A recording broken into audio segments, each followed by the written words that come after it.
to say, I hope we all have a good new year. As we open the first council meeting of the calendar year, we do so with heavy hearts. Before we turn to the work ahead, we pause to acknowledge a profound loss that has touched not only one family, but our entire city. It did not wipe out only a member of the family, but it wiped out 3 generations. The tragic house collapse that claimed the lives of 3 members of the Cllr family reminds us that behind every headline are human lives, loved deeply and woven into the fabric of our communities. It calls on us as leaders and as council to reflect on our shared humanity, our collective responsibility, and the duty we carry to protect the most vulnerable among us. A grandmother carries the history of a family, offering wisdom shaped by experience and resilience. A mother carries the daily weight of care, protection, and hope. A child carries the future. Councillor De Rocha and the councillors at the back who are standing, we are in session. The possibility of what lies ahead when all 3 are taken at once. We are reminded of how fragile life can be and how deeply interconnected our responsibilities are to one another. Councillors, colleagues, at this point, I will allow 10 minutes for the number of councillors present in the chamber to be counted and verification of the number of councillors who signed the register so as to confirm the quorum. I thank you. We'll be back at exactly 15 minutes past 10. And can all the whips ensure that we are back at 15 minutes past 10? But you are not supposed to be going out. Why are we leaving the chamber? Why are we leaving the chamber? Why are we leaving the chamber?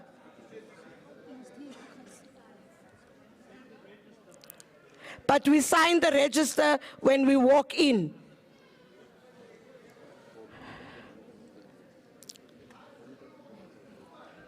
Councillor Smith, Avance Smith, can we please ensure and talk to your caucus that when they come in, they sign the register, so when we count, people are seated. And we tally with the seated people as well as those on the register.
is the 196 that has signed. What we have seated currently, the heads that we have counted, is 174. So we do correct, and we will carry on with the business of the day. Over to you, STC. Councillors, we're now on item 2, and that's applications for leave of absence. Before we take leave of absence from the floor, we have received the following apologies. Councillor May, due to political party business. Councillor P. Mokwena, due to political party business. Councillor R. Harris, due to political party business. Councillor F. Nkonza, due to political party business. Councillor D. Ponsonby, due to council business. Councillor B. Kaiser as the Sonjoko, due to private business. Councillor L. Coogan, due to ill health. Councillor Z. Hughes, due to maternity leave. Councillor D. Landers, due to ill health. Councillor M. Crichton, to arrive late. I will now take any further apologies from the floor. And I will take it in this fashion. Councillor Avance Smith, then Councillor Fatima Abdul, then Councillor De Lange, the councillor from Action, I can't see the name, Ntombela. Thank you, Councillor Ntombela. And then I will take Councillor Ndlela, and then it will be Councillor Mhlongo, and then Councillor Mohape. And then last, you are always last, because your name starts with a L, Councillor Samonse. Thank you, in that fashion. Yes, you can start. Thank you, and good morning, colleagues. Good morning, Speaker. I just have one additional LOA, and that's for Councillor Mulesani, due to private business, and Councillors Fareed Shaw and Shaw are held up in their wards with some protest action, but they will be here a bit later. Thank you. That's 3, not 1. Next. Good morning, councillors. Good morning, Speaker. Kindly note my excuse around 3 o'clock if we are not done. Thank you. Thank you, Councillor Fatima. Good morning, Speaker. Good morning, colleagues. Compliments of the season. I think you can still say it in January, but if you do in February, it's a bit weird. LOA for Councillor De Lange, just hold on. Councillor Maila and MMC Tswako, please. Please, Councillor De Lange. No, Councillor Maila. Councillor De Lange, thank you. Thank you, Chairperson. The leave of absence for Councillor Richard Pelser, if you can just note that, due to private business. Thank you. Thank you, Councillor. Next. Thank you, Speaker. Councillor Nkomo, sick leave. Councillor Durant, private business. Councillor Van Wyk, private business. Councillor Munyai, study leave.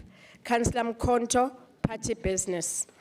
Councillor Mabunda is requesting to leave at 3 p.m. this afternoon if we're not done with the business of the day. Thank you, Speaker. Thank you so much, Councillor Ntombela. Next, Councillor. Thank you, Madam Speaker. Councillor Nzondo, ill health. Councillor Make, ill health. Councillor Supe, family bereavement, and MMC Masugu will join us in the next 10 minutes. Thank you. Thank you so much. On the apologies of Action SA, Councillor Ntombela, even if Councillor Van Wyk is as short as me. I can see him. Thank you. Thank you very much, Madam Speaker. Good morning and compliments of the new season to all councillors in the chamber and at the gallery. Madam Speaker, kindly note the late arrival of Councillor Magwenchu, who is running late. He will join us late. Thank you so much. Thank you, Councillor Mhlongo. Who was next? Councillor Mogape. Thank you, Speaker. Greetings to the leadership of the EFF, the provincial chairperson, Commissioner Nkululeko Dunga, the provincial secretary, the GPS, Moshe Koma, and greetings to the resident of Johannesburg. From the EFF, apologies, Councillor Nkosi, ill health, Councillor Ngwenya, ill health, and Councillor Chedo will join us after 10 minutes. Thank you. Thank you, Councillor Mogape. Councillor Simonse. Good morning, Madam Speaker, and compliments to everybody in the chamber today. We have an early departure from MMC Kunene. He's got executive business just after lunch. Thank you. Thank you so much, Councillor Simonse. Councillor Ndlela. Chair. My apologies, Chair. Councillor Mufokeng is requesting to leave at 1 o'clock if we are not done. Thank you. Thank you so much, Councillor. Are all these apologies noted? Thank you so much. We now proceed to official notices. Thank you, colleagues. Please join me in wishing well all councillors who are celebrating their birthdays during the month of January. Congratulations to all of you for growing a year older. You are such a long list that it was unable to read it out. It's half the chamber has celebrated their birthdays in January, but we say congratulations for you in becoming and growing 1 year older. We thank you.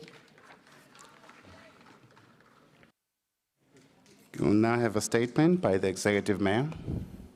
Executive Mayor, Councillor Dada Morero. Thank you, Madam Speaker, and greetings to the Chief Whip of Council, the Speaker of Council, Cllr Arnolds, members of the Mayoral Committee, honorable councillors, administration of the city, and fellow South Africans. Ladies and gentlemen, comrades and compatriots, Madam Speaker, please allow me to once again greet the people of Johannesburg. Compliments and all the best for 2026. This is a special year. It is an election year, and we should not politicize service delivery. Furthermore, Madam Speaker, I would like to thank my fellow councillors and the people of Johannesburg for coming together and making G20 a success. History will show that Johannesburg was indeed the home of the African G20. We must also thank our President, His Excellency, President Cyril Ramaphosa, for giving us this opportunity to host this important event. His strategic insight and hands-on approach demonstrated South Africa's capacity to lead the world and show that it is possible to do the following. One, foster mutual support and ensure that no country is left behind. And we call this solidarity. Promote fair opportunities across gender, race, and geography alongside reforming international financial architecture and addressing debt distress. This we called it equality. Drive climate response, economic systems, renewable energy, and in particular, leveraging the energy transition for industrialization in Africa. This we called sustainability. Thank you, Mr. President, for trusting us with this important task. Fellow councillors, the people of Johannesburg have been telling us something is happening in Johannesburg. They are free to walk in the inner city with their cell phones. The Joburg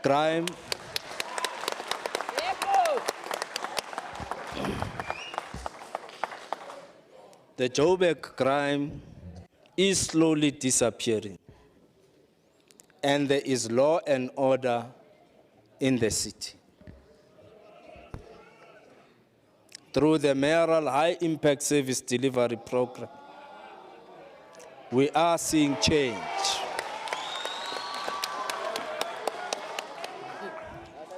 We are seeing change in the city.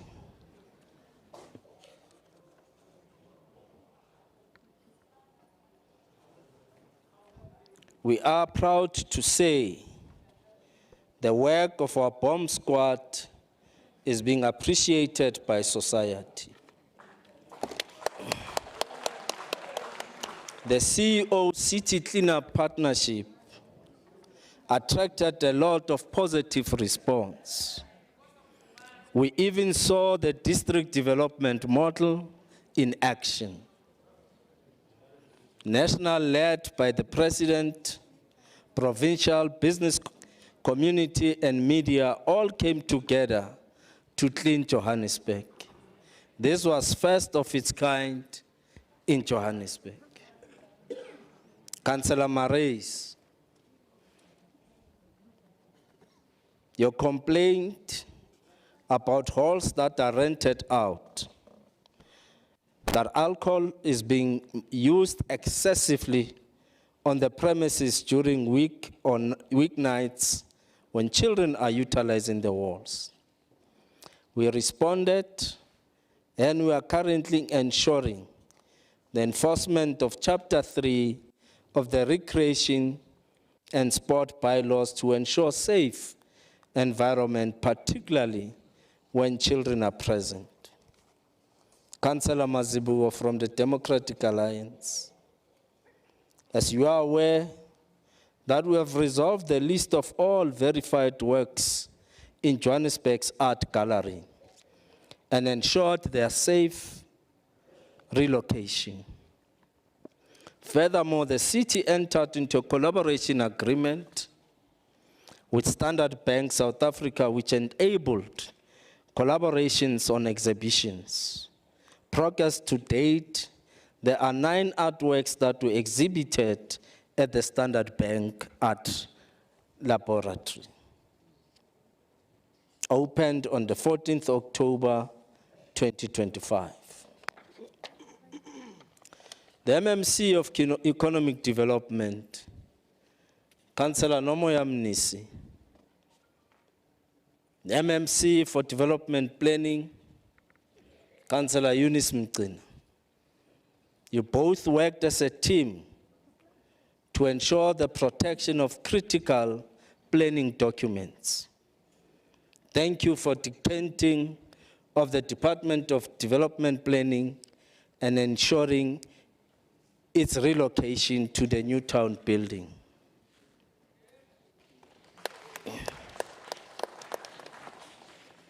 Thank you to Councillor Eni Makafula. Thank you for carrying out outreach programs, focusing on vaccinating children who are having difficulty to reach facilities, including locating and contacting unvaccinated children in the community. You are saving lives and help us to deploy a healthy society. Fellow councillors, Joburg Water is hard at work in ensuring that we resolve all our water issues. Currently, the water supply challenges are resolved, with fewer that still requires attention. Johannesburg Water's multi-year capital program includes reticulation upgrades in the Soweto region, which encompasses the Sisnawani area. These upgrades fall under the city's broader water infrastructure renewal strategy aimed at replacing aging pipelines, improving pressure zones, and strengthening supply to essential public facilities, including clinics. Fellow Joburgers, yesterday, I read a letter addressed to Dr. Snuki Zigalala from Dr. Peggy Shongwe, showing appreciation and continued partnership in advancing a clean and beautiful Johannesburg. In this letter, Dr. Shongwe states the following, I quote, "On behalf of South Africa's Day, I hereby express sincere appreciation for the confidence you have shown in our work, particularly in recognizing the value of community-led cleaning and beautification initiatives. We're especially grateful for the time you dedicated to personally participate in the cleaning and beautification program of Sophia Town. Your presence and leadership underscored government's commitment to fostering clean, dignified, and sustainable communities. We further extend our appreciation for your continued support for South Africa Day's initiatives. Kindly also convey our gratitude to the Executive Mayor for the support constantly received from the City of Johannesburg towards our cleaning and beautification programs, close quote.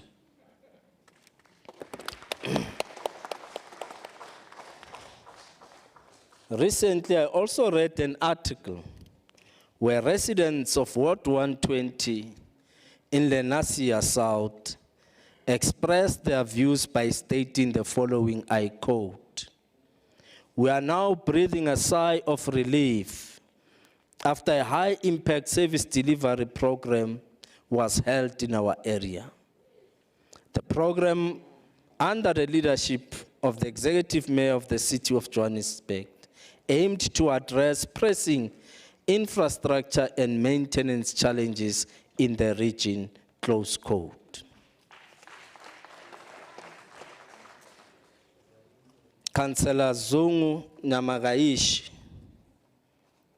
you and the bomb squad are working.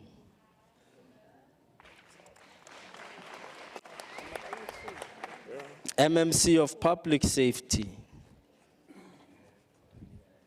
Councillor Chwaku, bylaw enforcement has become the order of the day in the City of Johannesburg.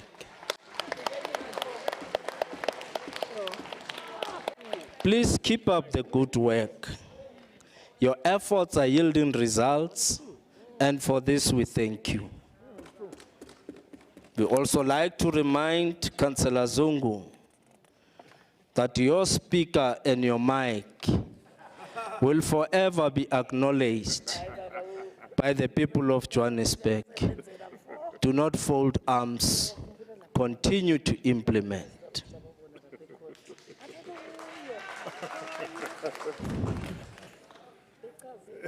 Let us focus and conclude the work of council. The people of Johannesburg depend on us. And once again, Let us not politicize service delivery. I thank you, Madam Speaker.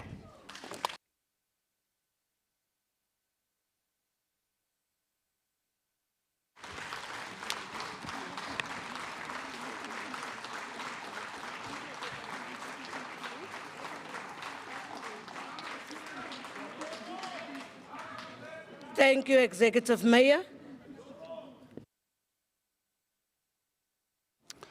We now proceed with confirmation of minutes, and these are minutes of the 45th extraordinary meeting held on the 2nd and 3rd of December, 2025.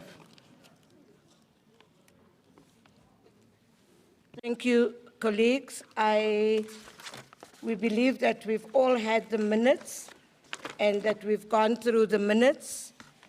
We will now go straight to the speakers. Councillor C. Forishaw, I heard that she was, is there anybody else that's, okay, thank you. Thank you, Madam Speaker. There are no changes from the DA. Thank you so much. Councillor C. Rolson from the ACDP. Thank you very much, Madam Speaker. Greetings to you all in the precious name of our Lord and Savior Jesus Christ. Amen. Greetings to you, Madam Speaker, Executive Mayor, MMCs, councillors, distinguished guests, and the residents of Johannesburg. Madam Speaker, just on the corrections, page number 35, item 24, Councillor Boer is VF plus, not ACDP. Although we would love to have him on board. So anytime you're ready, Councillor Boer, you're very welcome. And Madam Speaker, again, page number 49, motion is not carried. It is captured as carried. This was the ACDP motion. I thank you, Madam Speaker. God bless you.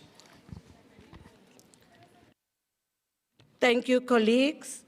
Are the minutes confirmed as per the amendments mentioned by Councillor Rolson?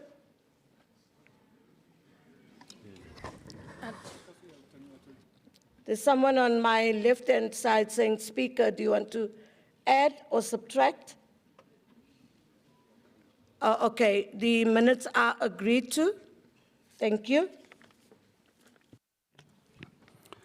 We now proceed with item 5, and this is 5A, which is questions for oral reply, of which notice has been given in terms of Rule 105, subsection 1 of the Standing Rules and Orders of Council. Councillor T. Myers. Thank you, Madam Speaker, and through you, Madam Speaker, to the MMC of Environment, Infrastructure and Services Department. In light of the statements made by the Executive Mayor at the City Power Energy Indaba, held on the 28th of October 2025, where it was indicated that City Power operates 5 solar farms, can the MMC please clarify the following? What criteria was used by the city to determine the location of these solar farms? And 2, to keep these farms up and running, there is a need for ongoing maintenance. How much is the maintenance plan and who is maintaining these farms? Thank you, Madam Speaker. Thank you, Councillor Myers. MMC Squaila.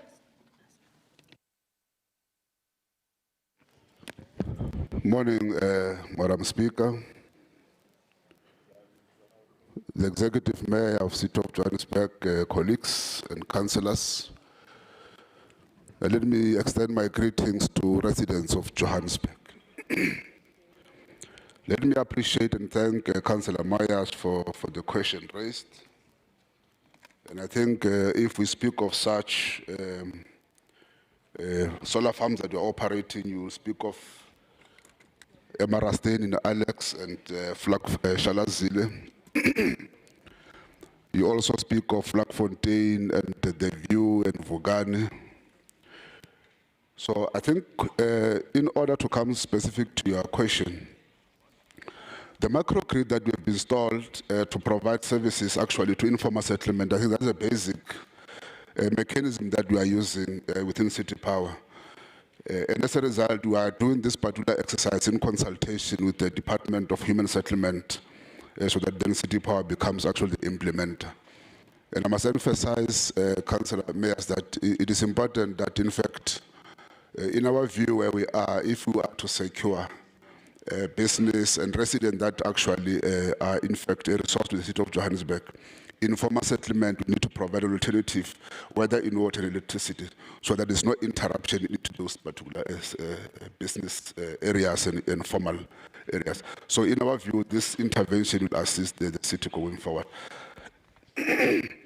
Let me actually indicate that the plant maintenance cost, Councillor Mayors, if we speak of a 1 kV, 1 MV solar PV system, is estimated at around 430,000 rand per quarter.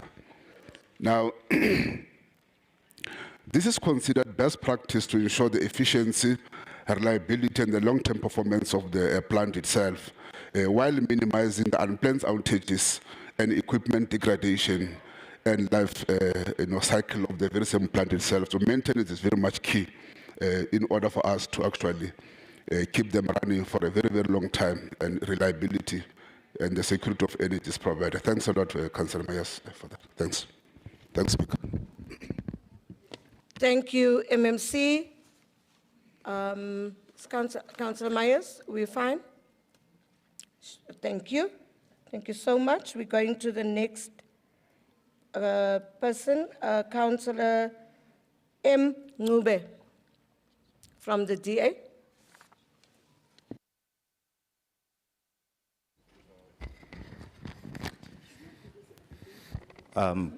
Greeting to the council, greeting to you, Speaker, and all protocol observed. My question is very short to the MMC of Human Settlement, Umabaso. I mean, during the council meeting held on the 27th of October 2019, a motion was passed to rename the Caroline Street Retirement Village after the late Councillor Susan Clark. And as you are aware, this hasn't happened. Perhaps the MMC may clarify us in terms of why has the renaming been delayed, and when will the renaming of the retirement village take place? Thank you. Thank you so much, Councillor. MMC Mabaso, your response?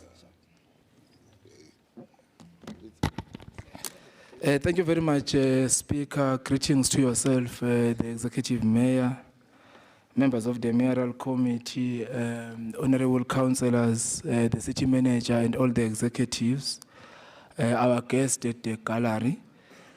Speaker, when we received the question as the Department of Human Settlements, we wrote back advising that the question should be directed to community development. So it's ComDev that must respond to the question, because as much as it's talked to an old age facility, but the mandate to rename the public facilities remains with ComDev, not Human Settlements. So we will request the Honorable Councillor to write the question and direct it to ComDev, and we will then provide responses. Thank you so much, MMC. To Councillor Ngube, you've heard the response. Thank you.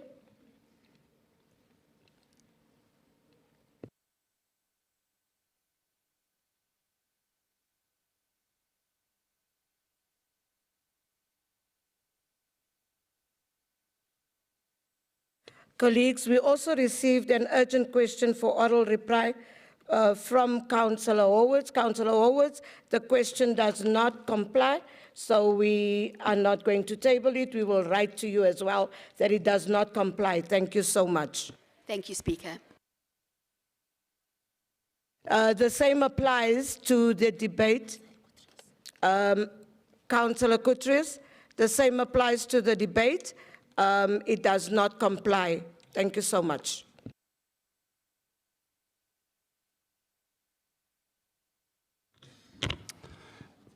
Councillors, we're now on item 5B, which is questions for written reply, of which notice has been given in terms of Rule 105, subsection 2 of the Standing Rules and Orders of Council. Can the executive mayor respond? Are these questions on the drive? Thanks, Speaker. The questions have been submitted. Responses have been submitted, so they should be on the drive. Thank you. Councillor Christians?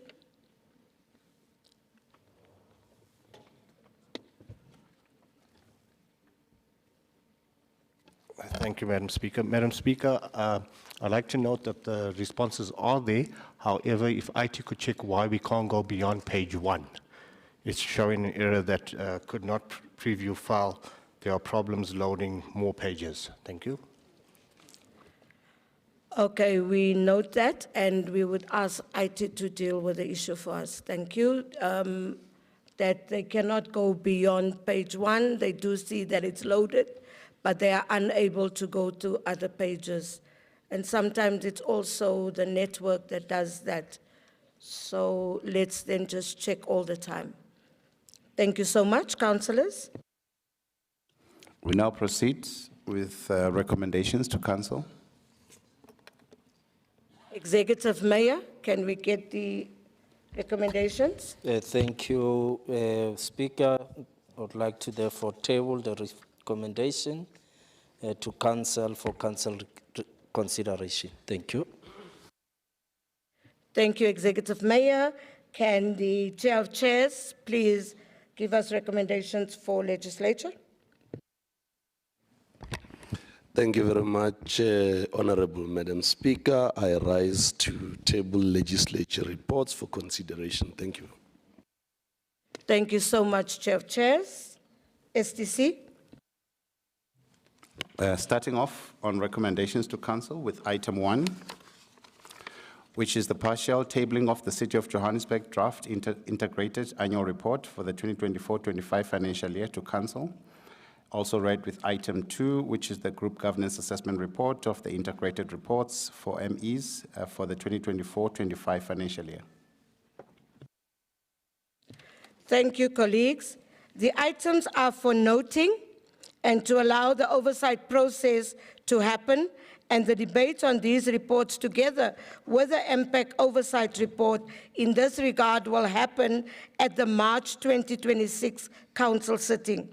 The recommendations are on pages 1.6 and pages 2.5 to 2.6, and are these items noted? Thank you, colleagues. STC.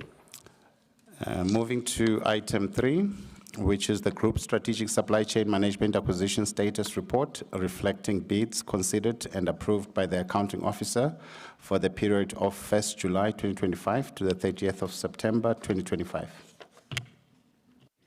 Thank you, colleagues. The first speaker will be Councillor Boer from the Freedom Front Plus. Goedemorgen mevrouw die speaker, geseënde 2026 vir jou toegewens. All councillors present, executive mayor, welcome in the new year. I raise to debate item number 3, the supply chain management report.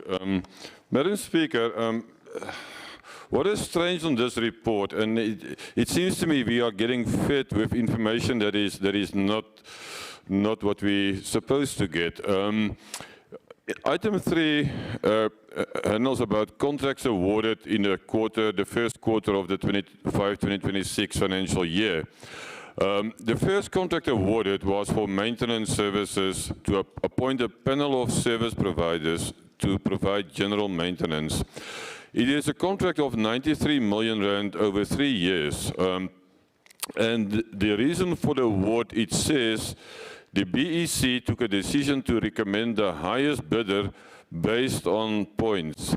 But if you look through this report, from page 3.4 up until page 3.96, and I didn't even count them, but there must have at least been about 270 companies to which this contract was awarded.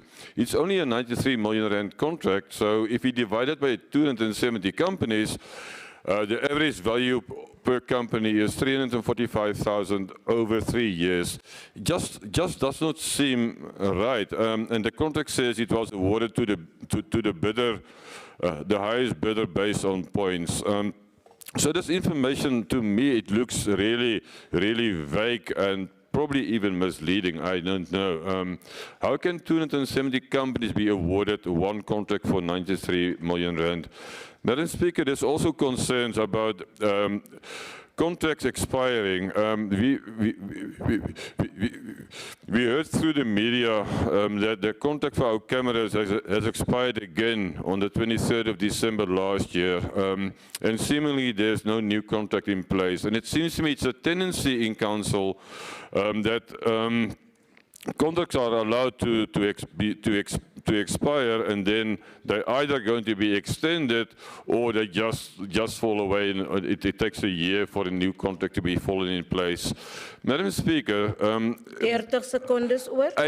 Eight contracts were approved in Q1, only 8 contracts, but the duration from the point of advertising to awarding in this city is about 270 days, and it just doesn't make sense that it takes so long to award only 8 contracts. Madam Speaker, this report is noted, but noted with concern. Thank you. Baie dankie, Raadslid Boer. Councillor N. Point of Peterson order. from the DA. Good morning. Councillor N. Peterson, can you just take your seat? Councillor Olsen, no one started speaking and you already have a point of order. Thank you, Madam Speaker. Just on the point of order that I did put my name forward for item 1 so that I could speak on item 1 with your permission. Councillor Olsen, item 1 and item 2 is not being debated or spoken to. As I've read, that it will happen in the March 2026 council sitting. It is just for noting. We have noted it. We will have a debate and discussion in March council sitting. Thank you, Madam Speaker. Thank you so much. Thank you very much. Councillor Peterson, apologies. Your time will start now. Good morning, Speaker, and thank you. I rise to speak on the Group Strategic Supply Chain Management Acquisition Status Report reflecting bids considered and approved by the by the accounting officer. It is an honor to address this council today as we critically assess the compliance of the reports represented in item 3 with the revised supply chain management policy of 2023. This policy was designed to ensure that our procurement processes are fair, transparent, competitive, and cost-effective while addressing challenges such as compliance, risk management, fraud prevention, and governance. In November 2023, during the review of the supply chain management policy, I highlighted several challenges that needed urgent attention. These included ensuring compliance with legislation, managing risks and corruption, building capacity amongst supply chain management officials, and achieving value for money and sustainability. Today, I will evaluate the progress made in addressing these challenges and identify where further improvements is required. Speaker, I rise to table a concise summary of the preliminary supplier risk scan conducted by myself on the entities appointed under the referenced contracts. This review focused on open source information only and is therefore essential that the administration completes a formal verification through the central supplier database. The strengths of this report, item number 3, is compliance with competitive bidding processes. The report confirmed that the bids were evaluated based on the criteria set out in the Preferential Procurement Policy Framework Act, also known as the PPPFA, and the Preferential Procurement Regulations, and the Construction Industry Development Board, the CIDB Act. This demonstrates adherence to the policy's principles of fairness and transparency, according to the report. The report also states that there was a use of approved panels. The procurement of goods and services from approved panels of service providers aligns with the supply chain policies delegation framework and practice note number 0042 of 2011, ensuring consistency in the application of competitive bidding processes. Across the suppliers screened, no major public scandals, corruption findings, or blacklisted indicators are identified in open sources. Most entities present only standard business footprints with no adverse reporting. These include Cllr, of our SAP fame, BC Engineering and Supply, Polconi Projects, Bamagola Enterprises, Pekani Abantu Security and Maintenance Services, Cognizant Security Solutions, Mudao Picture Framers, and the infamous Roadshow Marketing, Desi Trading Enterprises, and Mason Africa. So the key takeaway here is that open source wasn't able to pick up any major issues with that. So, Speaker, I must emphasize that open source screening is not a substitute for the statutory checks required under MFMA and supply chain regulations. This is evident by the fact that Director of Roadshow Marketing, Arthur Mafoketi, has slipped under the radar by operating under a different company to the one that was found guilty after an investigation by the SIU for the misappropriation of funds. I therefore request that the administration completes and records the following CSD verifications for each supplier and to present this in future reports. That is, the active CSD registration status, valid tax compliance, verified bank account, director and member checks, including government employee flags, confirmation that no supplier appears on the restricted supplier list or tender defaulters database, commodity alignment to ensure that the supplier is registered for the work they were appointed to perform. For instance, the picture framer supplier comes to mind. Once these checks are completed, the results should be filed with the contract documentation and made available to the relevant oversight committees. Speaker, this is how we strengthen procurement integrity, by combining open source vigilance with formal Treasury-aligned verification. Thank you. Thank you so much, Councillor. Councillor T. Shai from Action SA.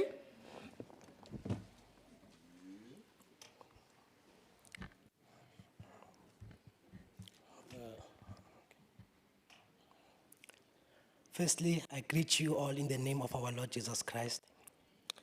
Councillor, please speak into the mic. Okay. Greetings, Madam Speaker, fellow councillors, members of the media, guests in the gallery, the fabulous 44, most importantly, the resilient resident of Johannesburg. I stand before you today representing Action SA, a part whose mandate is edged in the delivering ethical leadership. We don't just speak about it, but we demonstrate.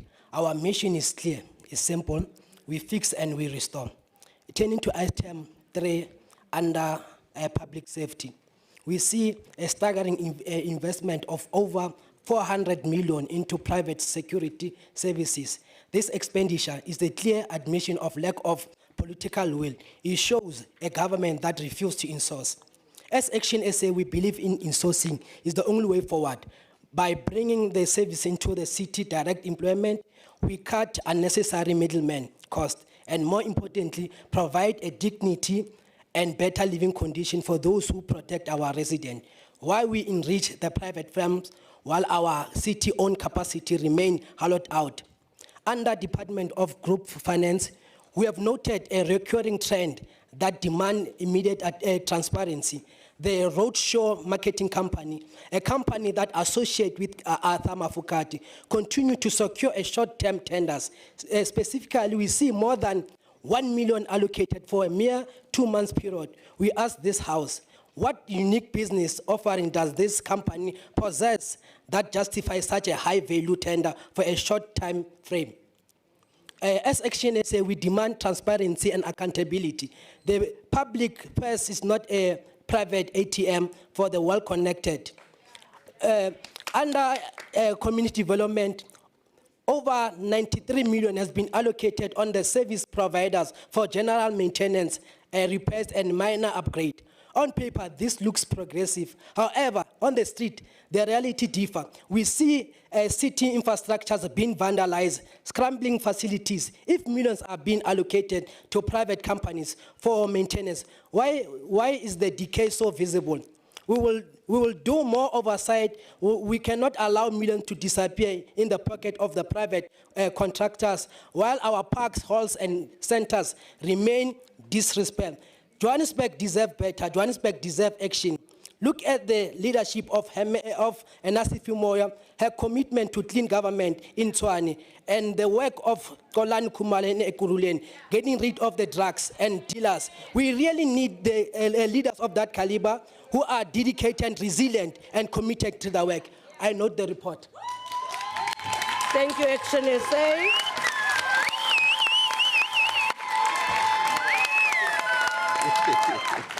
Can we have Councillor Natemba from the EFF, please?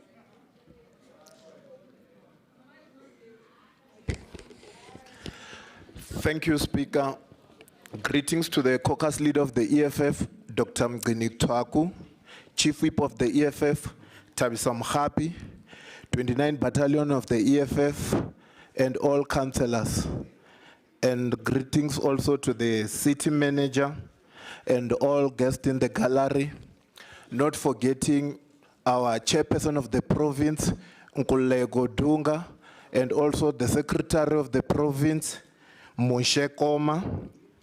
Speaker, Cardinal pillar number 3 of the EFF says, building a state and government capacity which will lead to the abolishment of tenders. Speaker, the tender thing is killing our city. Imagine if we had employed 10 experienced engineers and 1,000 internship students from EFT colleges to come and maintain the metro center. We'll have done a very good job because they will do a job and get experience and also get paid, rather than giving one person a tender of 93,622,000 in 3 years in a metro center. Will look better than what the tender guys are going to do. This student was going to do a better job and make sure that they will get experience.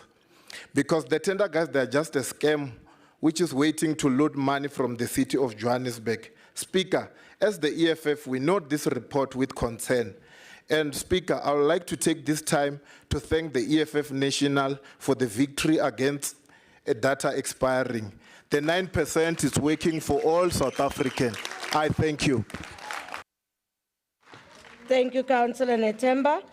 Can we have Councillor T. Khatebe from the ANC? Thank you. Thank you, Madam Speaker. Greetings to you, the Executive Mayor, the Mayoral Committee, chairs of committees, fellow councillors and residents of Johannesburg. Madam Speaker, I rise on item 3, which is the Group Strategic Supply Chain Management Acquisition Status for the first quarter. The report provides Council with an oversight on bids that were considered, approved by the Central and Executive Education Committees that is in line with their delegated authority. It confirms that all procurement processes were conducted in accordance to MFMA, supply chain management regulations, and council-approved policies. Importantly, the report confirms that all approved bids had confirmed budget provisions, ensuring procurement decisions were aligned with the city's financial plan and affordability. Madam Speaker, this item is mainly for noting. As the African National Congress, we note the item and it forms part of the Council's oversight responsibility to ensure transparency and accountability. Madam Speaker, it is only the African National Congress that will continuously make sure that the City of Johannesburg has governance that is transparent and accountable to its people. Thank you, Madam Speaker. Thank you so much, Councillor. Can we have MMC Masuku?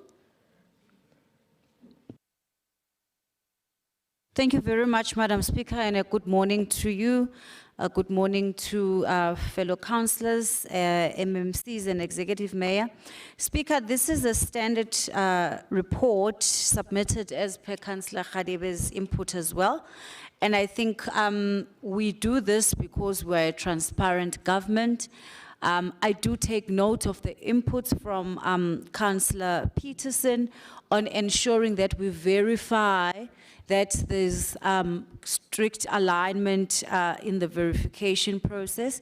And I think it's something that we must ensure that we stick to and ensure that the officials, because this is a process by the administration, our role is to just ensure that we receive and we do oversight and there's no interference in the procurement processes by councillors. And we bring these reports particularly because we are a transparent government of local unity. We want to ensure that we bring these reports as frequently as possible without any delay. And we ask council to note the report, and I thank you. Thank you so much, MMC.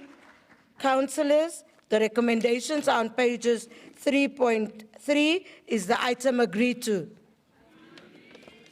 Thank you. Item 4 is Group Strategic Supply Chain Management Deviation and Ratification Reports that were considered and approved by the Accounting Officer for the period July 2025 to September 2025. Thank you. Councillor N. Peterson from the DA.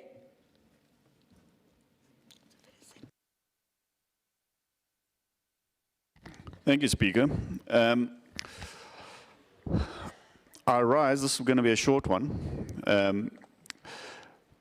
to speak on item number 4, the ratification of deviations from normal procurement processes. Item number 4 outlines deviations from the standard procurement processes approved by the accounting officer during the same period. The report states that no deviations occurred.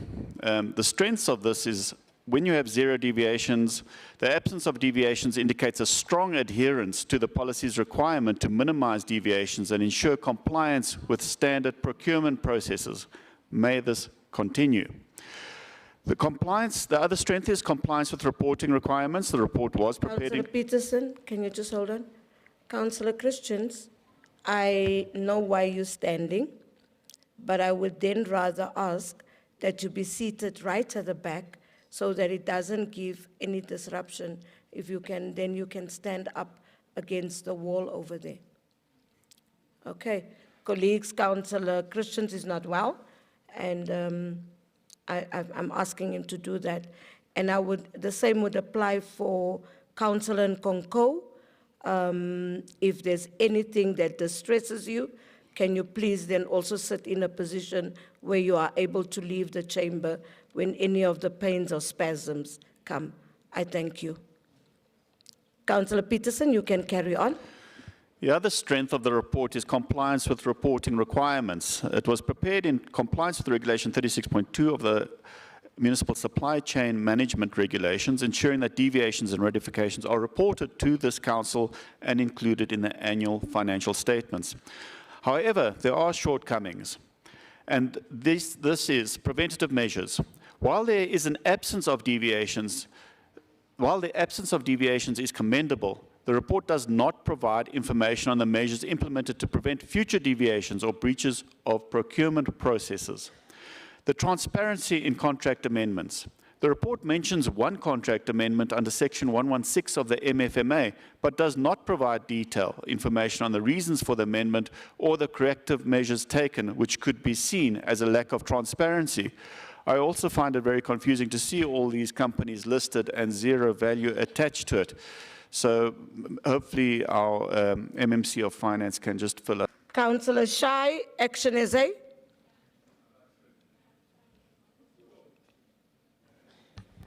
Thank you, Madam Speaker. On the item 4, we don't see any major deviation and rectification. We are happy with the improvement that the city has stopped abusing the Regulation 36. We hope the GLU continue in that. So we know the report. Thank you, Councillor. Councillor Netemba from the EFF. Thank you, Speaker. As the EFF, we note the report. Thank you so much, Councillor Natemba. Councillor Khatebe from the ANC. Thank you, Madam Speaker. As the African National Congress, we note the report. Thank you. Thank you so much. MMC Masuku. Thank you, Speaker. Once again, thank you, Councillors, Councillor Shai, as well as Councillor Khadebe. Indeed, this deviation and ratification report for this quarter, it reflects a very compliant procurement environment within the City of Johannesburg, and I think that has been confirmed by Councillor Shai.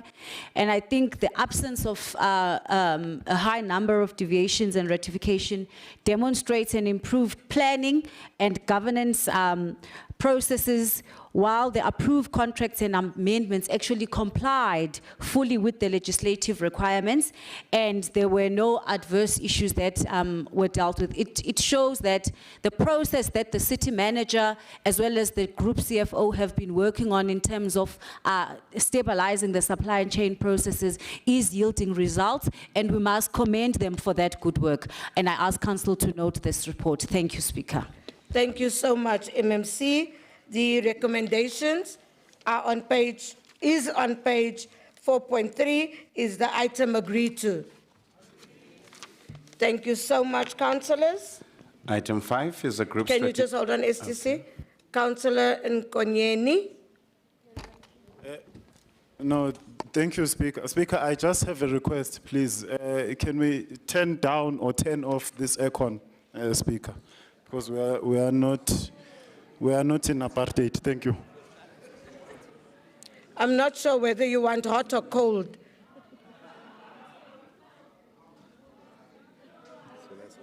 Okay, I'll have to see if the yeses have it or the noes have it. Thank you, colleagues. STC? Councillors, we proceed with item 5, which is the Group Strategic Supply Chain Management Operational Status Report for the period 1st July 2025 to the 30th of September 2025. Thank you, colleagues. Councillor Peterson. I think you'll be relieved this is the last one for me.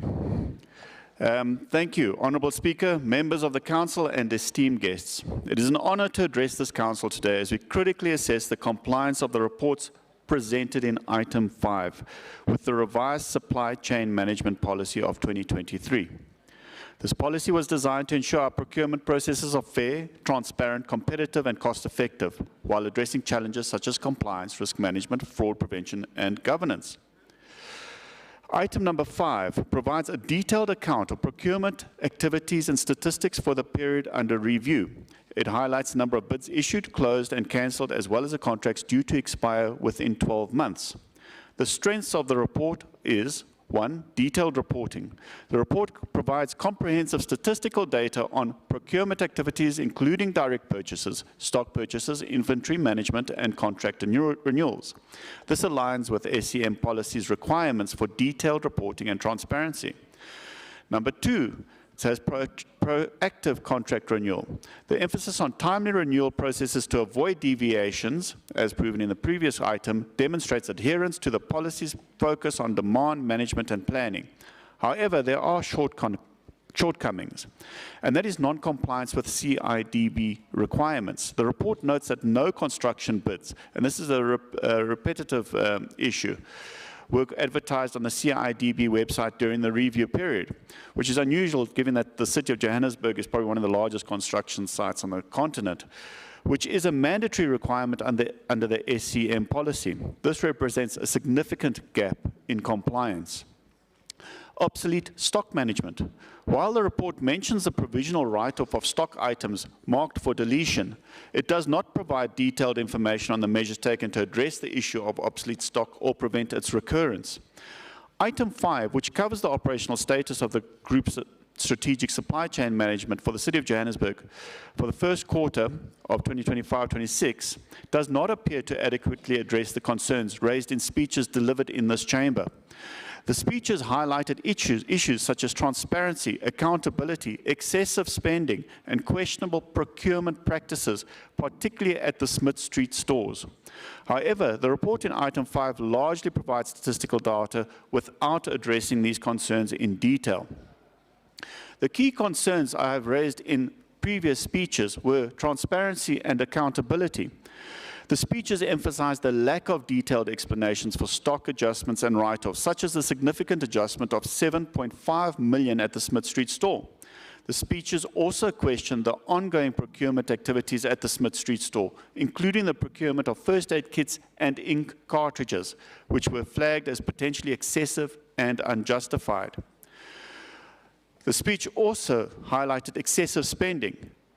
I raised concerns about the city spending 10 million rand on stationery every quarter, including 180 million rand annually, despite investments in paperless systems like Azure and SAP. The speeches highlighted the issue of holding large quantities of ink cartridges for printers that are no longer in use. In addition, I have highlighted the stock write-offs, which pointed out proposed write-off stock items at the Smith Street store valued at 26 million and the lack of clarity regarding the justification for these stock write-offs. My findings on item 5 are stock write-offs. The item 5 mentions that no stock was written off during the first quarter of 25-26. However, it notes that items marked for deletion valued at 26 million have been referred to the Group Forensic Investigation Services for further investigation and possible write-off. This is consistent with previous reports indicating that the issue of stock write-offs at the Smith Street store is recurring and has not been resolved. Stock adjustments. The report does not provide detailed explanations for stock adjustments, which is a key concern raised in the speeches. For example, while the report mentions credit adjustments and debit adjustments, it does not clarify the reasons behind these adjustments or provide transparency on the processes involved. Procurement practices. The report provides statistical data on stock purchases and issued stocks, but does not address the concerns raised about excessive spending on stationery and ink cartridges. For instance, the Smith Street store continues to show high level of stock purchases and issuance, with 121,000 items purchased at a value of 24 million rand and 151,000 items issued at a value of 15 million rand during the first quarter. This trend aligns with the concerns raised in speeches about excessive procurement activity at this location. Response to financial pressures. The report does not address the broader financial pressures facing the city or provide any indication that procurement priorities are being realigned to focus on essential infrastructure projects as called for in my speeches. The comment regarding the stock write-off at Smith Street, valued at 26 million, is a repeat from previous reports. This issue has been consistently flagged in multiple reports, including item 44 from April and to June 2025, and item 5 from July to September 2025. The lack of resolution and detailed explanations for these write-offs suggests that the concerns raised in speeches have not been adequately addressed. I conclude, item 5 does not provide a sufficient response to the concerns raised in previous speeches. The recurring issues of stock write-offs, lack of transparency, and excessive spending remain unresolved, and the report fails to provide the detailed explanations and justifications necessary to address these concerns. This lack of progress highlights the need for stronger oversight mechanisms and a commitment to transparency and accountability to the city's supply chain management process. I thank you. Thank you, Councillor Peterson. Can we have Councillor Shai?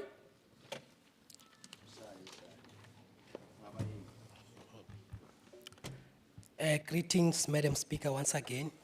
I believe all protocol are observed. I rise again in representing Action SA. on Councillor item Shai. 5. Yes. Please don't be shy of the mic. Please speak into the mic, please, Councillor. No, I will try. I rise to represent Action SA on item 5, which is Group Strategic Supply Management Report, covering the operational financial status for July 2025 to September. Our focus regarding this report is on the state of our stores. While these stores procure various products, our oversight has revealed a disturbing reality. The stock has not been kept well, and all stock has been left to deteriorate. Despite this, procurement continued to increase. We are faced with total stock value of over 114 million. Out of that, we see 88 million worth of stock has been written off.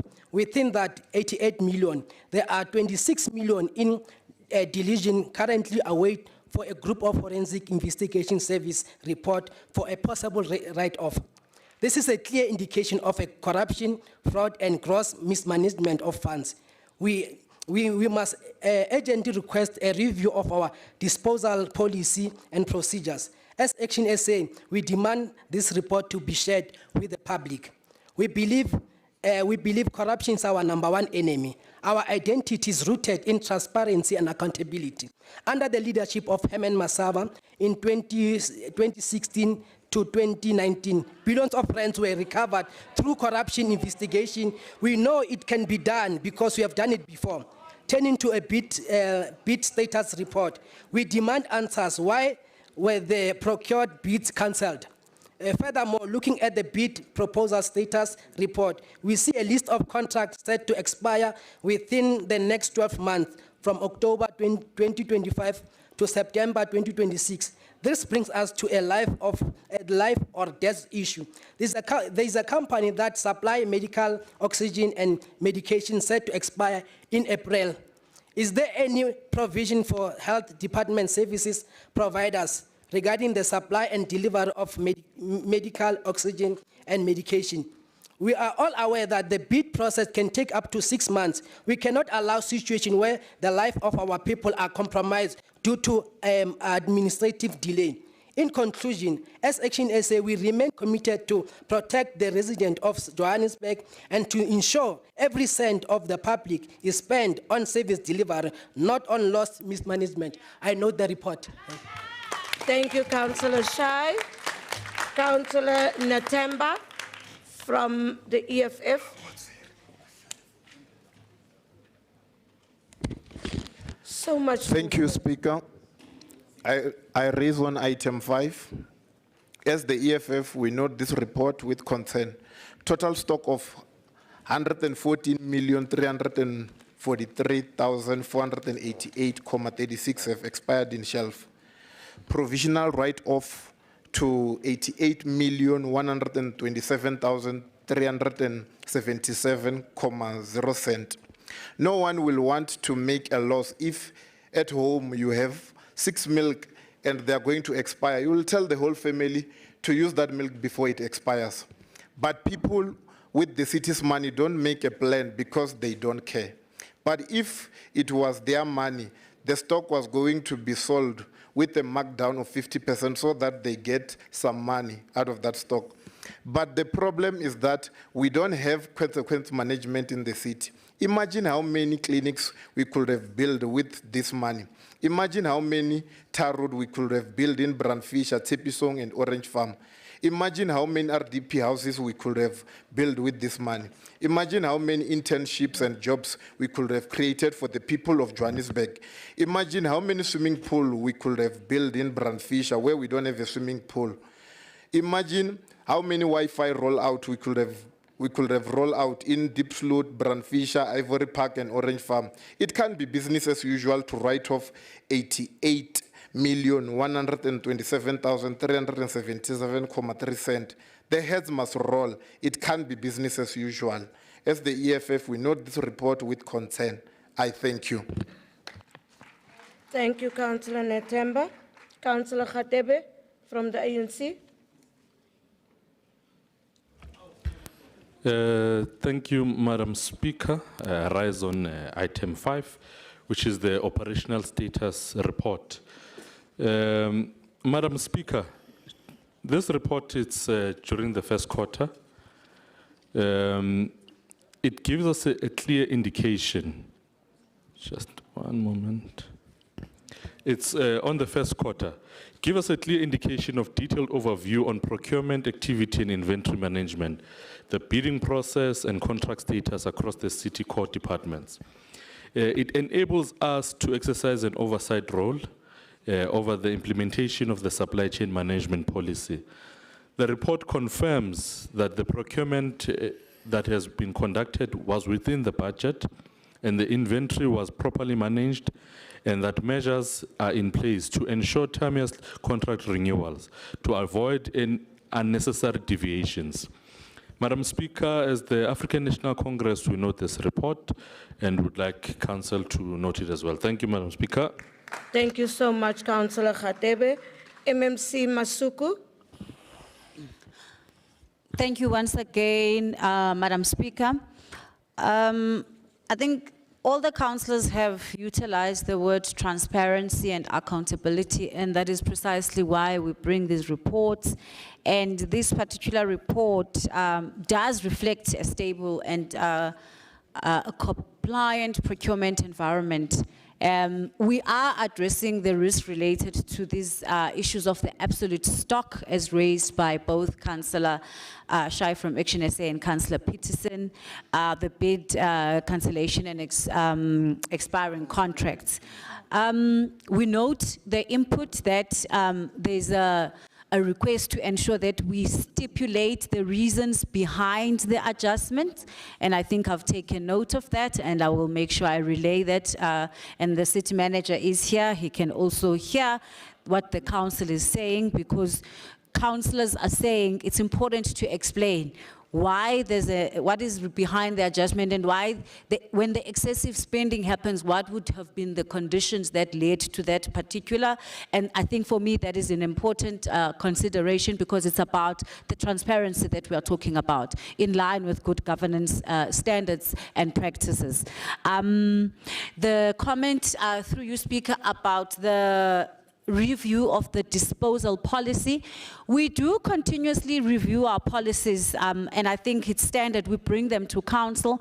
And of course, because there must be EMT processes, technical processes, and then obviously finally mayoral, sub-mayoral, mayoral, then it comes to council. But that is something that we continuously do, and if there's any delay, I've taken note, and we will make sure we look into that. And then Councillor Netamba from the EFF, where there is wrongdoing, where there is any malfeasance, the government of local unity is very clear, Speaker, in terms of dealing with financial misconduct and disciplinary matters. That is why you will see even today, we've got an item on item 19, where we are bringing a request to seek council approval to refer alleged acts of financial misconduct to the disciplinary board. The work of the disciplinary board is very important, and I think we have been on the right track, and I'm sure councillors can confirm. Every second council meeting, there is a report from the executive to deal with matters of financial misconduct, because we are going to clean out any acts of misconduct and money that is supposed to be used for service delivery to improve the lives of our people. So any officials caught on the wrong will be brought to book, and council will take the right decisions for the good of the citizens of Johannesburg. I ask council to note the report. Thank you. Thank you so much, MMC.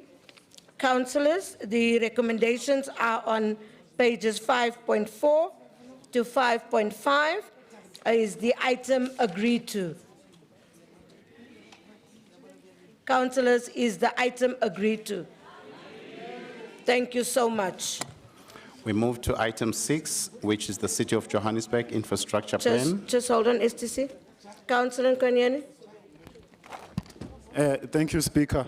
I'd just like to bring to your attention that the second row from the back, the plugs are not working, Speaker. Thank you.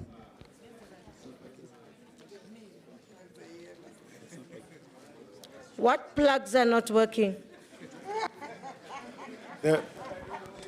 Thank you, Councillors, Speaker. Speaker, please protect me. Thank you. You are protected. Councillors, please, can I hear? Because we did not hear what he said. Thank you. Thank you, Speaker. The plugs, Speaker, where you would plug in to charge the electricity. Yeah, the electric outlet. The Thank you, Speaker. Councillor Nkonyeni, apologies, we did not give you guys a brief, but as you see, the screens are working, and some of those at the back row is not working. So we would love to see that we put councillors more forward, so that at the back, they won't be sitting at the back. We are only 269 councillors here, and only 269 screens and plugs are working, so we will deal with it. Apologies. Let them move slightly closer to you. Thank you. Can we carry on with our agenda? Item 6, the City of Johannesburg Infrastructure Plan 1.0 for 2024-25. First speaker is Councillor F. Abdul, UIM. Greetings, Speaker, fellow councillors, residents of the City of Johannesburg. I rise on behalf of the United Independent Movement, as well as the Johannesburg Progressive Caucus. I rise on item 6. Please note that most of what I'm saying is written in the report. I'm just mentioning it for the sake of the public to be informed. The three main infrastructure entities, the City of Joburg, in the City of Joburg, namely Johannesburg Roads, Joburg Water, and City Power, are in a general poor state in terms of operations, finances, the state of their assets, and the state of the services they provide. Councillor Abdul, just hold on. Councillor Nkonyeni and all those councillors at the back, please, can we just ensure that we respect the person on the podium? Thank you. Councillor Abdul. Thank you, Speaker. I suggest we add JDA and Joshco to the list. This, while Johannesburg Water has an infrastructure renewal backlog of 32.5 billion and 25% of its assets has remaining useful life of less than 10 years. And 22% of its assets are in poor or very poor condition. While for JRA, replacing roads for the full estimated amount is approximately 39.5 billion, and 68 bridges also require urgent work, costing an estimate of 14.1 billion. While the City Power, in the City Power, the asset renewal infrastructure backlog is 44.25 billion and an overdraft of 13.3 billion from historically positive balances. Power outages are frequent across the city and worsening over time. While all of the above is happening, City of Joburg is successful in one thing at least, and that is to punish the middle class who live in the suburbs with increasing utility bills to such an extent that they are forced to sell their property, and sometimes to illegal foreign nationals who then create more problems for the city.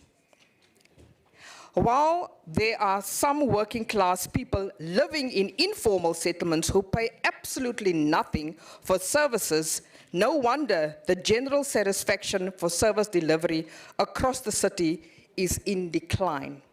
Now, we are approaching the LGE. 35 seconds. And I think the residents of the City of Joburg are going to punish some of these entities as well as some of the political parties in this building. The UIM notes the report with grave concern. Thank you. Thank you, Councillor Abdul. Councillor M. Cook from Good. Good morning, Madam Speaker. Before I get to the item on hand, Madam Speaker, I would like to start my speech by welcoming the announcement that you made yesterday that Council will publish Council and Committee documents on the City of Johannesburg official website. As Good, we believe that this level of transparency should not be optional, and I commend the Government of Local Unity for taking this step. It is a progressive step in the right direction to restoring transparency and building public trust in local government. Commend. Speaker, this infrastructure plan is also transparent and honest. It tells us something we already know, but have too often avoided saying plainly. Johannesburg's infrastructure has been failing, and it's failing unevenly. When water pipes collapse, when electricity outages become routine, and when roads crumble, Speaker, it's not abstract systems that suffer. It's the residents, it's the businesses, and it's the workers. These figures before us are staggering. Renewal backlogs of over 30 billion at Joburg Water, 44 billion at City Power, and a road network well past its design life. What this plan gets right is honesty. It admits that we cannot build our way out of this crisis with shiny new projects while neglecting what we already have. Renewal, maintenance, and data integrity must come first. But approval is only the beginning. Johannesburg has no shortages of strategies. It is a shortage sometimes of implementation discipline. Asset management plans, registers, and frameworks will mean nothing if they are not enforced, funded, and monitored by this council and now the rest of Johannesburg, as these documents will be released to them too. Infrastructure is not just about pipes and cables, it's about dignity, it's about safety, it's about economic opportunity, and it's about spatial justice.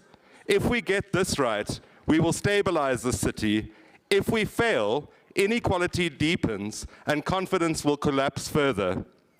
Good does support this plan because Johannesburg needs it, but we will insist on accountability, transparency, and measurable progress.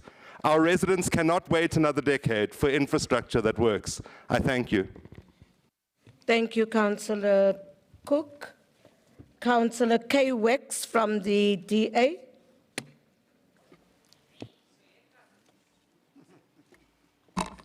Thank you, Madam Speaker. I rise on item 6 on behalf of the Democratic Alliance.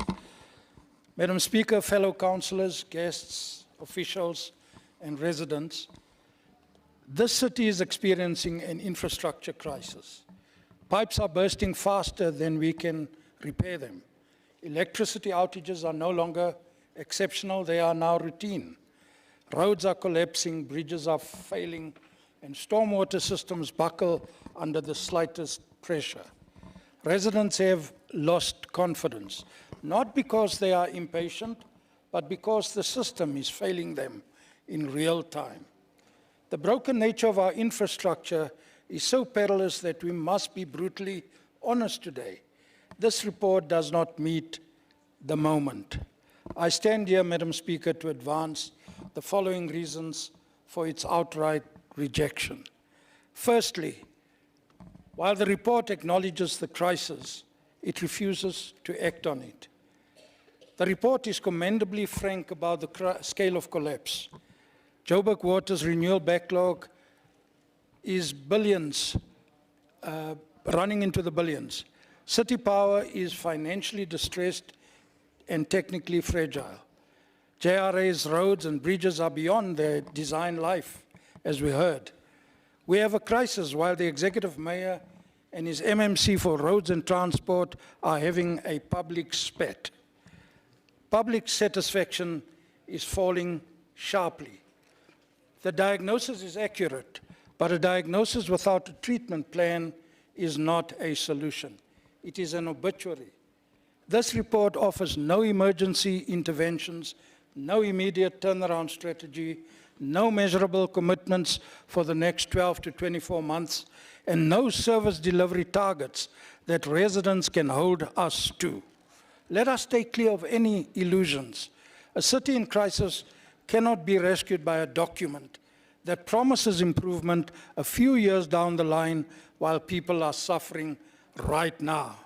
Secondly, Madam Speaker, there is no financial plan. The report openly concedes that the city faces a massive infrastructure backlog. Yet it states astonishingly that there are, and I quote, no immediate financial implications. How can a plan that claims to address 100 billion plus crisis have no costed strategy? How can we adopt a plan that does not tell us what we will spend, where we will spend it, what we will cut, how we will fund the recovery, or how we will stabilize the entities that are already financially distressed? Speaker, approving a plan with no financial backbone is not responsible governance. It is wishful thinking dressed up as planning. Thirdly, Madam Speaker, the report is a long-term administrative framework and it's not an infrastructure recovery plan. Consider the following. This document is heavy on frameworks, registers, methodologies, future compliance, milestones, and multi-year integration processes. Yet it is silent on immediate repairs, urgent stabilization, crisis response, operational turnaround, and short-term deliverables. Johannesburg does not need another administrative framework. It needs a recovery plan. And this report, unfortunately, is not that plan. Fourthly, Madam Speaker, the report lacks accountability mechanisms. The entities responsible for the deterioration are now being asked to produce new plans and registers with no performance compacts, no consequence management, no independent oversight, no penalties for non-delivery, and no transparency requirements. Without accountability, this report is not a progressive step forward.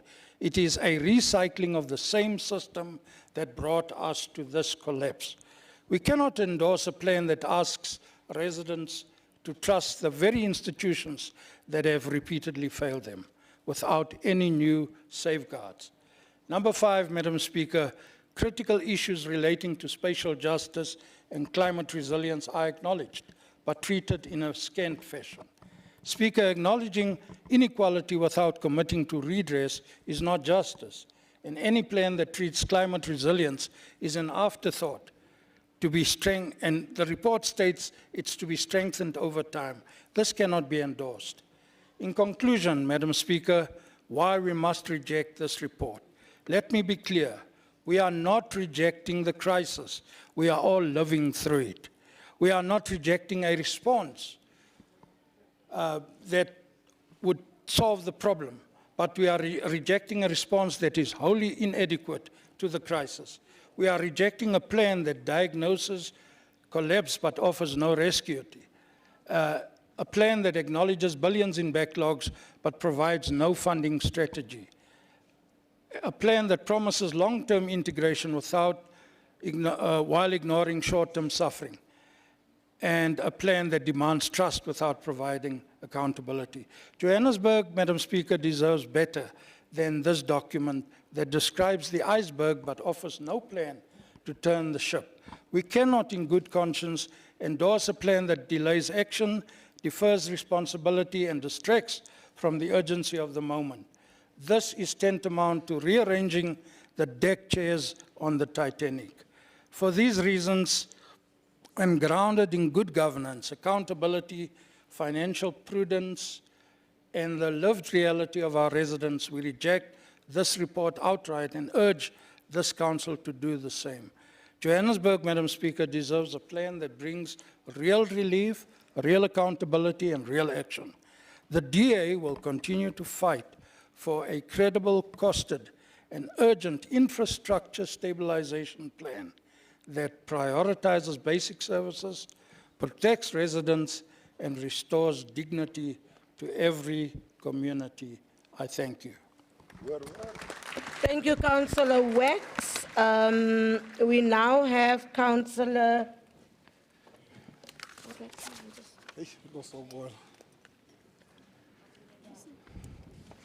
It's okay, Speaker. From Action SA, Councillor Ingrid Cheney. Thank you. I hope I've said it right. 100%, 100%. Thank you so much. Greetings, Speaker, fellow councillors, Fabulous 44, the guests in the gallery. I rise to speak on item 6, the COJ Infrastructure Plan 1.0, on behalf of Action SA. While we acknowledge the urgent necessity of a plan to address our city's profound infrastructure crisis, and thereby approving this report, we do so with grave and substantial concerns. It is public knowledge that the city's infrastructure is not merely strained, but it is crumbling.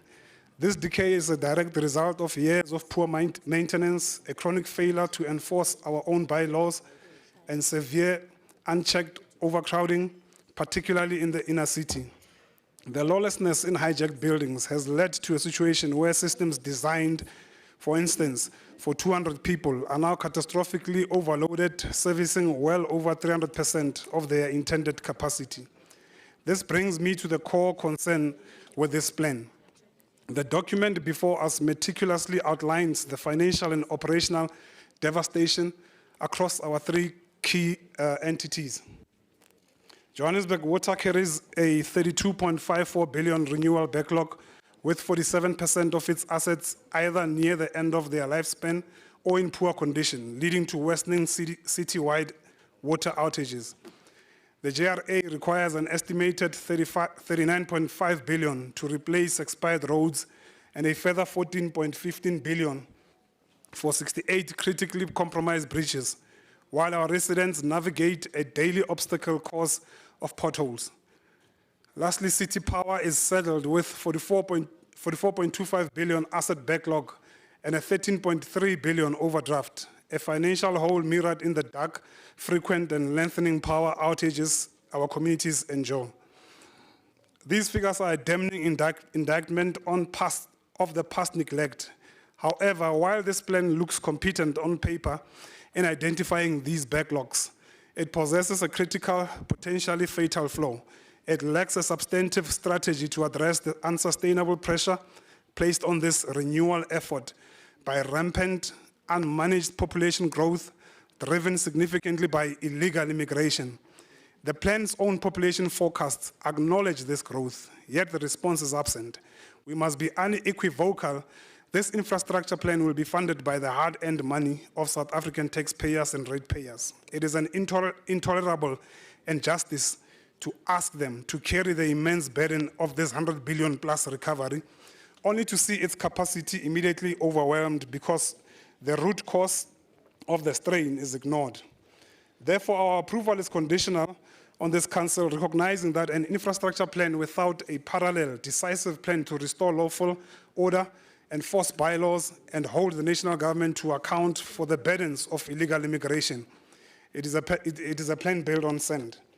If this council continues to fail to have that honest conversation and take those necessary actions, the residents of Johannesburg will be left waiting for a future government of Action SA that will provide the political will, a government that will deal decisively with illegal immigration to fix the city of Johannesburg finally and truly. The taxpayers of this city have carried this burden long enough. Enough is enough. Action SA approves the report with these concerns noted. Thank you, Speaker. Thank you so much, Councillor. Can we have Councillor Ngwenya from the ANC?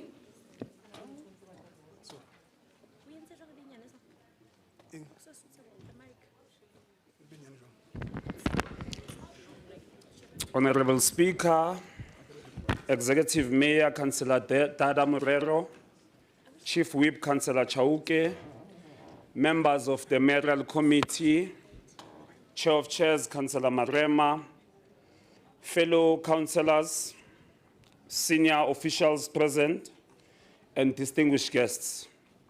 Speaker, in Johannesburg, residents don't ask for perfection. They ask for reliability, water when they open their taps, electricity when they switch on their lights, and roads that don't punish them for going to work. Today, we consider the City of Johannesburg Infrastructure Plan, a document that speaks directly to those basic expectations and to the responsibility we carry as this council. This plan matters because it brings order, discipline on how we plan, manage, and invest in infrastructure.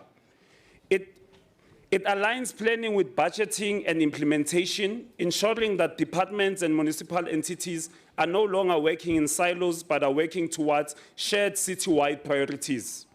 Madam Speaker, earlier this year, during the January 8 statement, President Cllr Ramaphosa reaffirmed that fixing local government, improving service delivery, and restoring the credibility of the state are among urgent tasks before us. He emphasized that communities must begin to feel the presence of government through reliable services, functioning infrastructure, and accountable leadership. Madam Speaker, the infrastructure plan before us today speaks directly to that national call. It gives us a practical tool to move through from declarations to delivery, from plans on paper to service on the ground, and from crisis management to long-term stability. We do acknowledge that Johannesburg faces infrastructure challenges, aging assets, backlogs, and growing demand driven by urbanization. We accept these realities, not to dwell on them, but to respond to them in a structured, responsible manner. This plan allows us to do exactly that, Madam Speaker. Mr. Mayor, this is a true and honest report. It does not hide our weaknesses and does not sugarcoat them. The reality on the ground, it gives us the reality on the ground, but importantly, it is not a report of despair. It is a credible evidence-based plan that shows where we are, and more importantly, how we can succeed and change our infrastructure outcomes for the better. What is particularly encouraging about this document is that it shifts the city from a short-term fixes to long-term solutions. It prioritizes maintaining and renewing what we already have, strengthens accountability across departments and entities, and assures that infrastructure decisions are informed by data, affordability, and sustainability. Importantly, Madam Speaker, this infrastructure plan supports the work of this council as led by the government of local unity. It provides a shared framework for rebuilding Johannesburg, one that is financially sustainable, fair in its investment choices, and focused on restoring confidence in service delivery. By approving this plan, Council is making a clear statement that infrastructure will be planned before it is built, maintained before it collapses, and funded where it delivers the greatest benefit to our residents.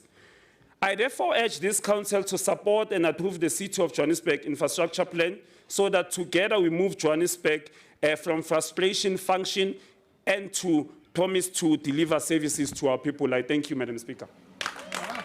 Thank you so much, Councillor. MMC Masuku. Thank you very much to the councillors, Councillor Ngwenya, Councillor Cook, as well as Ngwecheni. Madam Speaker, through you, I just think it's important that councillors, in particular, the councillor who, once we approve the policy in Council of Aldermans, the alderman, councillor, works through you. I think that when you come to council and there is a progressive proposal and a plan that seeks to take the city forward, where you see something that you think needs to be enhanced, the expectation is that you make those proposals. I mean, through you, Speaker, Councillor Peterson made recommendations, Councillor Shai made comments earlier on the previous reports. We are governing. We are not going to fold our arms and not have a plan to deal with the infrastructure challenges. We are, in our report, we are very clear and we are transparent and honest about the challenges and the decay in the city. So we are not going to just sit and say, no, because this is a long-standing problem, we are going to keep quiet. No, we have an executive mayor who has foresight to be able to say, mayoral committee, let's work on a plan and take it to council so that we deal with the challenges that we all understand the city of Johannesburg is grappling with. I also want to remind councillors, Speaker, that this plan should be read and interpreted in the context of the plans the proposals that were put in council, the COJ Infrastructure Asset Management Policy and the COJ Infrastructure Asset Management Improvement Plan that actually was welcomed by all councillors. So I don't see why this should now be as if we are not enhancing what we already said we will deal with.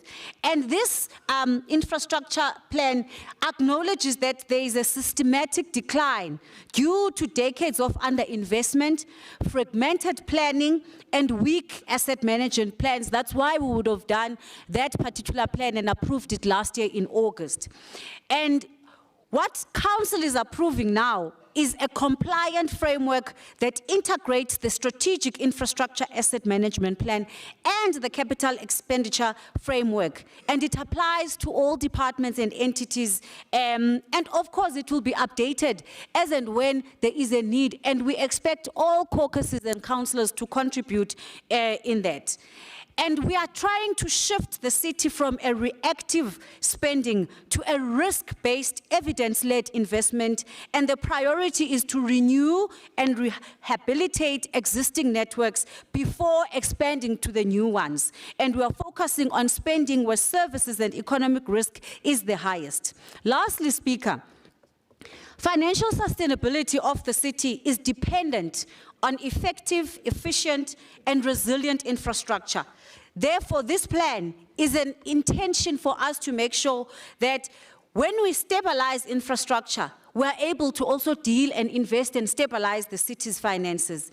The plan reduces unplanned failures and improves value for money and strengthens the city's standing with National Treasury and lenders, because we need them to also believe and take into cognizance, yes, we've got challenges, but we've got a plan to deal with this. And of course, this begins and works with the issues of ensuring that power, Joburg water, and it also expands to other departments. And there's a proposal that came from, to say, I think it was Councillor Abdul, if I'm not mistaken, who said, let's include JDA. That is a proposal that the councillor is making to say, let's be inclusive and not only look at these particular entities. Therefore, Speaker, through you, we request Council to approve this plan, and we make sure that we take Johannesburg forward and we deal with our infrastructure challenges to ensure that we provide services and we fix local government as per the input by Councillor Ngwenya, as indicated by this President of the African National Congress, who is also the President of the Republic, that it is important for us to fix local government so that we provide services to our people. I thank you, Speaker. Thank you so much, MMC Masuku. Colleagues, the recommendations are on pages, or is on page 6.14. Is the item agreed to? Thank you. The yeses had it, the noes came afterwards. I'm brutally honest. The yeses came first, and then the noes came. No, I'm being brutally honest. The yeses came, and then the noes came afterwards. So the yeses has it. Councillor Schrader? Oh, Alex, sorry. It's fine, you can sit. Thank you, Speaker. Speaker, in terms of Rule 84, can you please note the opposition of the Democratic Alliance to this item? We do not agree that the policy is far-reaching. Thank you. Thank you so much, Councillor Christians. It's noted. We proceed with item 7, which is the City of Johannesburg 2024-25 close-up performance assessment on the employment, equity, gender, and disability. Raadslid Boer van die Vryheidsfront Plus. Good morning again, Madam Speaker. On the previous item, Councillor Ngwenya said this was an honest report, and I tend to agree with him. Item number 6 was an honest report. Madam Speaker, you just said you are brutally honest, and I agree, you are brutally honest. But unfortunately, item number 7, Madam Speaker, is brutally dishonest. It is an assessment report on employment equity, gender, and disability. And the aim of this act, the Employment Equity Act that was implemented in 1998, was to, and I read here from the definition, it ensures equitable representation of designated groups, that is population group, example African, colored, Indian, they don't include whites there. And then also women and persons with disability, across all occupational categories and levels of employment. So this is what this act tries to achieve. This report, Madam Speaker, only speaks about women and persons with disabilities. And it focuses on the ratio of male and female representation in the Johannesburg workforce, which in general is not too bad. Women represent 47.2% and male represents 52.8%. The report, however, chooses to focus about women in top management. They only represent 18.8%. And yes, it's something that needs to be addressed. It also addresses the people with disability. That target has been increased from 2% to 3%. And yes, we have to accommodate people with disabilities. But Madam Speaker, what this act does not address, and this act is unfortunately one of the racist laws that ANC has brought to us to cover their incapability to create jobs in this country. Hou net aan. There's someone with a camera up there. Can we stop that? Thank you. Raadslid Boer, you can aangaan.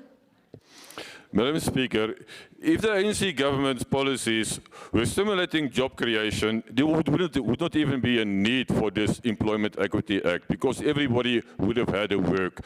But the problem in Johannesburg is, and there is no mentioning in this report about designated groups. There is not even one single word. And that is why I'm saying it is a brutally dishonest report because we know from the entities that the representation of the various races in the city is so out of line. The white people especially and colored people are underrepresented in the city's workforce. And that is something that needs to be addressed in terms of the Employment Equity Act that actually says when one race group is underrepresented, an employer cannot employ people from another race group until that disparity is resolved. And this is something that the City of Johannesburg needs to address. And I failed to mention this in this report, but we need to address the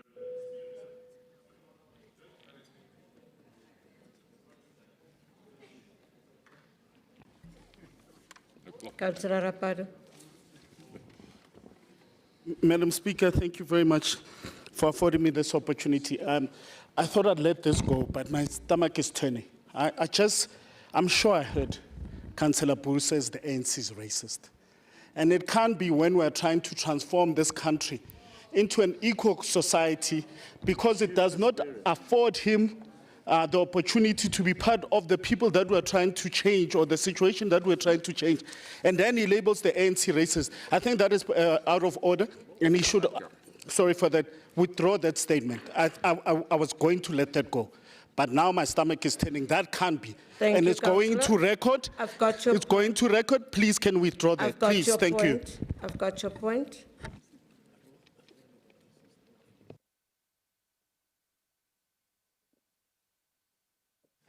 Councillor Boer, if you have said what the council is saying, if you have said the ANC is racist, can you withdraw that statement?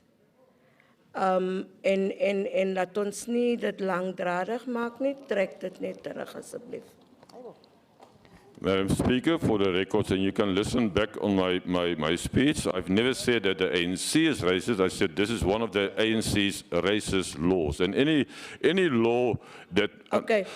Councillor Boer, kan jy terugtrek dat dit een van die ANC's racist laws is? Can you withdraw, please? Madam Speaker, I won't withdraw that because that is the truth. This law is one of the ANC's racist laws.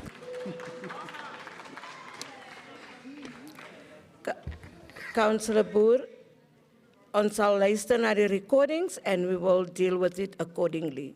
We will listen to the recording, Councillor Rapado, and we will deal with it accordingly. Now, Councillor Rapado. Madam Speaker, please, can you I've made a ruling, Councillor Rapado. He's defying your ruling to withdraw. I have made a ruling, Councillor Rapado. I will deal with it accordingly. Please do. We'll deal with can it we send him and to everybody will ethics know. for that? Councillor Rapado, we will deal with it accordingly and we will let everybody know how we have dealt with it. Baie dankie. Can you switch off your mic, please, Councillor Rapadu?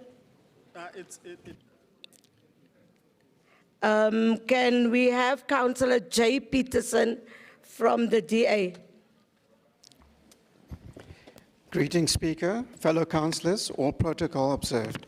I rise to speak on the assessment report for employment equity, gender and disability for the 2024-2025 year. It's obviously hopelessly late as we are approaching the end of the 2025-2026 report. This report, that being said, let's have a look at what the contents of this report have.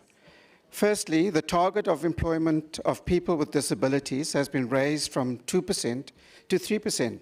While this is a bold step forward, I have to ask the question as to how this will be implemented. As far back as 2016, the target of 2% for PWDs was never reached, and the new target will surely be a huge challenge. The report states that all relevant stakeholders were consulted on this initiative. I need to ask who the relevant stakeholders are. I know previously I asked this question as to which stakeholders are being consulted. For example, are they consulting the Johannesburg Society for the Blind, Blind SA, located in L Road in Alberton, SA Mobility for the Blind Trust, located in 3rd Avenue, Melville. For the hearing impaired, KZN Blind and Deaf Society in Durban Central can be contacted on 031-309-4991. Deaf SA, that is housed at 20 De Korte Street in Bromfontein. If anyone could help placing people with disabilities, it would be these institutions for a start. Dr. Claudine Storbeck, Professor and Director for Deaf Studies at Wits University, will also prove to be a great help in understanding the challenges faced by the deaf community, especially in the workplace. The COJ seems to comply with the new legislation, and I want to know how the set target of 3% will be achieved for employment equity. What are they doing different from what they did before, and how will they would achieve this target, this new target for PWDs? This requirement, I feel, should be part of the KPIs for senior management. There are still several departments that have appointed very few PWDs. Even an entity like Pick It Up or JCPZ could have PWDs doing admin duties in their offices. It seems, though, there is no political will to comply with the legislated requirements. May I remind you that there are penalties for not complying with this act, ranging from 1.5 million or 2% of turnover to 2.7 million or 10% of turnover for repeat offenders, which in this case we are. More concerning would be the loss of the tender eligibility, which means the loss of the certificate of compliance, which means that entities cannot do business with the state or secure government contracts. I request that the Employment Equity Plan be made available to the Section 79 Committee so we can do proper oversight regarding the compliance for the EE Act. We as the DA want to see the streamlining of officers, work personnel while addressing the requirements of employment equity. It would appear that JPC is the only entity that gave any feedback, any development and guidance about what they would do. What have the rest of the entities done so far? This does not bode well for progress with EE compliance. Joburg Tourism and JDA both say guidelines were given for the development of the plan for EE. Have they complied? Have they done this? What is happening to the other entities? Are there deadlines? The DA believes that the PWDs operate in an inclusive society through legislative reform, improved access, and economic empowerment. We believe PWDs are differently abled people and that the stigmatization and the terminology should restore dignity of differently abled people. The challenges for differently abled people does not start when they seek employment. It starts with their education and their development from the onset.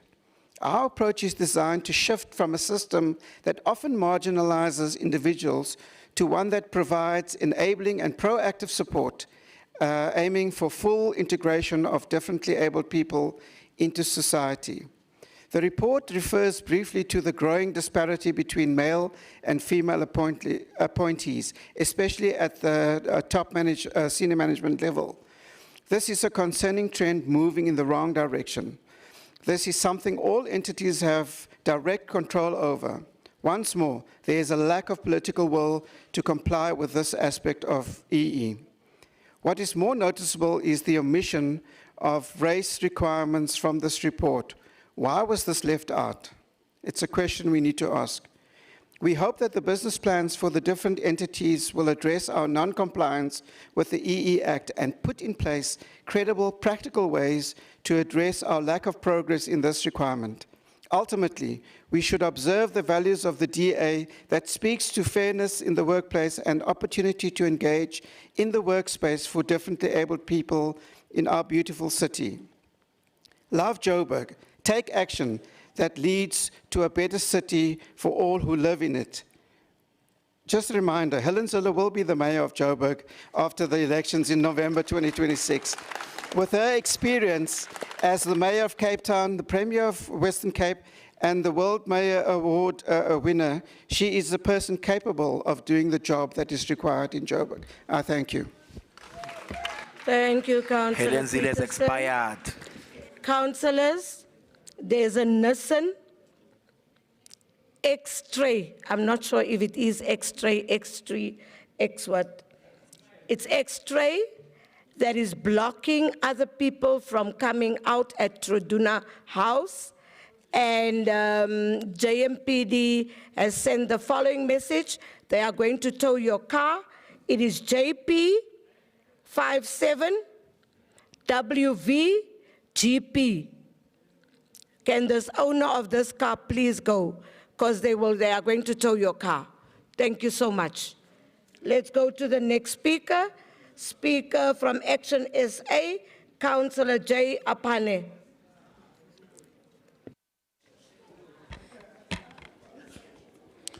Honorable Speaker, members of Council, Fabulous 44, and most importantly, fellow residents of the City of Johannesburg. I rise on the item 7, City of Johannesburg 2024-25, close-up performance assessment. Councillor, speak into the mic, please.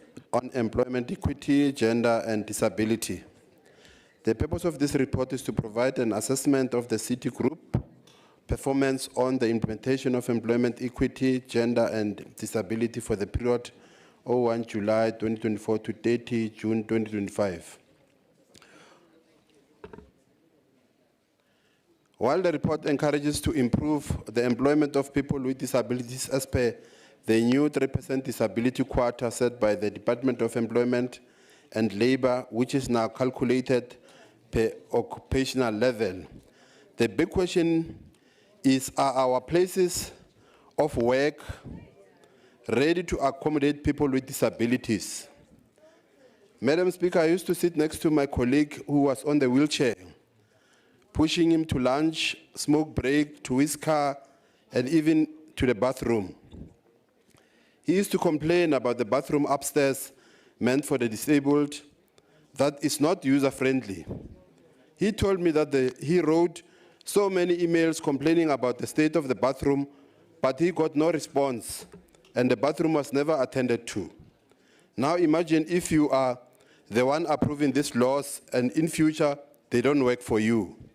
So we should, as the city, ensure that our buildings are user-friendly to people with disabilities, as the Department of Labor gazetted for a 3% disability. So the more you get people with disability, and then the buildings are not friendly to them, then we have a challenge here, Madam Speaker.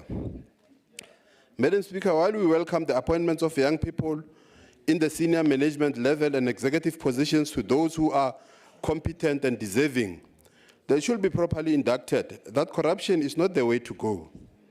Yes, I concede that corruption is not only limited to young people. Even parties that claim to be clean are also corrupt. Imagine being a CEO at 27 and being corrupt. then when you are twice your age at 54, how many entities that you preside over shall have collapsed for self-enrichment and for those that are owed favors? We have seen our SOEs, Madam Speaker, they are nowhere to be seen because of corruption. Yes, we see female being well represented, Madam Speaker, both in senior management positions and executive positions, which is commendable, but more is yet to be done. Madam Speaker, while policies and reports indicate a framework exists, there is a concern that the actual progress towards equitable representation, especially at senior management or in lived workplace experiences, is lower than desired. Action SA views current employment equity targets as potentially bureaucratic and counterproductive if they become mere box-ticking exercises rather than genuine avenues of opportunity. Action SA therefore knows this report. I thank you. Thank you, Councillor. UDM Councillor Chair Zigebe.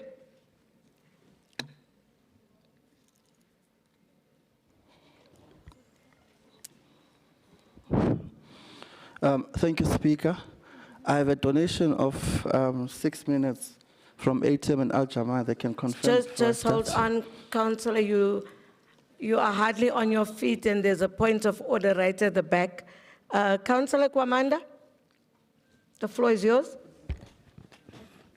Good afternoon, Speaker. Compliments of the new season. I just wanted to donate my 3 minutes to the chairperson of GOD, Councillor Zikebe. Thank you very much. Thank you so much. Sorry, I thought it was a point of order. Councillor Zikebe. And also ATM's 3 minutes. Hey, you are good at that. Ne? I'm collecting. Hey, I can see. Thank you, Councillor. So you have 9 minutes. It's a new year indeed. Okay. Carry on. Thank you, Madam Speaker. When you said there's a point of order, I was like, hey, am I a troublemaker that much in this council? No. That's what I thought. Are you the troublemaker? Let's not have a dialogue. But I thought you are the troublemaker. Thank you, Councillor. Thank you very much, Honorable Speaker, the Executive Mayor, members of the Mayoral Committee, fellow chairpersons, councillors, guests in the gallery, I greet you. Madam Speaker, the report before us speaks directly to the quality of our governance as a city. Whether we are complying with the law, whether our systems are inclusive, and whether transformation is being implemented evenly across the institution. Let me start by acknowledging that the report does not reflect progress at a group level. There are departments that have demonstrated that employment equity consultation, disability inclusion, and compliance are achievable when leadership intent, systems, and accountability are aligned. That must be recognized. But Council would fail in its oversight duty if we allowed group-level averages to obscure persistence and serious weaknesses at departmental level. The Employment Equity Act 55 of 1998 is explicit. Designated employers must eliminate unfair discrimination, implement affirmative action, and ensure equitable representation of designated groups, including persons with disabilities. Importantly, Section 16 requires regular and meaningful consultation with employees and organized labor. These consultations are not symbolic engagements. They are a legal and governance requirement intended to build transparency, legitimacy, and shared ownership of transformation. Yet, the figures in this report show uneven institutional discipline. Group finance, with a workforce of 1,697 employees, recorded 0 employment equity consultative meetings during the reporting period. The Office of the Speaker, with 245 employees, also recorded 0 meetings. Even the City Manager's Office recorded only 3 meetings, placing it in the fair rather than good or excellent compliance category. At the same time, departments such as community development, which convened 10 meetings, and development planning, which convened 12, demonstrate clearly that compliance is not a capacity issue, but a leadership and prioritization issue. The disability representation figures require equally frank reflection. For the 2024-25 period, the city's disability target was 2%, and the several core departments remain significantly below this threshold. In the city manager's office, 99 employees are recorded with 0 persons with disabilities, translating to 0.00%. Group forensic and investigation services reflects the same outcome with 62 employees and 0 persons with disabilities. Public safety employees, 9,665 people, but has only 34 persons with disabilities recorded, standing at 0.35%. Health employs 2,540 people with 20 people or persons with disabilities at 0.79%. Group finance records 16 persons with disabilities out of 1,697 employees at 0.94%. At the same time, the report shows that stronger outcomes are possible. Group corporate and shared services exceeds 3%. Economic development is close to 4%, and group communications and marketing exceeds 10%. This confirms that disability inclusion is achievable when recruitment practices, reasonable accommodation, and accountability mechanisms are deliberately designed. Madam Speaker, Council must also take seriously the changing regulatory context. As of April 2025, the employment equity regulations increased the disability target from 2% to 3%, and this target must now be applied per occupational level. This raises the bar significantly and requires focused attention on senior and top management levels. As government, we must approach this report responsibly. It is not about sensationalization, sensationalism, isilungu sikhuwa bafethu sawuthini sange sizalwe naso, or blame shifting, but it is also not about sanitizing uncomfortable facts. Best practice in public institutions shows that stronger outcomes are achieved when consultation calendars are standardized, performance agreements include transformation indicators, reasonable accommodation is budgeted for, and recruitment pipelines are deliberately built. Council should therefore insist on clear corrective action, measurable timelines, occupational level monitoring, and consequence management where repeated non-compliance persists. Compliance with the law is not optional. It is a core management responsibility. Johannesburg has the capacity to lead in governance quality and institutional integrity. That leadership will be measured not by intention, but by outcomes. I thank you. Thank you so much, Councillor Sigebe. Chair, time flies, eh? Councillor Nhlapo from the EFF.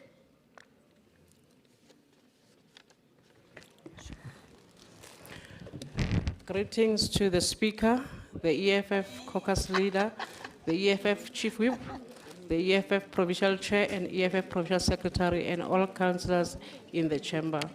I rise on item 7. The city of Johannesburg remains one of the most unequal cities in the world. Despite progressive legislation and policy frameworks, the lived realities of many residents, particularly women, young people, and people living with disabilities, continue to reflect deep structural exclusion from meaningful economic participation. As the EFF, we remain unapologetic in our call for radical economic transformation and inclusive development that places our people at the center. This performance assessment is not merely a compliance exercise. It is a critical tool to measure whether the city is truly advancing employment equity or merely reproducing inequality through cosmetic reporting. Employment equity must translate into real job opportunities, fair representation, and dignified working conditions, especially for historically marginalized groups. As the EFF, we are deeply concerned that unemployment in Johannesburg continues to disproportionately affect women, youth, and persons with disabilities. The city must move beyond commitments on paper and ensure that its recruitment, promotion, training, and procurement purposes actively support employment equity targets. Job creation strategies must be intentional, inclusive, and aligned with the local government development initiatives that empower communities at ward level. Furthermore, gender equality cannot be achieved without addressing systematic barriers in the workplace. Women remain underrepresented in senior management and technical positions within the municipality.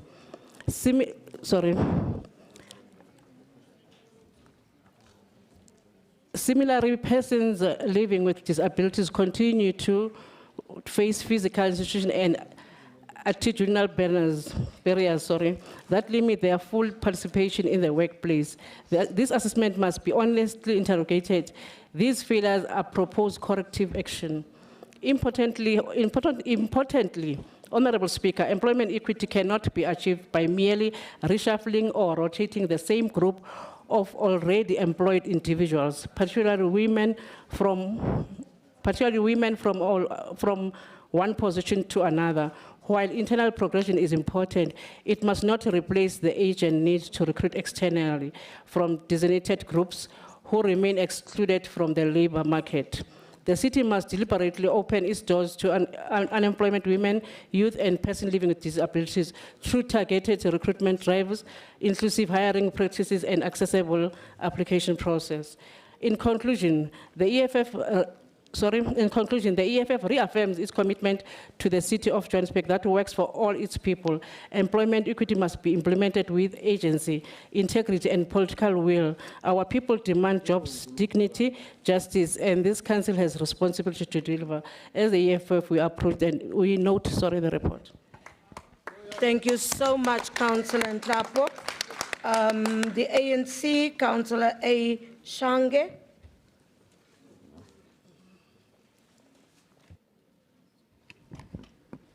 Mangithathele ithuba ngibonge Speaker ithuba engilinikezwayo ukuba ngikhuluma uKhansela uPhumlile Shange obuya ward 129. Speaker, ngibingelela bonke abahlali baseGoli, ngibingelele uExecutive Mayor, ngibingelele wonke ama-MMCs akhona, bese ngibingelela bonke osihlalo bamakomiti la ngaphakathi, ngibingelele izihambeli zethu ezikhona kule ndawo, ngibingelele wonke amakhansela we-African National Congress ingane zikaMdala uTambo, bese ngithi kubona ibambeni kanjalo ningayiyeki maqabane ukuze sikwazi ukuqhubekela phambili, singabavumeli ukuthi bagiye ngathi ngoba ibheshu lenye indoda abalazi ukuthi libuya kuphi, balithathe emsamo baliqoka. Speaker, ake ngithathe lethuba ngithi as the ANC we're noting the report with these concerns. Speaker, useshilo lapho uKhansela uNgwenya wathi the president of the ANC and the president of the country said, we're fixing the local government. And this policy is one of the policies that as City of Johannesburg, we must fix it in order we fix this country. I can hear, Speaker, people are saying the ANC is still continuing with apartheid. But I want to raise a concern, Speaker, and say to councillors in this council, we're all members of the Section 79 committees. It is our responsibility that if something is going wrong, collectively so in Section 79, we raise these issues so that we are able to move forward. But we don't come to the council and try and grandstand unnecessary, Speaker. But Speaker, I want to say, as the African National Congress, we are saying from our side, Speaker, as much as we note this report, we want to say to the City of Johannesburg officials, number one, they must make sure that this policy, it works for everybody. And we are saying, Speaker, the policy needs to be changed, to be reviewed, and we make sure that we move forward. Because from our side as the African National Congress, we believe that there are KPIs and want to request, in particular through the city manager of this municipality, to make sure that he holds senior management accountable in ensuring that the policies in the entities, the entire city are there. Because there are much gaps, Speaker, in terms of this policy. And these gaps must be closed properly. And we are saying, Speaker, we need to review this work so that we are able to cover our people. And Speaker, some people are saying we are talking about blacks in the employment equity, and they're misleading this country. We are talking of an African people. So when we talk about African, it's number of race that are inside there. Let us all make sure that we speak a proper language in this council. And we are saying, Madam Speaker, from our side, as this organization, we want to encourage all institutions to make sure that they comply, they make sure that they do things correctly. Let us all make sure that these gaps that are within are closed. And the stakeholder, Madam Speaker, is clear. We said in the committee, as we sit as Section 79, we're identifying vets as one of our stakeholders that must assist us in dealing with the PWs, in making sure that we are covering that. But also, Madam Speaker, we are saying, yes, people are saying women are covered. And I become worried, Madam Speaker, when male councillors speaks a lot to say women are covered. How do they say that? Because for quite a long time, women was not covered anyway. And therefore, we still have gaps, Madam Speaker, and we want that to happen so that we are able to move forward. Madam Speaker, policies of the city are very important and critical. And we are saying to all departments that are not complying, as Section 79, we want to make sure that we do oversight and hold them accountable in making sure that there is compliance. In so doing, Madam Speaker, we believe that all managers, even the trade unions that are within the City of Johannesburg, they must make sure, Madam Speaker, in their LLFs, that they sit and discuss issues of policies in order for us to make sure that we achieve this goal of making sure that workers within the workplace are covered in terms of these policies. And they must make sure, Madam Speaker, that everything in the City of Johannesburg, as we are monitoring them, they make sure that things goes well. And we are saying the gaps that are within the City of Johannesburg in terms of the employment equity, it is our responsibility collectively, so whether we are sitting that side, another one is sitting this side, but collectively as councillors of the City of Johannesburg, we have a responsibility to make sure that our workers are treated equally, including their salaries are being treated equally, so that we are able to move forward, Madam Speaker. And we are saying, Madam Speaker, as the organization, we request that all parties in Section 79, they must do oversight on issues of women, issues of disability and other issues, so that we are able to close this gap that we have within the City of Johannesburg. It does not assist us, Madam Speaker, to come here in council as councillors that are sitting in the Section 79 and present views, leave the Section 79 where we must make recommendations and make sure that we come here, we implement and we move forward. The City of Johannesburg needs to make sure that there's compliance in terms of the also in terms of the PWs, so that we are able to move forward. And we are saying to the managers of the city, in particular, want to say to the city manager, please make sure that you hold your managers accountable in making sure that all entities do have these policies and they are in favor of our people. Workers must not suffer. Madam Speaker, it is not about people only.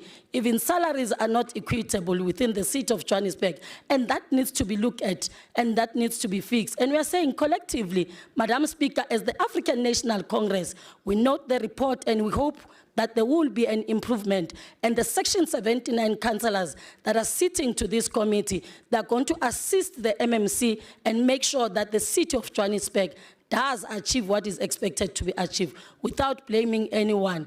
Ukuze sikwazi ukuqhubekela phambili makhansela, asibambisaneni sipolitike ngaphandle kwale nkundla esihleli kuyo ukuze sikwazi ukuthi abasebenzi sinabo baqhubekele phambili. Ngiyabonga, Madam Speaker. Thank you, Councillor Shange. Can we now get the MMC and Zungu to respond? Asibingelele kuwe Somlomo. Ngiphinde ngibingelele umphathi dolobha in his absentia. Ngibingelele usositswebhu we council. Ngibingelele wonke amakhansela khona ngaphakathi. nabavakashi bethu. Speaker, I have noted all the comments, and I must say that we are noting and we are going to work in improving where we are required to do so. And but Speaker, please note that the item 7 is a close-up report on the 2024-25 performance, employment, equity, gender, and disability. We have the utmost consideration on the importance of implementing the city's employment equity, gender, and disability priorities and plans. Please note the progress made thus far by the department and remedial action to be implemented during the current financial year. So, Speaker, I therefore ask Council to note the report. Thank you. Thank you, MMC. Councillors, the recommendations are on page 7.30 to 7.31. Is the item agreed to? Thank you. We move to item 9. Just hold on, STC. Councillor De Lange. Thank you, Madam Speaker. Due to lack of transparency, for the record, the Freedom Front do not support this item. Thank you. Noted. Councillor De Lange. Councillors, item 8 is a recalibration of the open space standards and related policy reforms to enable inner city rejuvenation. Thank you, STC. The DA, Councillor Kukamur.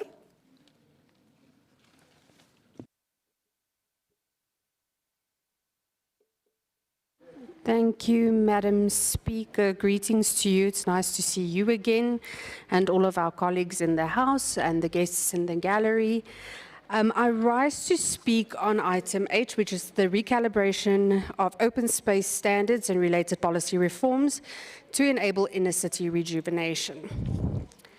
Madam Speaker, the Democratic Alliance supports inner city regeneration, transit-orientated development and affordable housing. We agree that the current open space standards are outdated and impractical in a dense inner city. But the DA's position is clear, Madam Speaker. Reform must raise the quality of the city, not quietly lower the standards that protect our residents. Public open space is not a nice to have. It is an essential urban infrastructure. It cools the city, manages stormwater, improves safety through active use, and supports health and dignity. Rooftop and podium spaces can play a role, but they are not an automatic substitute for accessible ground-level public parks. Too often, they become semi-private spaces that exclude the very communities this policy aims to help. Speaker, there are real environmental risks here. Reducing open space in already dense areas intensify urban heat island effects, increases flooding and stormwater runoff, and undermines Johannesburg's climate resilience. Green roofs only deliver benefits if they are properly designed, maintained, and enforced. Without clear performance standards, Madam Speaker, they risk becoming cosmetic compliance, green on paper, but meaningless in reality. This proposal also front-loads incentives and backloads accountability. Developers receive exemptions upfront, while the city carries long-term risk. Johannesburg's track record on post-approval monitoring is weak at best, Madam Speaker, and without regular audits, access rules, and penalties, Council will only discover failures years too late. There's genuine financial risk as well. We are giving up open space contributions now on the assumptions that growth will recover revenue later. That is not guaranteed. If development uptake falls short, the city could be left with less revenue and less public space. So, Speaker, the DA is not opposing reform. We are simply saying fix it properly. That means enforceable public access and safety standards, measurable environmental performance criteria for green roofs, mandatory long-term maintenance and compliance audits, and safeguards to ensure affordability does not mean overcrowding or poor living conditions. If Council adopts these safeguards, the DA will support this reform. If it does not, we risk repeating the same mistakes, densifying the inner city while stripping away the very things that make it livable. Madam Speaker, in closing, density without dignity is not development. Regeneration that makes the city denser but hotter, poorer in public space, and weaker in accountability. It is not progress. It is failure by design. Thank you, Madam Speaker. Thank you, Councillor. Can we have Good Party Councillor M. Cook? Thank you, Madam Speaker. As Good, we're very pleased with this report as it confronts a planning contradiction that Johannesburg has faced for far too long. We say we want inner city regeneration, we say we want affordable housing and transit-orientated development, yet we continue to apply open space standards designed for low-density suburbs to the densest parts of our city. The result has been predictable: stalled developments, unaffordable housing, persistent non-compliance, and decay. The current system does not protect the residents. It protects outdated assumptions. It drives up the costs. It discourages rehabilitations of bad buildings, and it makes affordable housing financially unviable in exactly the areas where people need to live, close to work and close to public transport. This proposal does not abandon open space. It actually modernizes it. Vertical greening, rooftop spaces, and podium-level amenities are not shortcuts. These are globally recognized urban solutions applied effectively all over the world. Importantly, Speaker, these exemptions are actually targeted in this report. They favor small units, they favor social housing and accredited delivery agents. They introduce monitoring mechanisms to ensure affordability commitments and are real and they are enforceable. Johannesburg cannot regulate its way into decline and then be surprised by the outcome. If we want a safer, denser, more inclusive inner city, we must align our rules with the reality. Good supports this reform because planning must enable dignity, not obstruct it. I thank you. Thank you so much, Councillor Cook. Councillor Deshay from the Democratic Alliance.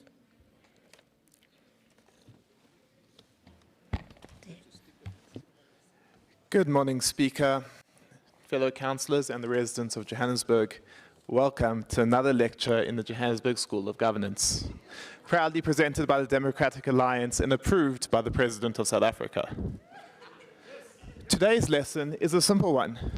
Good governance means learning from past experiences and integrating those into how you go going forward. In principle, the Democratic Alliance supports the intention behind this item. We understand the need to unlock development and revitalization in the inner city. But we've seen this movie before. Time and time again, policies are brought to this council, often on the eve of elections, that prioritize new structures, new capacity, and new discretion, instead of strengthening institutions that already exist. We saw this clearly in 2021 with the AFS teams. Hundreds of people were appointed just before the end of a term, and then it took the city 3 years to fully capacitate them with the necessary equipment and systems, and they are still underperforming today. That is not delivery. That is political optics masquerading as governance. And that is precisely our concern here. This policy insists on additional inspectors, additional monitoring teams, and additional so-called short-term support in a city with a stretched balance sheet, and in a city that already employs professionals whose legal mandate is to do exactly this work. We do not need parallel structures. We need to respect and utilize the expertise we already have. Why is this administration hiring manual data capturers to walk around with clipboards when green coverage can be audited automatically using satellite imagery? The technology exists. What is missing is the political will to stop creating jobs for PAL schemes dressed up as policy. Which brings me to the core lesson of today's School of Governance. Institutions fail when expert warnings are dismissed instead of interrogated. 2 years ago, the Democratic Alliance raised serious concerns about the process that led to the appointment of the JDA CEO. We questioned the reduction of baseline requirements. We formally requested the minutes of the board meeting where those requirements were altered. Those concerns were not answered on their merits. They were dismissed and in some cases smeared. This week, there are serious and troubling reports in the public domain relating to that very appointment. This is not a told you so moment. It is a reminder of that when warnings are ignored, consequences follow. And we are seeing the same governance pattern again in this policy. This item conflates two things that do not need to be conflated: the creation of green space in the inner city and the creation of discretionary temporary capacity. That is a governance error. We are deeply concerned by the reliance on rooftop gardens as an alternative to open space contributions. The vast majority of inner city buildings were designed for minimum viable economic use, not for future rooftop amenities. They were never designed to carry those loads. To present rooftop gardens as a universal solution is quite frankly a red herring. By demanding heavy accessible rooftop parks on structurally weak aging buildings, this policy effectively taxes the rehabilitation of so-called bad buildings out of existence, disqualifying the very structures it wants to save. Additionally, the call to create extra capacity to ensure compliance for rooftop gardens which will apply to a minuscule number of properties is both nonsensical and wasteful. Our recommendation is to withdraw this item, remove those clauses, and bring it back so we can improve it the right way. Because good governance is not about assuming things will work, it is about designing systems that will endure long after the cameras are gone. Thank you for attending another lecture in the Johannesburg School of Governance. Please note there will be no extended learning program for slow learners. Next.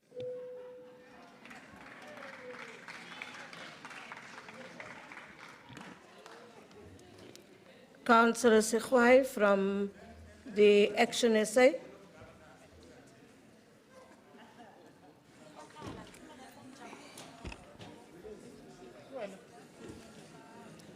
Greetings, Madam Speaker. Just hold on, Councillor. Councillor Shane, can you please switch off your mic?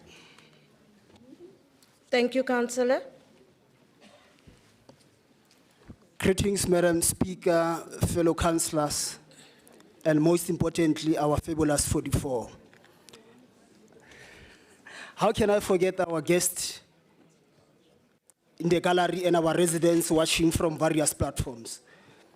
Madam Speaker, I rise to speak on item 8, which is the recalibration of open space standards and related policy reforms to enable inner city rejuvenation. Madam Speaker, inner city rejuvenation remains an Action SA policy and a motion that was passed sometime last year in council. Lest we forget, it is only through the proper implementation of this motion that Johannesburg can be restored to its former glory. And who is better to do that than Action SA? Somewhere in the body of the report, there's a line that says, Johannesburg inner city has shifted from an economic powerhouse to an area of decline marked by unsafe, bad buildings and inadequate open space. Together with various stakeholders, the report says messaging should highlight the city's proactive stance in addressing housing shortage, improving safety through active urban space, and promoting environmental sustainability through rooftop and podium green spaces. Various incentives are also being proposed that are expected to unlock private investment, install or marginally viable development, catalyze inner city regeneration and stimulate job creation in construction and allied industries. In short, Madam Speaker, this report reaffirms Action SA's long-held view of what the city should be like when there is a clear political directive. A livable city, massive job creation, and a city where people can call it home. In 2016, Madam Speaker, our former executive mayor, Herman Mashaba, said, let's reclaim hijacked buildings, partner with private developers, and address the acute housing backlog in the city. Sadly, Sadly, today we are still talking the same language. Why? Because we never had a mayor since Herman Mashaba. Madam Speaker, let's rather have him back so that he can finish what he has started in the city. Ke a leboha.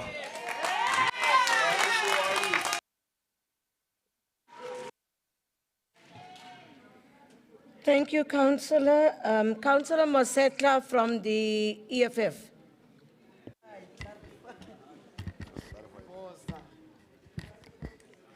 Thank you, Speaker. Expropriation of bad buildings in the inner city was brought into this council by the EFF. Stop those things. Stop those things. After all, he was an EFF. Greetings, Speaker. Councillor Mosetla, stick to your speech, please. But Thank this you, is my Councillor. speech, Thank you, Councillor. and you are Councillors eating on the my other time. side. Councillors on the other side, can This you is stop my speech, and you are disturbing- eating on my Can you time. stop disturbing the councillor? Because when your councillor spoke, everybody was quiet. Thank you, Councillor Mosetla. I didn't eat your time. Greetings, Speaker of Council, Honorable City Manager Dr. Brink, Red Battalions of the EFF led by our Provincial Chairperson, Commissar Dunga, and Commissar Moshe Koma, as well as our party leader, Dr. Chwaku, and Chief Whip Tabisa Mohapi. The inner city has shifted from being an economic powerhouse to an area characterized by hijacked buildings, unsafe living conditions, and severe shortages of affordable housing. The current requirement of 18 to 24 square meter of open space per resident may be appropriate in low-density suburbs, but it is impractical in the inner city and TOD corridors, where land is scarce and property values are high. As a result, open space contributions have become the highest component of development costs, discouraging investment and stalling residential and mixed-use developments.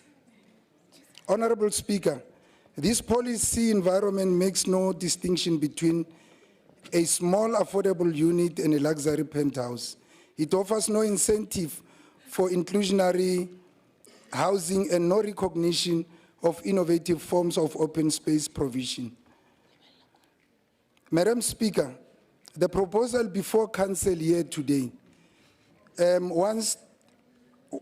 is proposing reducing open spacing standards from 18 square meters to 10 square meters per unit within the inner city and council designated TODs.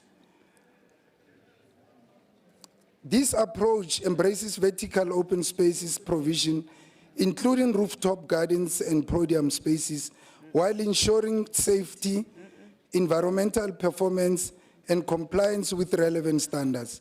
It aligns with the city's SDF 2040 TOD strategies, area frameworks, and nodal review policy. Importantly, this is not a deregulation exercise. The proposal includes monitoring and accountability measures. While there may be short-term reductions in open space contribution revenue, the medium to long-term benefits are clear.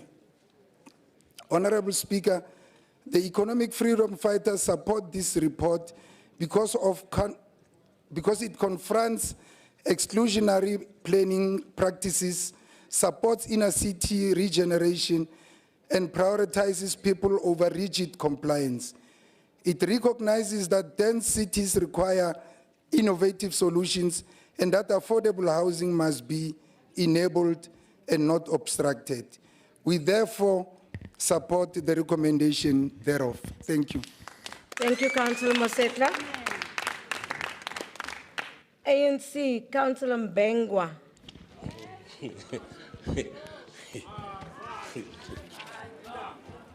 Okay, good morning and greetings in the new year. Yes, it's a good morning. Whether it's 10 o'clock in the evening, still good morning because in 2026, a new dawn led by the African National Congress is going to happen. Now, Madam Speaker, before I do the plenaries of greetings and everything, I wanted to do it simple so that I can touch these things because Mapungo inner city rejuvenation touches me personally because I am a councillor and a resident in the inner city. There is a Tsonga word that said, Mintiro ya balabula. People are talking riddles. They quote 2016, they quote certain people from Cape Town. Here, who is the current mayor, Mayor Cllr Margaret, has showed us what must be done. The rejuvenation we are talking about. The walkabout where he was displaying in the inner city what must be done. It's a clear translation of what the inner city, a rejuvenated inner city should look like, should be. It means that we should have a space to walk. We should have an open pavement that we walk on. Meaning that the ANC is displaying what must be done, not in Tsuman. The ANC is leading. It's leading what must be done. So, but we have got dreams. But before I go on, there is a word that we learn in the university. It's called what? Plagiarism. You know, in simple words, it means theft, where people go and copy things. So, some few weeks ago, we saw a certain old woman there, you know, in Randburg, trying to mimic what the mayor of the ANC, Dada Morero, is doing in showing how our rejuvenated inner city and all the surrounding cities that we have, your Randburg, your Sandton, what must look like. And we can't go there without starting here in the inner city, rejuvenating it. Now, as I go on, Madam Speaker, a rejuvenated inner city. I don't want to be black like me because there will be a problem if I start quoting that man. It means the following, that our parks are safe and the recreational spaces are safe, that our kids can play there safely and not fed with drugs, that the spaces can be a facility used for that purposes. Meaning that the ANC saw it. Sometimes I aspired to be a teacher. And we needed to teach the people because they follow behind us. And the mayor was teaching us on what must be done. Now, it means that when we are implementing the rejuvenation, when we are redesigning, rejuvenating this inner city and all these public spaces that we're earmarking, we have to ensure that we are implementing the bylaw, meaning that journey that the mayor and all the MMC they were doing is a simple arithmetic action that must be done. And this is what we're looking forward to it as the ANC because it is going to help. But we are cautioning on the following, that the ANC is also cautioning that as we implement this, we must move away from the concrete jungle. We must go to green. When we are doing all these things, we must look at the greening. Meaning, for those that did not do biology at school, or those that know how to play disc and jockeys in some FMs, should learn that it means that we'll have more spaces of oxygen. So, the ANC says this rejuvenation, when it comes, it must also curb the capitalistic gangsterism. We're cautioning it, Madam Speaker. What is capitalist gangsterism? As much as this whole environmental friendly and everything should be done, it should be inclusive. It must not be driven by those who will come and group themselves the same way that some big companies did in the World Cup of 2010. We do not want that. We want also our own people, our African people, to be participating in those rejuvenation.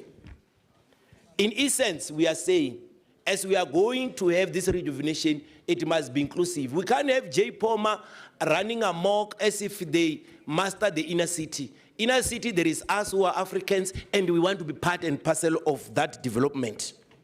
And this we note that it will change the face of inner city. The open space currently, as we speak, it is occupied by the homeless people. It's occupied ngalabantu bohambo. And it's something that we don't want. But with the exemplary that the mayor was driving, we are seeing a better inner city. And we are saying, Mayor, laba le nto bewuyenza, buyiphat, we were on the right track that Oliver Tambo has instructed that we must liberate our people. And the reduction there, in terms of the square meters from 18 square meter to 10, we find is very irrelevant. It gives the property owners extension of where we can also add greening. And we welcome this proposal. As the ANC, we are saying that the inner city rejuvenation, and the people who say Ward 59, Ward 60, Ward 123, Ward 63, Ward 64, welcome this rejuvenation, the entire inner city. And we are looking forward for that to be implemented, because there is no other people that will liberate the black people of South Africa except the African National Congress. Magogo, awuhambi uyodlala nengane.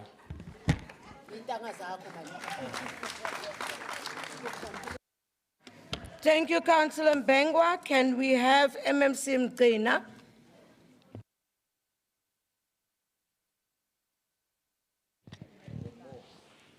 Good afternoon, Madam Speaker. Greetings and compliments to yourself, the Executive Mayor, fellow MMCs, councillors in the chamber, Chief Whip of Council, Signori, and the residents of our city, our guests that are here as well. We greet them. Madam Speaker, let me thank Councillor Cllr for supporting this report, and of course noting the concerns that she has raised. Let me just assure her that once the report is approved, we can always work together in improving where improvement is needed. And also thank Councillor Cook for supporting the report as well, and putting an emphasis on the importance of this particular report. We really appreciate that, Councillor.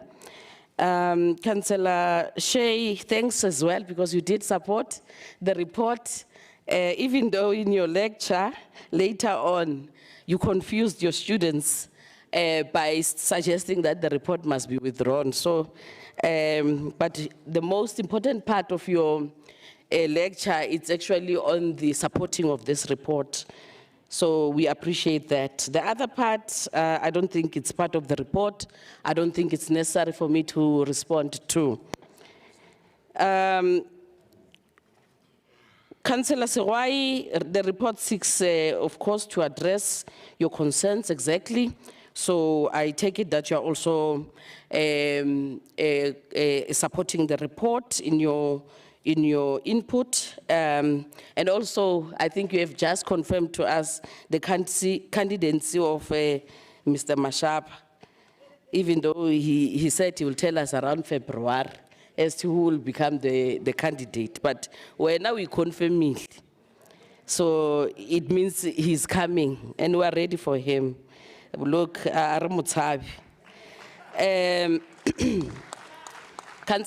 Musehla Mugoni, I think you have actually done a good job in terms of this report. It shows that you understand the intention of this report.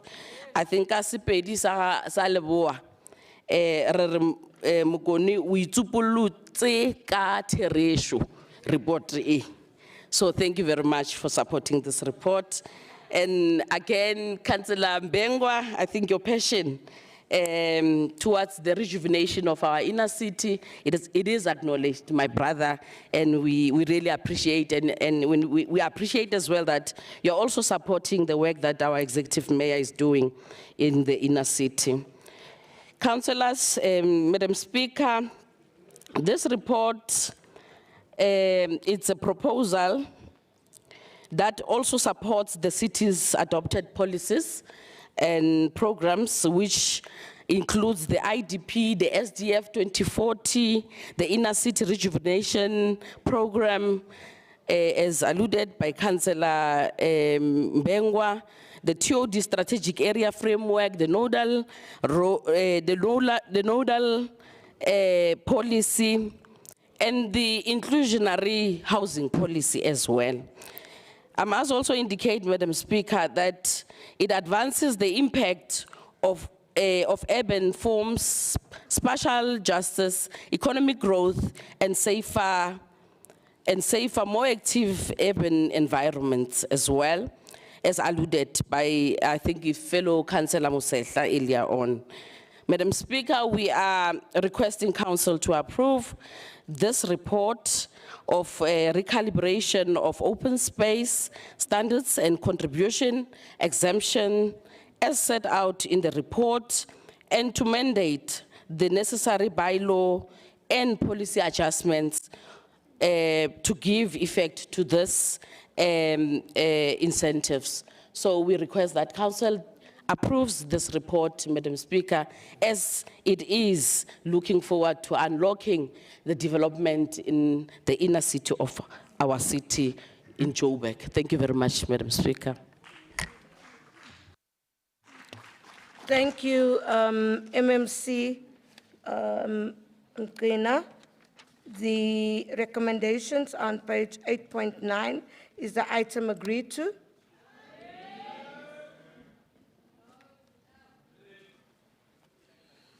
It's agreed to. The yeses have it. Councillor Alex, you don't have to stand. Much obliged. Thank you very much, Speaker. Speaker, in terms of Rule 84, the Democratic Alliance wishes to record its opposition to this item. Thank you. Thank you so much, Councillor. Colleagues, we are going to item 10 and after item 9. And after item 9, we'll go for lunch. Okay? I'm not sure who that is because I can see you are eating the one that said we don't want lunch. And it is not supposed to be in the chamber. Thank you, councillors. We are going to do item 10 and then we go for lunch. Item 9, apologies. Councillors, item 9 is the development, sale and/or long-term lease of portion 159 of the Farm Deep Kloof 319 IQ, that's in Soweto Gateway, for compliance with Section 33 of the Municipal Finance Management Act. Thank you. We have Councillor F. De Lange from Freedom Front Plus. Thank you, Madam Speaker. All protocol observed. Just stop my time there. There was a request by one of the officials that we combine item 9 and 10, and she spoke to all the speakers. I don't know if that has been done. Please don't use my time for that. There was a request. She came to my table.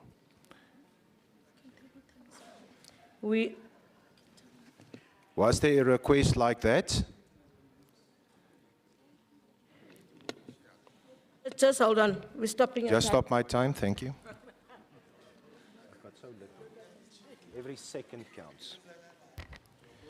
Okay, but we don't have much common speakers here. But it's okay because I see there's Councillor Bolane. That's the only one that's outside from everybody else. So, and Councillor Moepi has been taken out by the EFF, and they have put in Councillor Mkasi. So, Councillor Mkasi, you'll speak on both the items, am I right? Yes, Councillor Mogape? Thank you, Speaker. No, Councillor Mukasi will speak on item 9, then Muyepi will speak on item 10. Thank Okay, so they'll have their time, but they will speak in the same, yeah, okay. Okay, so we'll join them and we will then carry on. Councillor De Lange, but I don't see you on item 10. Jou tyd bly net soos dit is, want jy is nie op 10 nie. Okay. Dankie, begin die klok nou. Dankie, daar begin die klok nou. Dankie, Drie voorzitter. All minute. protocol observed. Finally. Okay, item. Okay, we need to table item 10. Is die hongerte wat so maak? Item 10 is the amendment of the development lease agreement in respect of portion 420. It's a portion of portion 281 of the farm in Fontaine, 51 IR in terms of section 116, subsection 3 of the Municipal Finance Management Act. Okay, thank you. Councillor De Lange, kan ons gaan? Thank you, Madam Speaker. All protocol observed. Finally, or maybe not so fast, or maybe third time lucky. Madam Speaker, for many years, the Economic Development Section 79 visited the Cllr Opportunity Center. And even the piece of land, we were over that, and for many years we were wondering what's going to happen to this. Now, if my memory serves me correctly, this is the third time that we're trying this with a triple P partnership. The first one failed miserably. We didn't receive proper bids. Then the second one, there was a bidder that was approved, but they pulled out at the last minute. Now we're bringing this again to the value of 2.7 billion rand. But it looks like triple P is not the way to go. Now, for our other colleagues, this used to also be known as the Soweto Empowerment Zone. Unfortunately, very little empowerment happened there over the last 31 years. So maybe that's why they changed the name to the Soweto Gateway. Now, Madam Speaker, maybe we must relook at this whole earth or this 34 hectares to get national, provincial, and local. The competency, maybe Minister Gayton McKenzie can come and assist us to build a proper funded multi-purpose sports center for the community of Soweto. Further to this, the competency of province is actually to build hospitals, schools, and the rest. Well, we've got hospitals and clinics already there, but maybe for the first time ever in 31 years, government must actually build a new primary school, early development school, and a proper high school with proper facilities. And then maybe we, which is also a provincial competency, not a municipal competency, then looked at the mixed use for proper housing or low-cost housing in that precinct. But this triple P partnership thing, 2.7 billion, it looks like nobody's got the appetite for this in the private sector. As far as I remember, I stand corrected, this is our third time. Then, just down the road, we've got Barra Taxi Rank, we've got the Barra Mall, we've got all this infrastructure. We even got the Chris Hani Baragwanath Academic, listen to this name, Academic Hospital. In closing, Madam Speaker, this hospital used to be one of the leading academic hospitals in the whole world. So it's actually a shame. Today, it's just a shadow of what it used to be. And I thank you, Madam Speaker. Thank you, Councillor De Lange. Councillor Moatsi from Action SA, you have 10 minutes because you are going to speak on both the items.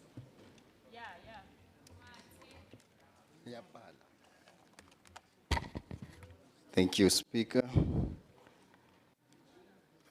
Indeed, Speaker, I have clubbed both items, 9 and 10. Greetings to you once more, to the Executive Mayor, Action SA Caucus Leader, Action SA Councillors, guests in the gallery.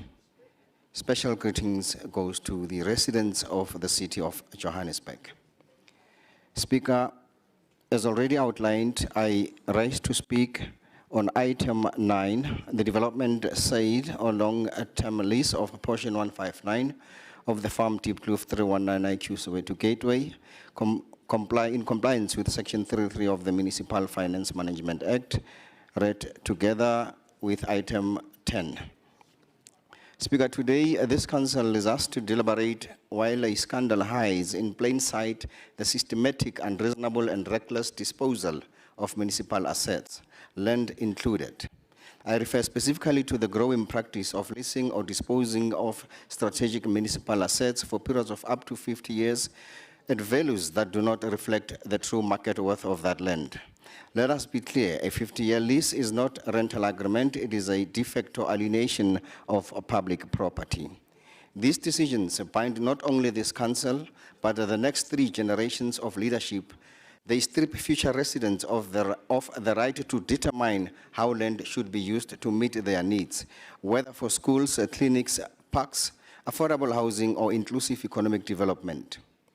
We are told these deals stimulate development, but Speaker, development that undervalues public assets is not a development, it is dispossession in disguise. When municipal land is leased for pennies on the rent, the city forfeits a revenue needed to fix potholes, repair sewer systems, and restore basic services. Residents end up subsidizing private profit while infrastructure continues to collapse. And Speaker, we must ask who benefits. Too often, these long-term agreements are negotiated behind closed doors with limited transparency and weak public participation. Communities only discover the consequences once contracts are signed and the land is effectively lost. The proposed amendments are a pure tone of unjustified extensions of lease periods, lack of transparent justification, or circumvention of competitive bidding, which may undermine municipal financial accountability at the end. Land is not a renewable resource. Once it is tied up for 50 years, it is gone for a lifetime. Under Action SA-led government, this culture ends. An Action SA government guided by the accountability championed by Herman Mashaba, the constitutional vigilance exemplified by Nasipe Moya, and the ethical people-centered governance modeled by Tlolani Kumalo, who do governance differently. It would mean no long-term disposal of municipal land without genuine public consultation and full council oversight, not a box-ticking exercise. It would mean there will be market-related valuations and as a non-negotiable minimum, not an afterthought.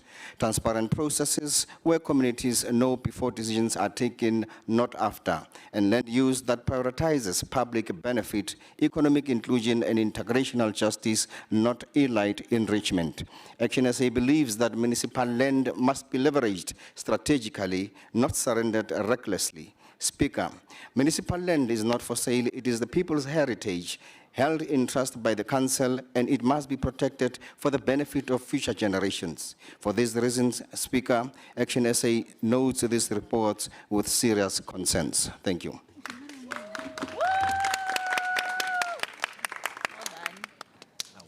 Thank you, Councillor. We'd like to caution the people in the public gallery. If you were not given accreditation as a media house to be here and to take pictures and videos, please don't do that. Because it's stipulated in our rules how you dress and how you act when you are here. So we are getting videos that are coming from the top. We cannot allow that. There's a rule in our book that says, Rule 30, subsection 5, that says, you must not use photographic equipment, recording devices, and other multimedia devices in the gallery. So can we please stop doing what we are doing if you are not an accredited media house? I thank you. Can we go to the next speaker? This next speaker is Councillor Mkasi from the EFF. You have 5 minutes. Yeah, thank you very much. Thank you, Councillor. Speaker, let me first acknowledge the presence of the ground forces of the EFF. Just hold on, Councillor. Councillor Moepi, the councillor that has just spoken from Action SA, can you switch off your mic, please? Thank you. Thank you, sir. Councillor, you can continue. Before I proceed, the Speaker, can you please clarify if Councillor Muyepi, you allocated him also 5 minutes?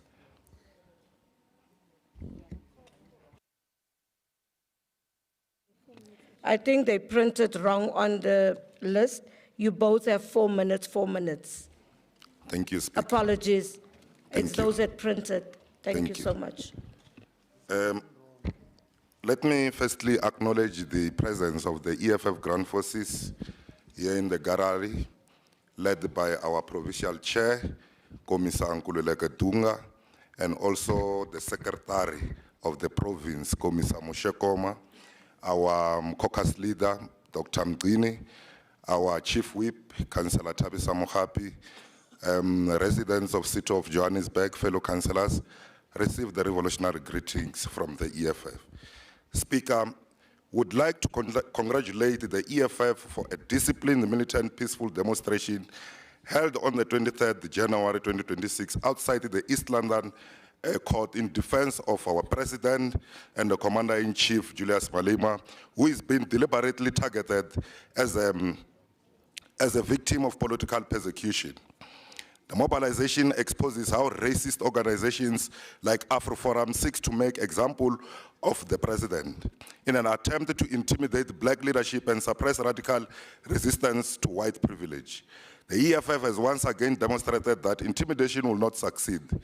The movement will defend its leaders openly, peacefully, fearlessly until racism, political persecution, and land injustice is completely defeated. Let us be very clear from the beginning. This council is not just approving a contract today. We are deciding whether we are custodian of the people's land or collaborators in the permanent disposition. Municipal land belongs to the people. It belongs to the Africans and black majority of this city who remain landless, property poor, and deliberately excluded from real economic power. Any attempt to sell this land is not neutral. It is politically, ideologically, and anti-black. That is why we state without fear or apology, we support a long-term lease, we reject, resist, and oppose the sale of municipal land. Selling municipal land is an act of surrender. It is the final handover of public power to private capital. Once land is sold, it is removed from democratic control forever. Once land is sold, access is no longer based on need. It is based on profit. Selling land is irreversible, leasing land is revolutionary. When land is under the custodianship of the state, it can be planned, regulated, and allocated in public interest. It can be made accessible to the landless, affordable to the poor, and available for housing, school clinics, and economic activities that serves communities. But when land is privately owned, it becomes the weapon against the people. Private owners store land, speculate on it, inflate prices, delay development, and block projects that do not maximize profit. Private ownership often produces counter-development, development that exclude Africans and depends exploitation. For landless black people, state custodianship means access without exploitation. It means development without displacement. It means land use to restore dignity, not to extract rent. It means a long-term lease keeps land in the public hands while forcing capital to operate under public conditions. It ensures development without dispossession, revenue without surrender, and accountability to the people, not to some shareholders. Africans didn't lose land through boardroom deals. Land was stolen through colonial violence and apartheid laws. 15 seconds, Councillor. The theft has been reserved, and this council must not normalize it through sales disguised in progress. Speaker, because I'm left with 14 seconds and I have to make this point. Your seconds are now 1. As the EFF, we reject item 9. I thank you.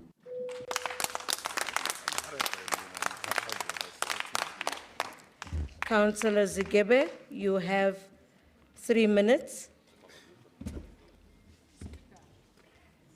Chair Zigebe, you have 3 minutes. Councillor Mohapi. Before you go, Councillor Zigebe. Oh, thank you, Speaker. I think you combine item 9 and 10. So can we allow Councillor Deleko? We're coming to the councillor. We did. We're coming to the councillor. We are coming to the councillor. We're doing it in the order that it is here. Councillor Zigebe, it's yours. Apologies, Speaker. I'm not speaking on both items. There must be a... Yeah, you only have 3 minutes because you're speaking on one item. No, on both. On 9 and 10, I'm not speaking. Oh, someone gave your name to us. No, they love me. I like that. Thank you, Councillor. Can we then have Councillor?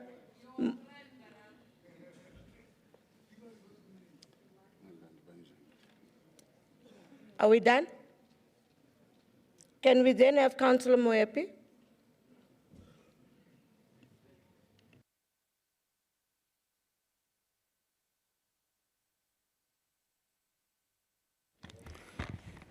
Thank you very much, Speaker. Greetings to yourself, greetings to the leadership of the EFF, led by the chairperson, Commissar Nkululeko Dunga, and Commissar Moshe Koma. Greetings also to the 29 battalions of the EFF, led by caucus leader Dr. Cllr Margaret and the residents of Johannesburg. I rise on item 10.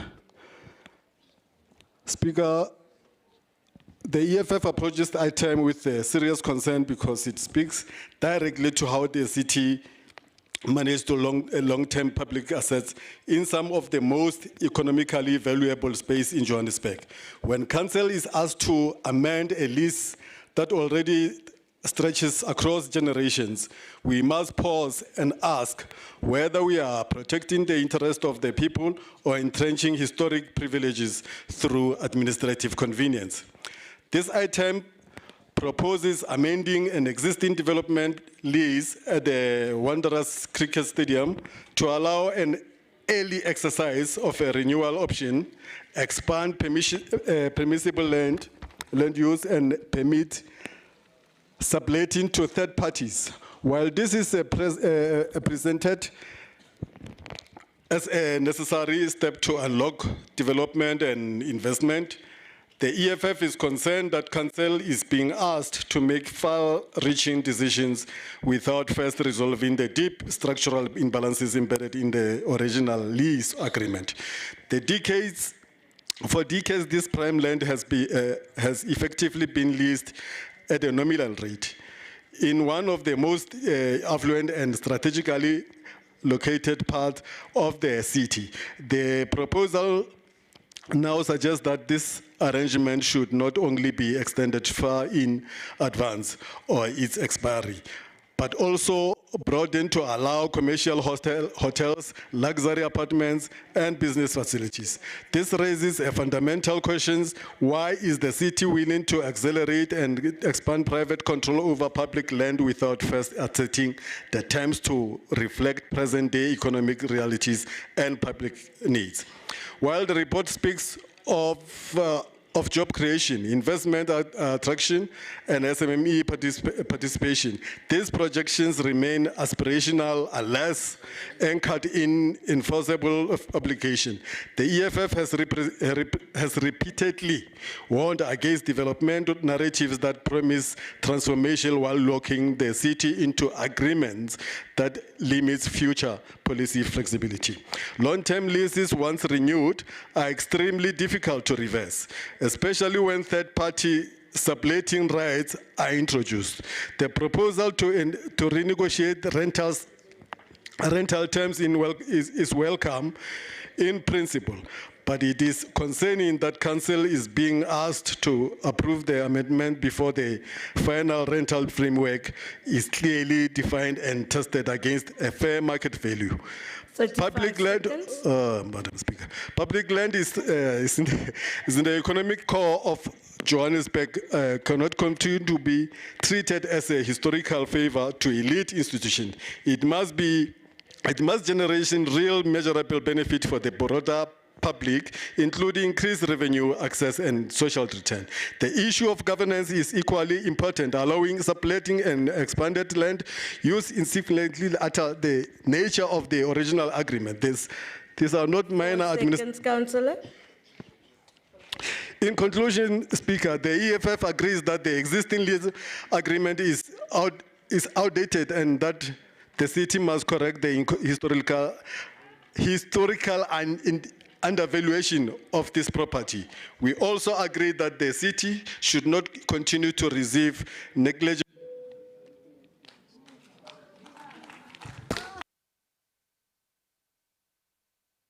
Your time was up, Councillor. Councillor Mabuza from the ANC, you're speaking on item 9, and you have 10 minutes.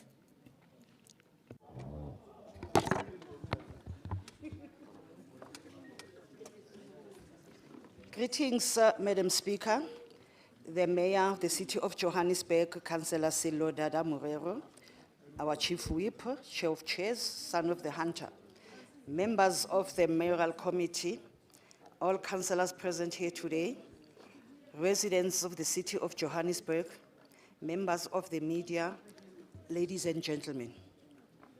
Madam Speaker, I rise on item 9, development, sale, and or long-term lease of portion 159. Speak into the mic, please, Councillor. Of the farm Diepkloof Soweto Gate. This process started on the 31st October 2018. Portion 159 of the farm Diepkloof is measuring approximately 30.5 hectares in extent. The city manager appointed bid specification committee members on the 5th of May 2023. Invitation for the request for proposals advert was published on the 2nd of June 2023 in the Star newspaper.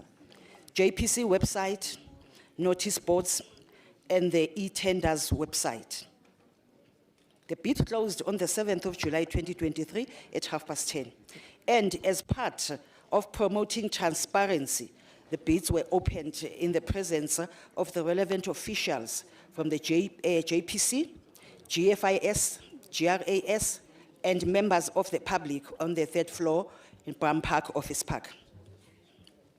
On tender closing date, 6 bids were recorded on the tender closing register for the RFP 33/2023, and the bidders were read out at the opening of the bid and were recorded in the bid closing register. The tender validity period for the RFP was 120 days to enable the COJ/JPC to complete the tender process. The bid process described in this report have complied with the supply chain management policy of the COJ. No objections were received from the national and provincial treasury and from the public at large. Provincial treasury acknowledged receipt of the notice received from the JPC. Their observation were that due processes was followed in terms of the public notice issued. They indicated that the municipality ensure appropriate contract management and that the developer be monitored and reviewed on a biannual basis against the plans and agreement to ensure that milestones are met. Total development cost is approximately 2.7 billion. JPC will be receiving a development facilitation fee of 39 million to be paid in 4 equal payments, and the developer breaks ground for the 4 phases of the project. The developer will also be paying a once-off payment price for the sale of the site, as well as pay a facilitation fee of 1.5% of the total development cost to JPC and administrative costs. The property is made up of 14 portions of land, of which 7 portions will be sold to the developer. The purchase price for the 7 portions is 4.5 million. The remaining 6 portions will be leased to the developer for 55,000 a month. The lease agreement for the 50 years, after which the improvement made to the sale will be reverted back to the city at no cost to the city. The total financial offer to the city is 44 million, which includes the purchase price, rental, facilitation fee. The cost of the development will be borne by the appointed developer. For the low-cost housing aspect, the developer and JPC will work with the development of human settlement for grant funding in the form of urban settlement and human settlement development grants. The agreement will not impose financial implications on the COJ, but will generate revenue for the city. In addition, the development will contribute towards social upliftment of the surrounding community by providing support to the youth and grow talent, create jobs, provide housing to alleviate the burden that we are experiencing when it comes to the housing backlog. Speaker, as the African National Congress, we would like to request Council to note the report, especially taking into consideration that the process followed complied with the requirement of Section 33 of the MFMA number 56 of 2023 as outlined in the body of the report. That the COJ may now proceed to enter into a development sale and lease agreement with the successful bidders as per the award by the Executive Adjudication Committee of the COJ. But the most important, the CEO of JPC be authorized to sign all the necessary documentation to give effect to these transactions in terms of any applicable legislation, and that it shall be subject to further conditions as the CEO of JPC to protect the Council's interest. As the African National Congress, we note the report in the best interest of the residents of the City of Johannesburg. I thank you. Thank you, Councillor Mabuza. We now call on Councillor Bolani to speak on item 10, and you have 10 minutes. Is Councillor Bolani around? Greetings, Madam Speaker, Mayor Margaret Arnolds. Greetings to the Mayor of the City of Johannesburg, Councillor Cllr Margaret, aka Shotgun. Greetings to Whip of Council, Tatan Shinyori. Greetings to the Chair of Chairs, Son of the Hunter. Greetings to the member of the Mayoral Committee, and greetings to all councillors and the residents of the City of Johannesburg.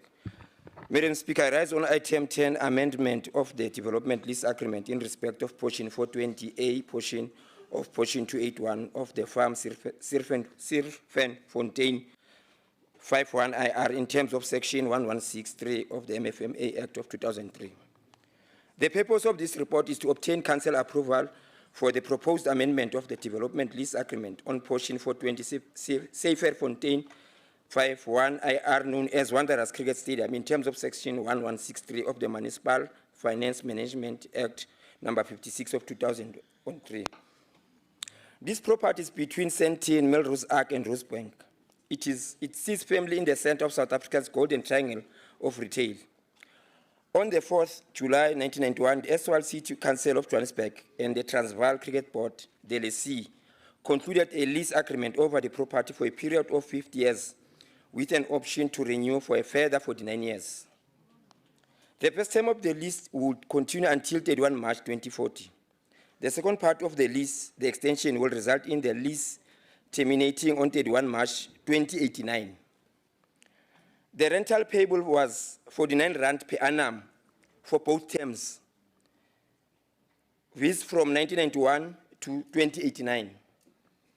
The parties agreed that the property will be used primarily for cricket matches, and secondary uses included other sports, recreation, entertainment, and other social activities. The lease commenced in 1990 and it will expire in 2040 with an option to renew the lease at the same rental amount of 49 Rand per annum for a further 49 years, terminating on 31 March 2089. Madam Speaker, 2024 was a turning point to this lease, In and around 2024, the lease communicated its plans to redevelop the property to its highest development potential to create opportunity in the following areas. Sports and business hotel.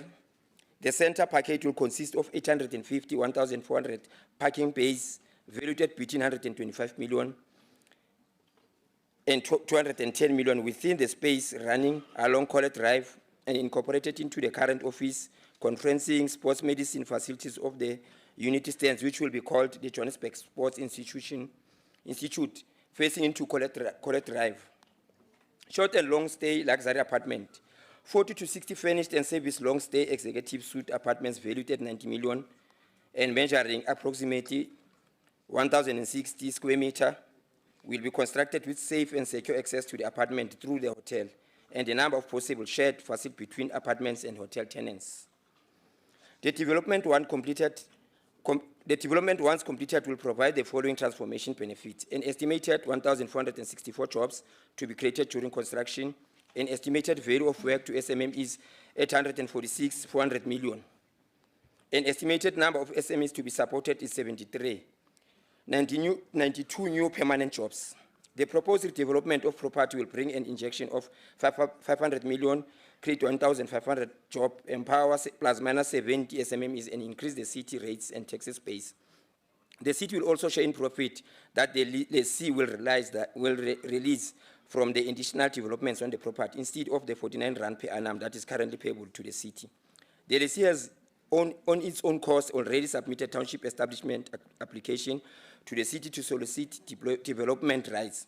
It is therefore requested that the council consider the lessee's request to implement the option to renew the lease for a further 49 years and not wait until 2040 to grant permission to sublet to third parties. The lease should also be amended to reflect the additional uses supplementing the current cricket use. Instead of the 49 rand per annum rental to the city, JPC will negotiate a rental of not less than 30% of net premises rental in respect of the property currently estimated at 2.1 million per annum by the lessee. Therefore, Madam Speaker, considering that 2027 World Cup cricket will be taking place at the Wanderers Cricket Stadium, we request that the council approves the amendment of the development lease agreement on portion 427 Fontaine 51 IR known as Wanderers Cricket Stadium in terms of section 1163 of the Municipal Finance Management Act number 56 of 2003, allowing the lease to bring forward the date to exercise the option to renew in terms of clause 2 of the lease agreement, and to therefore reflect the additional uses supplementing the current cricket uses. Change renegotiate for a new rental amount, and also to grant the lessee the right to sublet to third parties. That the JPC be authorized to give the local community reasonable notice of the intention to amend the contract or the agreement. That the local community be invited to make representation in any of the city or JPC on the intended amendment to the contract or agreement in terms of section 1163 of the Municipal Finance Management Act of 2003. That the Chief Executive Officer of the City of Johannesburg Property Company be authorized to sign all documentation to give effect to this transaction in terms of the supply chain management policy for land of the city and any other applicable legislation, and that it shall be subject to such further condition as the Chief Executive of the Joburg Property Company considers necessary to protect the council's interests. Madam Speaker, I want to raise this categorically. We are not going to be bullied by scandalous and unprincipled counter-revolutionaries without the mandate of people of Johannesburg. What baffles me, Madam Speaker, where does this confidence and ambiguity come from? Individuals without constituency, without anything, they are only just one seat, individuals sitting here just for lunch and everything else. But as the NC was saying, the mayor of Johannesburg is going on nowhere. Thank you. Thank you, Councillor. We are now going to call on the MMC of Economic Development. MMC Mnisi, you have 10 minutes because you are responding to item 9 and item 10. Before you start, MMC, just take your seat.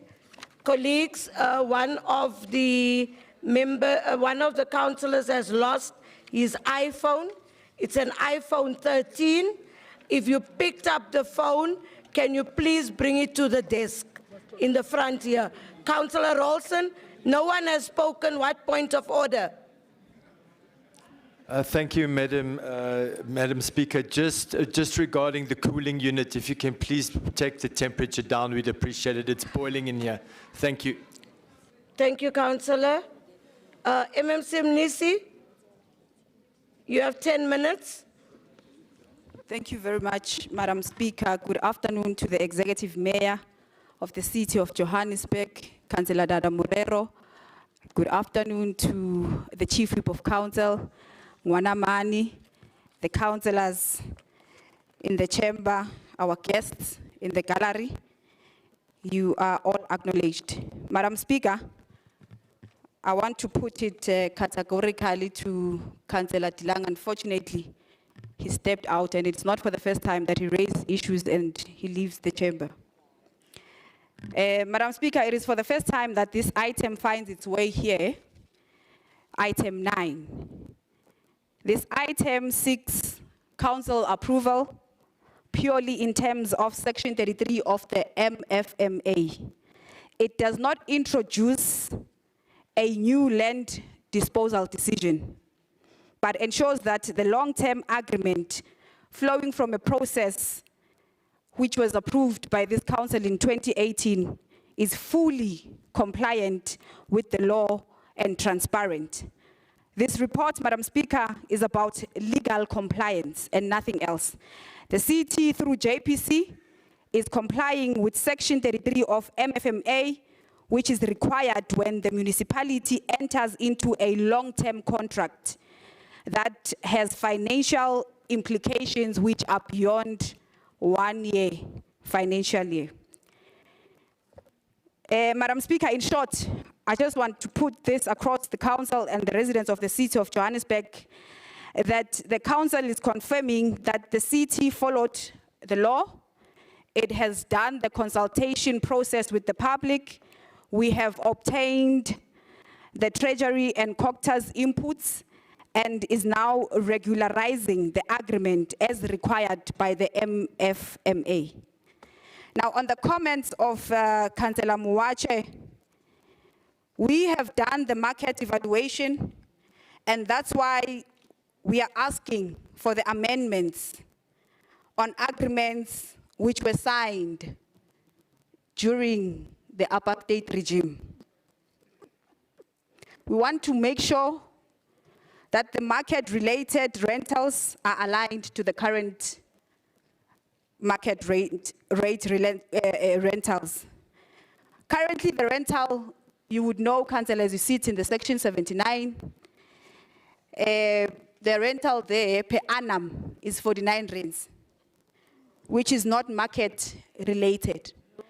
And as the host of Cricket World Cup, we need to expedite the process and ensure that we approve this report and we have no delays. Through you, Madam Speaker, on Councillor Mukatsi, the city is not disposing any land, Madam Speaker. The city will retain the ownership of the land in question. Any development sale elements relate to development rights. No transfer of municipal ownership will be done on item 9, Madam Speaker. We want to put this across so that councillors are at ease. You see, it's disappointing because the leadership of the EFF is here from the province. And now when they were presented with this report, they were never given the gist and they were never given a proper clarity on this particular item, which is item 9, on the definition of the sale / the lease. So, Madam Speaker, I'm not sure whether there's another MMC somewhere here who is also responding to. Councillor Zita, please. Please, Councillor Zita. So in conclusion, Madam Speaker, I want to say this land will remain the asset of the City of Johannesburg. There is no transfer currently that is going to take place to the developer, Madam Speaker. We are therefore requesting that the council notes and approve the reports as presented. Thank you. Thank you, MMC. Colleagues, the recommendations for item 9 is on pages 9.8 to 9.9. Do we agree to the item?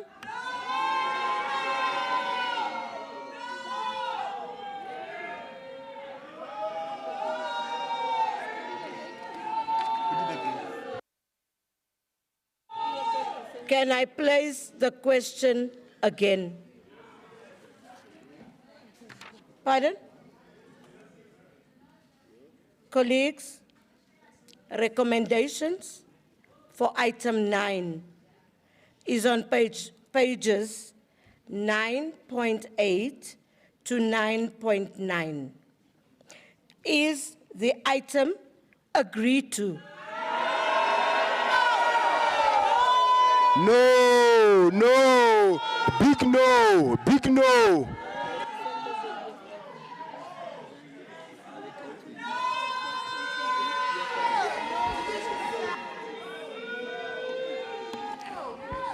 No.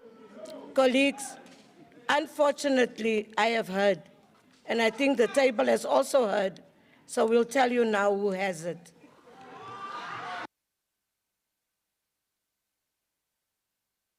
Yes, have it. Divide the house.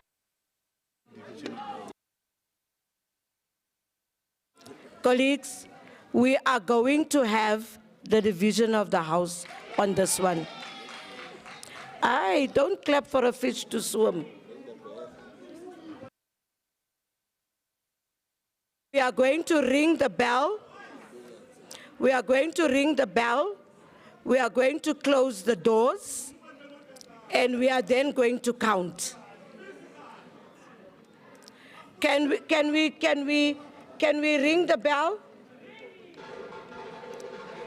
Can we close the doors? Can we close the doors? Protocol?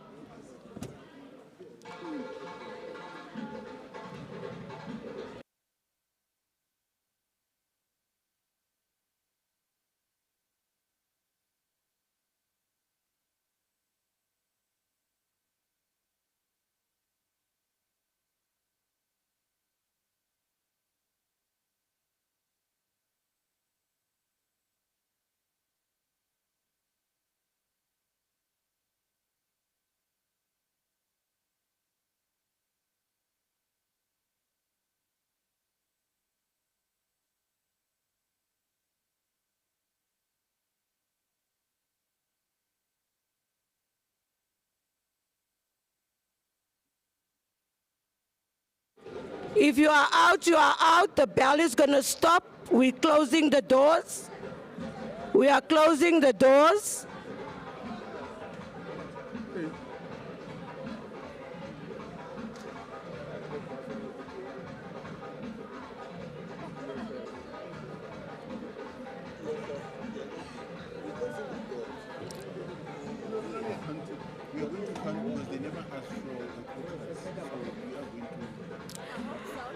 I also want to be very clear. We are going to count because nobody asked for a caucus. So please close the doors, Franz. We cannot flout our own things.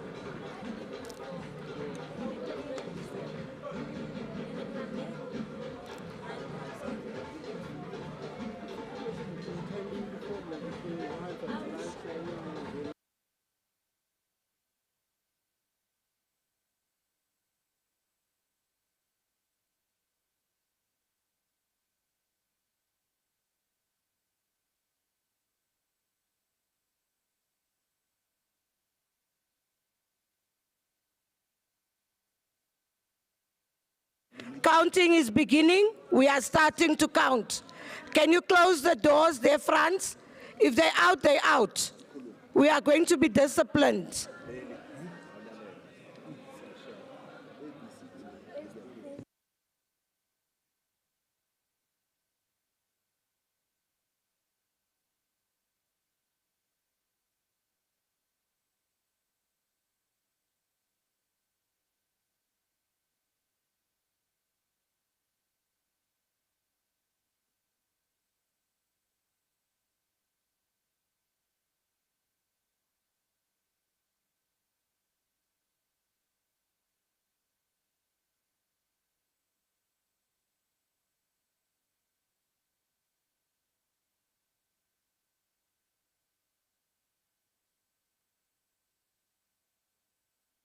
Chief Whip, there's no political party that has asked for a caucus. But we are finding that people are outside caucusing whilst we are supposed to be counting. No one has asked for a caucus. So we are going to count without people. And we will not have fingers pointed to the desk in the front.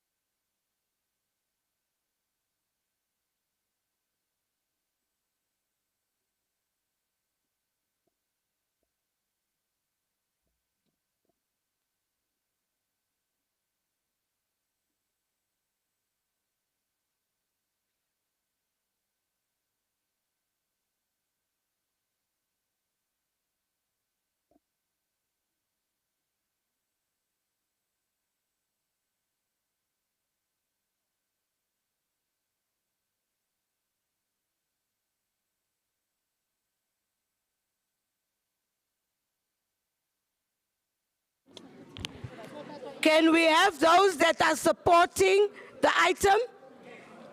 Can we have those that are supporting the item? Lift your hands. We are counting.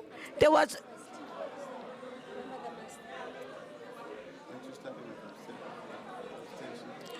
I'm on...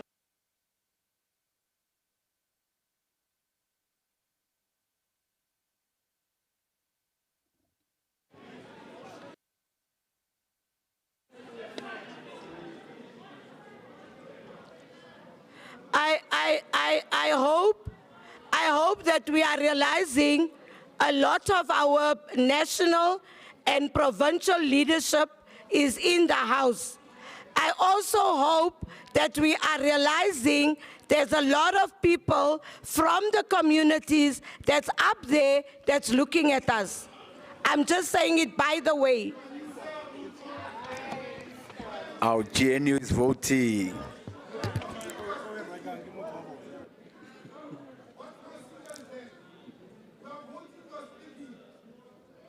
We are voting. We have said.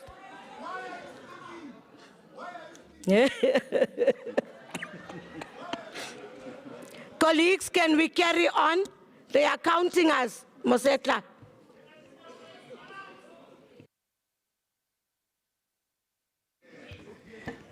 GNU is voting.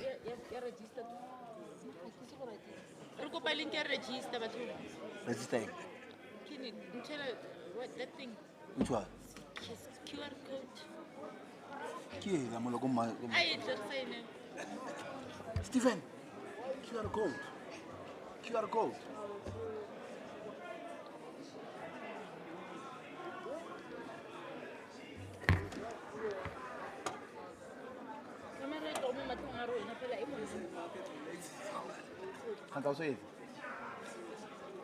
I got busy, my darling.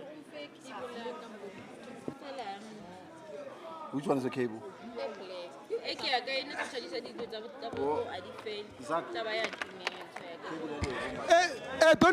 Don't include us in your shenanigans with white people. Don't include us, please.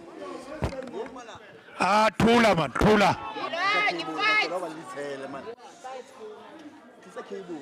The councillors on my right-hand side, you can lower your hands. Councillors on my right, you can lower your hands.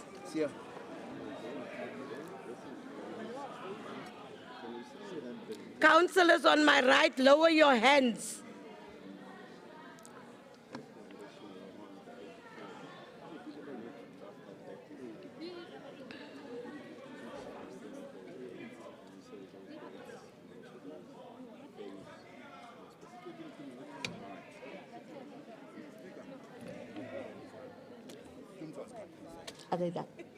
Councillors on the left, you can lower your hands.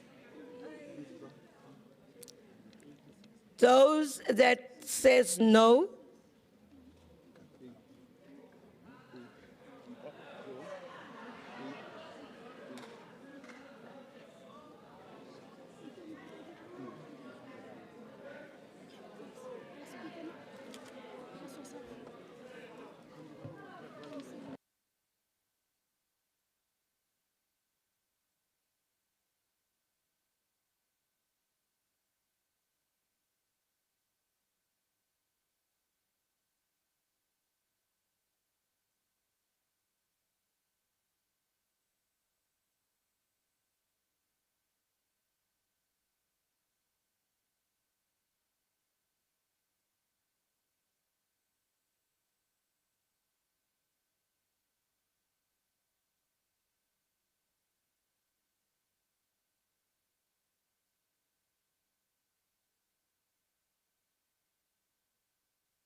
you can lower your hands.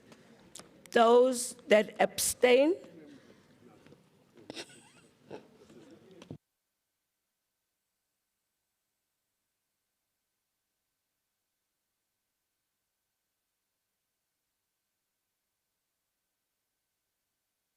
can you count those that abstain?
Thank you so much, councillors. You may drop your hands.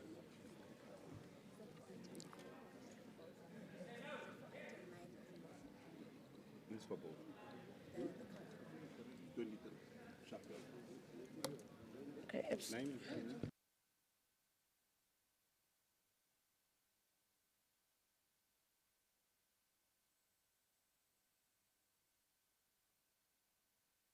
colleagues, the results is as follows. Those that abstained are 23. Those that said no is 39. And those that said yes is 170. So the item is carried. So now we're on to item 10. Item 10, the recommendations are on 10.7. Is the item agreed to? Thank you. The agreeds have it. The item is carried. Thank you so much. We will now go for lunch. It is 2:10 according to my watch. We'll be back at 3:10. We are almost finished, so we should be done early.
the item. Thank you. Thank you, colleagues. The item has been withdrawn. Let's go to Item 14. It's a ruling of the presiding officer for a council meeting held on the 2nd of September 2025. Thank you. Member in charge. Speaker, it's me again. I stand to present a report on the ruling of the Speaker that was referred on the 2nd of September, and I ask Council to note the report. Thank you. Thank you, Councillor. That is item number 14. Recommendations on page 14.4. Is the item agreed to? Item 15 is a ruling of the presiding officer for a meeting held on the 2nd of September 2025. Member in charge. Thank you again, Speaker. I stand again to present a report from the Rules Committee on the referral from Councillor Christians on the 2nd of September again, and I ask the Council to note the report. Thank you. Thank you, councillors. The recommendations are on page 15.4. Is the item agreed to?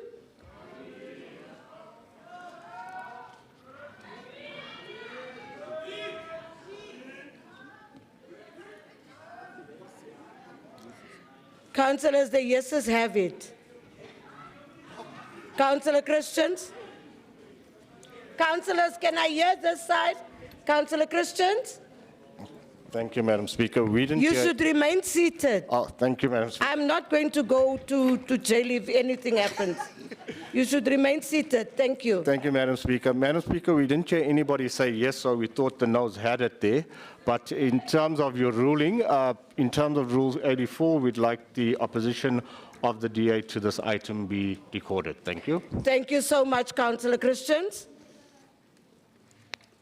Item 16 is a ruling of the presiding officer for a council meeting held on the 29th of September 2025. Member in charge, you should be standing continuously and not sit down. Thank you, Speaker. Councillor Nkubung again. I have 4 minutes, Speaker. So in this one, I'll use my 4 minutes. Okay. Let me greet you, Speaker, the Executive Mayor, the Mayoral Committee, councillors of the African National Congress, and all councillors in the gallery, the Chair of Chairs, the Whip of Council, and also state, because maybe I would be the first one to state it, Uguti. We are a movement of peace, and we love peace. And this report is a report that was referred to us because there were issues that were destabilizing the peace that we want to enjoy in this council. As I present this report, Speaker, I also want to say we are from a movement. You know, Joburg is a highly contested terrain, but we are the only movement that has the very peaceful regional conference. And currently, we are united going forward as the African National Congress. However, I stand here to present this report to Council for noting. Thank you. Thank you, Member in charge. There is a speaker on this one. Councillor Christians, you may be seated as you speak. Thank you very much, Speaker. Speaker, when I was 10 years old, I was part of a movement called the UDF. And what we fought for was freedom of South Africans. We fought for freedom of speech. And some of those who say way across from me clearly do not understand what the UDF is. Speaker, today it seems we are fighting for our freedom of speech again. Because earlier on, the mayor was not ruled out of order when he was quoting from various newspaper articles and authors. Yet when Councillor Campbell Cllr quoted what people who voted us in were saying, she was ruled out of order. And that is why this came to us.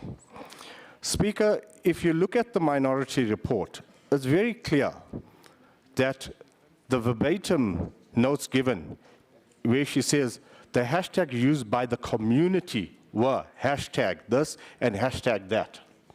It was not her words. She was, as a principled and an upstanding councillor in the City of Johannesburg, she was quoting what the people are saying.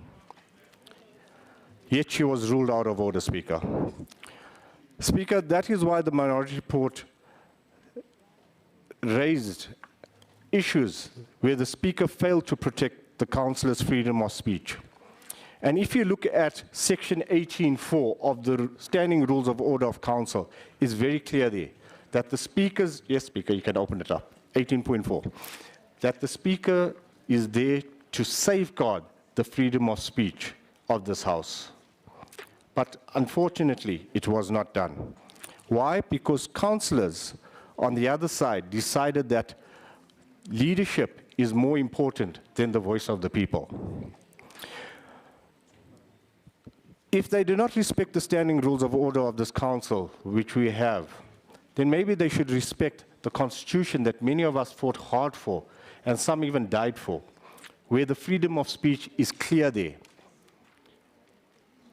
That when we speak, we should speak in a manner that is such that the voice of the people is heard, and it's not stopped, it's not muffled, and it allows for us to clearly indicate our grievance against a society that is failing.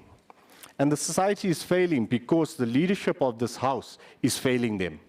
So they have no other option but to come to the councillors in the opposition and say, please stand up for us. That is why we cannot accept that Councillor Beer Cllr Campbell was wrong in what she said. All she did was she spoke as the residents of Johannesburg said. So if this House believes she is out of order, that means all those in the glue also believe that the residents of Johannesburg are out of order. With that, Madam Speaker, I move that the minority report be accepted, and it does not confirm the ruling of the Speaker of this Council, because the freedom of speech of this councillor was not protected. I thank you.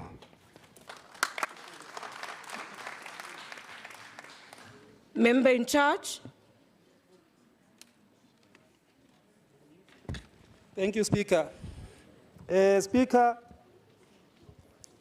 standing here on behalf of the Section 79 Committee, having looked at these reports and having interrogated these reports, one can firmly say, Cllr Margaret Arnolds, you are doing a very good job, by far, in making sure that you sustain Rule 72A and make sure that you protect the decorum of the House whilst making sure that your rulings are final. Whilst those rulings are final, we must protect the decorum of the House.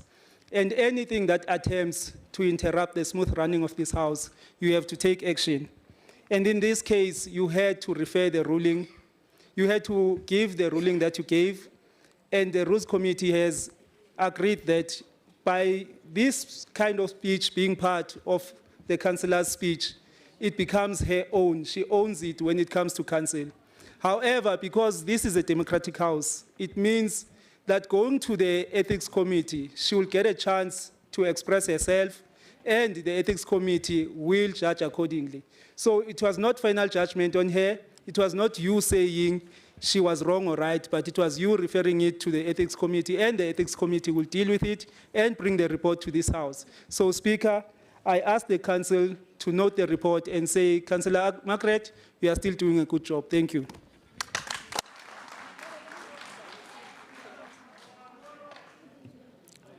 Thank you, colleagues.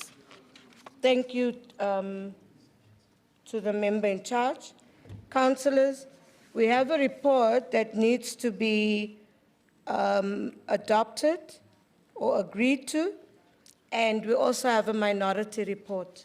So if you agree to the report as per put out by the committee, it means that we also agree to the minority report. And the minority report, if you agree to the minority report, it also means that you agree to the report that the Section 79 has given us. So colleagues, the recommendations are on page 17.4, is the item agreed to.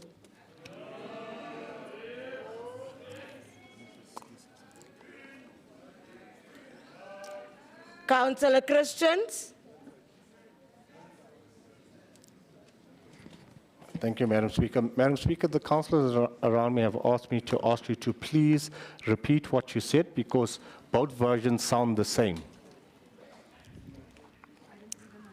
Are we agreeing to the report without the minority report, or are we agreeing with the report with the minority report in it? Thank you. I've said exactly what you said the last. We agree with the report together. Hulle gaan saam.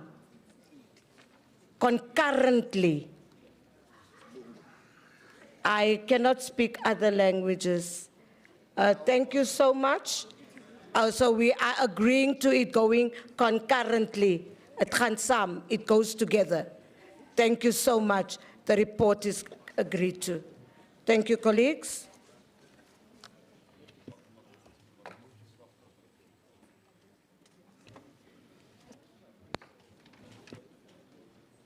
We are now going in committee on items 17, 18, and item 19. But we also have an option. We can go in committee, and if we go, or we can deal with item 20 first, that's straightforward, and then get into the in committee. I can be guided by the House. Chief Whip, 21st. Can you want to have few minutes, 2 minutes with your whips so that we agree, or can we hear the whips of political parties? I don't want to do your work, Chief Whip. 21st. Speaker, maybe we can take the whips outside to talk about it, but for me, I was thinking that we can just agree. Colleagues, do we agree? Agree, so we go to item 20, and then we do in committee. Thank you so much. Nkonyeni, Councillor Nkonyeni.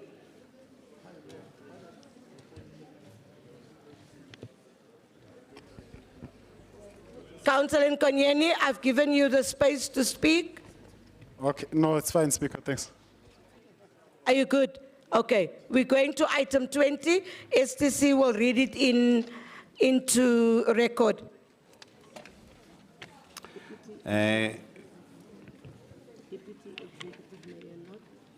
Executive Deputy Mayor. No, I don't have that.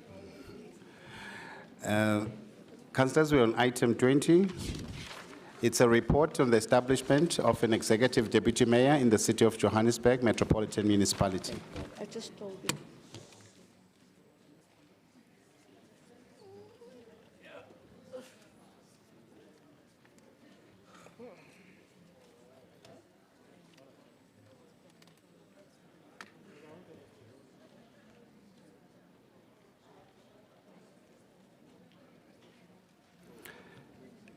Councillors, just to recall item 20, we have a report on the establishment of the Deputy Executive Mayor in the City of Johannesburg Metropolitan Municipality. Thank you,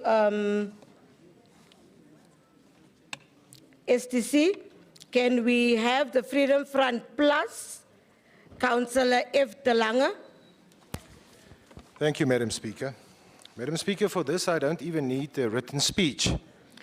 In 1999, on provincial level, there was negotiations to look at a metro status for certain areas of Midrand, Sandton, Roodepoort, the south of Johannesburg, the CBD, Soweto, and then a few other informal settlements.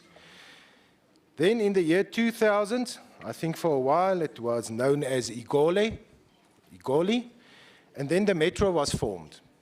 So now we are 26 years down the line, Madam Speaker.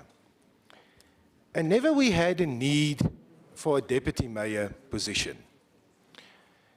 If this came at the beginning of this term, obviously there's more pressure on the mayoral office, the city has grown, the population has grown, and also unfortunately the problems has also grown.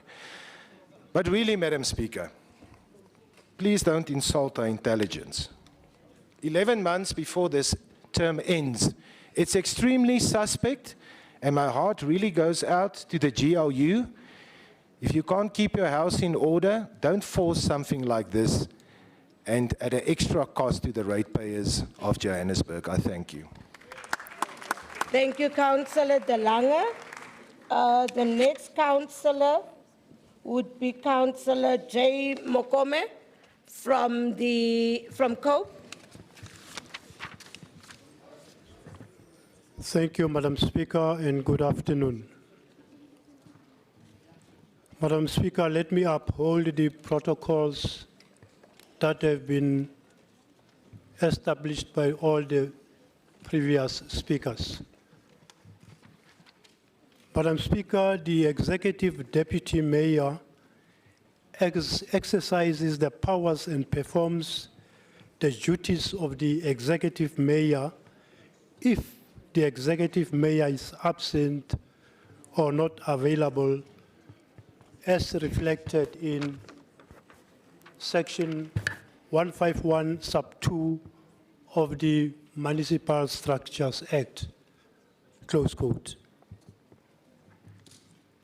Madam Speaker, with all things being equal, the principle of mutatis mutandis applies in the event that a fully functional executive mayor's office is operational, as this creates synergy between the two offices. Madam Speaker, our practical experience in the city of Joburg has been the fact that the executive mayor was able to delegate members of the mayoral committee as acting executive mayors from time to time, given his powers in that regard.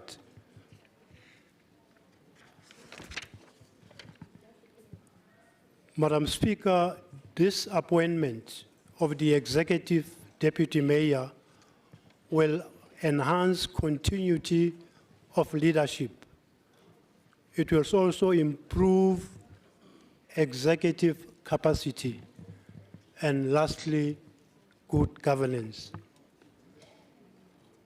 Madam Speaker,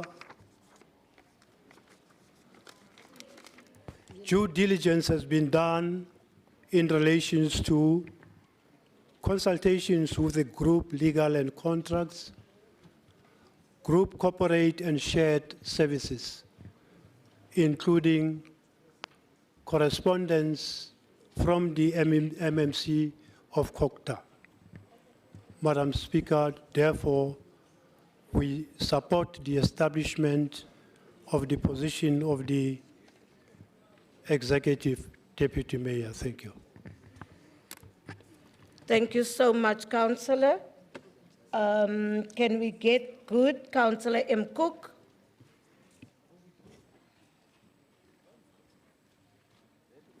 Thank you, Madam Speaker. Madam Speaker, I think we must be clear from the outset that this debate is not about whether the law allows for an executive deputy mayor, because the law most certainly does.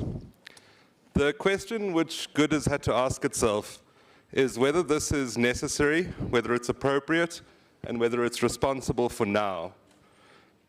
And that question has unfortunately left Good not yet persuaded. Johannesburg is less than a year away from local government elections. We are operating in a period of political transition fiscal strain, and declining public trust. Good believes that at such a moment, council should be exercising restraint and not expansion.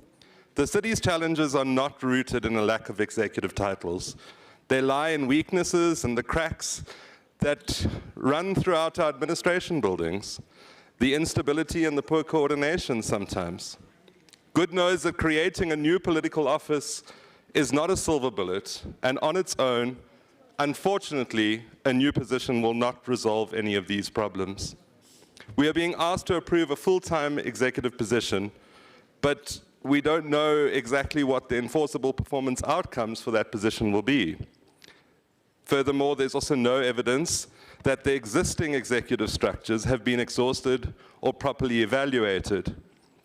We have been very supportive of the GLU and the executive mayor over what they're achieving currently, and therefore we don't believe that an additional position at this stage is necessary. We do believe that continuity of leadership is important, but continuity should be institutional, not dependent on adding another political office. We know that the absence of the executive mayor creates governance risks, but then the issue lies in delegation frameworks, administrative resilience, and succession planning, not in a title. We must also be honest about the political context.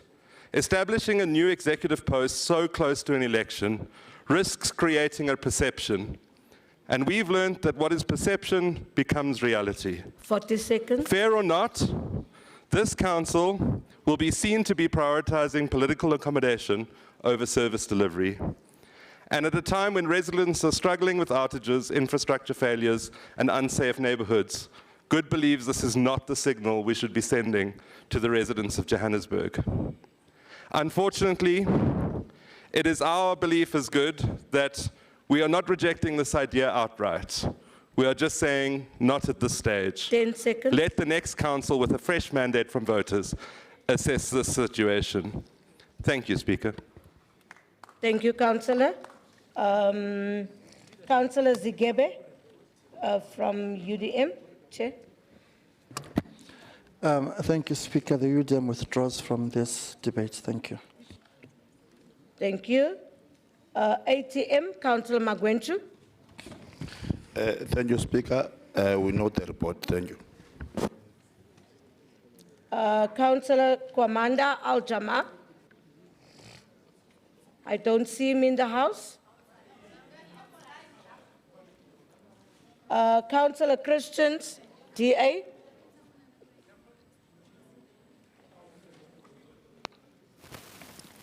Thank you very much, Speaker. Speaker, when you look at this report, you've got to consider what it's about. And the debate that we have to have is whether it's about position or it's about the people. The people out there are crying. We've heard earlier on today in this House that infrastructure is failing. We do not have sufficient funds to deal with it. As far back as 2016, we heard that in order to fix the infrastructure in the city of Johannesburg, it will take almost 100 years because of one thing that some councillors who spoke before me forgot to mention. They did not consult with finance. And if you consult with finance, you would realize what the people are saying is that we need services. We do not need positions. This position, just to set it up, and this exercise was done by the DA in 2016 when we came in, today would cost about 10 million rand just to set up this office. Now, are we willing to set up an office of a deputy mayor for 10 million rand when we do not have the money for infrastructure? The people of Jan Hofmeyer are crying. The people of Brixton are crying. The people of Mayfair are crying because we do not have money to pay the service provider building the new tower there. Yet we want to spend 10 million to set up an office by approving this. If the MSC, the proposal from the MSC for cooperative governance and traditional affairs and infrastructure wants us to elect an executive deputy mayor in the city of Johannesburg, Why have they not followed the funds with the form? It's all about positions. It's not about the people. The people of the South, where Councillor James, Councillor Landis, Councillor Crichton, Councillor Myers have to regularly cry to officials to come and do maintenance because electricity is down, water is down, because there is no money. Just recently, Randburg had a catastrophe, or is still in a catastrophe, because Pick It Up was on strike, because there was no money to pay people. Yet we are more concerned about the position rather than the people. It's the people that provide us with the money. And it's the people that should have the say, not the politicians who now want to make sure that the glue is sticking. Because this position, whilst we have it in DA municipalities, it's because we can afford it. But in the City of Johannesburg in 2016, when we took over, we found that we could not afford it in the City of Johannesburg. That's why we did not consider it then. We're not opposed to the position, but what we are opposed to is putting a position above the people. So I urge you, if you want to approve this, let's go to the MEC and tell him, provide the funds for a deputy mayor. Don't just tell us that you can elect to it and I'll agree to it. Agreeing does not provide the funds. It only provides the position. The establishment of this position is there already. And I say it is there already because whenever the mayor is not here, he has 9 other MMCs to stand in for him. And that's what this position does. It's a stand-in position. It's not going to create anything better in the City of Johannesburg. So when we consider it, that's what we need to look at. It is legal, it is lawful, but it's not what the people want. Madam Speaker, I urge you to get the councillors in this House to think about it. We speak about good governance, but is it good governance when we do not have the funds? Madam Speaker, I meant through you, not for you to do the urging yourself. But through you, Madam Speaker, I urge all the councillors sitting across from me to consider it. We talk about good governance. Is this good fiscal governance? No, it's not. It's about pandering to people who want power at the expense of the people. There is hope for Johannesburg, but that hope is within us doing what we can to make Johannesburg better, and not just holding positions. Councillors on that side, I urge you, elections are around the corner. If you want to come back, vote against this item, because the people will decide that you chose a position over the people. I thank you. Councillor Christians, thank you so much. Action SA, Councillor Kutrius. Councillor Christians. Madam Speaker, good afternoon, and good afternoon to our fellow councillors, and most importantly to the residents of Johannesburg, and of course the fabulous 44, julle lyk mooi vandag. Madam Speaker, Action SA approaches the proposal to establish the Deputy Executive Mayor position with a clear and principled lens. And when we look at this lens, we have to ask ourselves the question, what strengthens governance? What improves service delivery and respects the hard-earned money of Johannesburg's residents? And Madam Speaker, let me state up front, Action SA is not opposed to the concept of a deputy mayor. In a metro as complex and expansive and demanding as Johannesburg, there is merit in strengthening executive capacity. The scale of our challenges, from collapsing infrastructure and service backlogs to financial recovery and inner city revitalization, requires leadership that is focused, coordinated, and accountable. However, Madam Speaker, support for a principle does not mean a blank check. Johannesburg is not in a financial position to expand political office without restraint. Our residents are already under severe pressure. Rising electricity tariffs, water challenges, fuel costs, and a cost of living crisis that makes every cent matter. Any decision taken in this chamber must therefore pass a simple test. Does it add value without adding unnecessary cost? Madam Speaker, a standalone deputy mayor will earn, give or take half a Woolworths bag, 1.2 million rand per annum, almost as much as what was found recently, allegedly in somebody's car. We will be adding to an already bloated staff complement of 35,000 people, and now will add to a wage bill when the city constantly fails to reach watered-down revenue collection targets. It is for this reason that Action SA proposes a practical, responsible compromise. Look at the model that Tshwane has. Let's look at it. I'm not saying it's the right model, but let's look at it. We support the establishment of a deputy mayor on the condition that the role is paired with an existing mayoral committee portfolio. In other words, a deputy mayor who also serves as an MMC. The approach achieves three critical objectives. Firstly, it strengthens executive leadership without increasing the burden on the ratepayer. Secondly, it ensures that the deputy mayor has real operational responsibility. And thirdly, it sends a powerful signal to our residents that this council understands their financial pain and is prepared to lead by example. Madam Speaker, Action SA is deeply concerned that without these safeguards, the creation of a deputy mayor position risks being perceived, fairly or unfairly, as political accommodation rather than governance reform. At a time when trust in government is fragile, perception matters. We must be honest, Johannesburg does not suffer from a shortage of titles. It suffers from a shortage of service delivery. Residents do not ask how many politicians sit in executive office. They ask, why are the lights still out?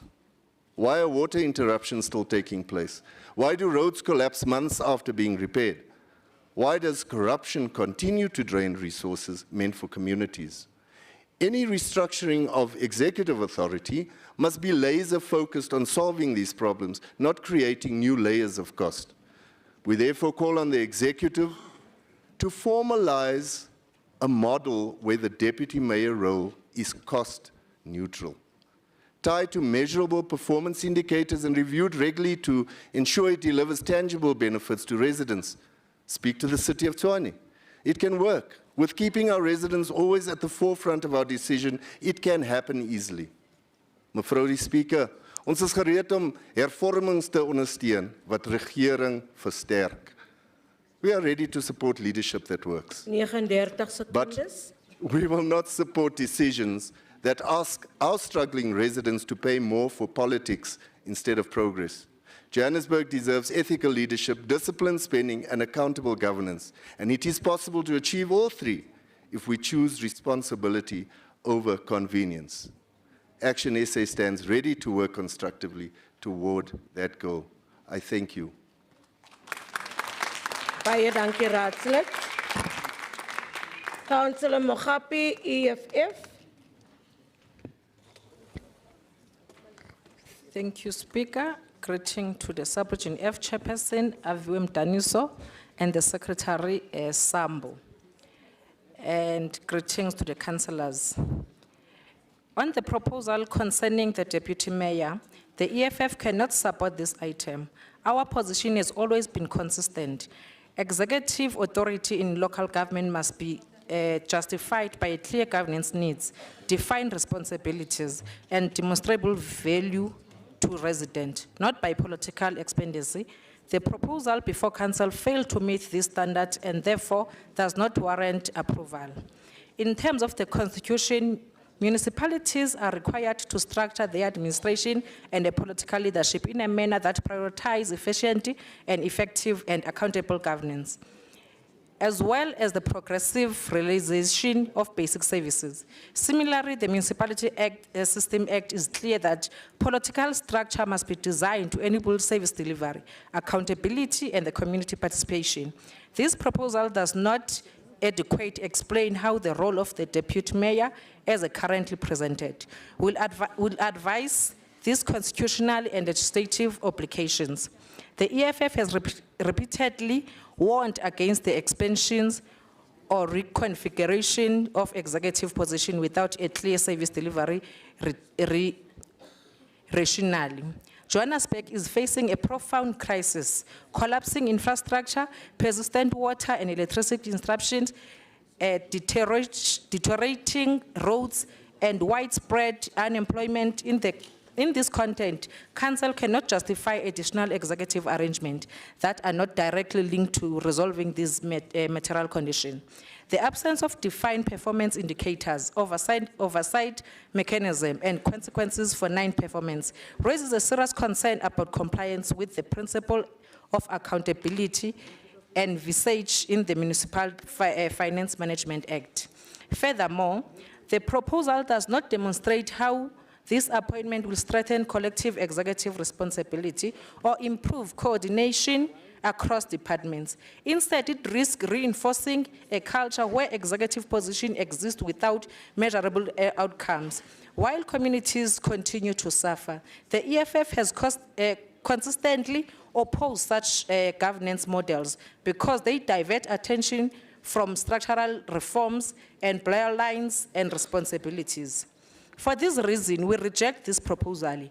Our rejection is grounded in law, in principle, and in our unwavering commitment to the developmental local state that serves the working class and the poor. Until proposals brought before the Council clearly demonstrate how they enhance accountability, improve service delivery, and comply with the legislative framework governing municipalities, the EFF will not support this item. Thank you. Thank you, Councillor Mogape. Chair of Chairs, Councillor Marema.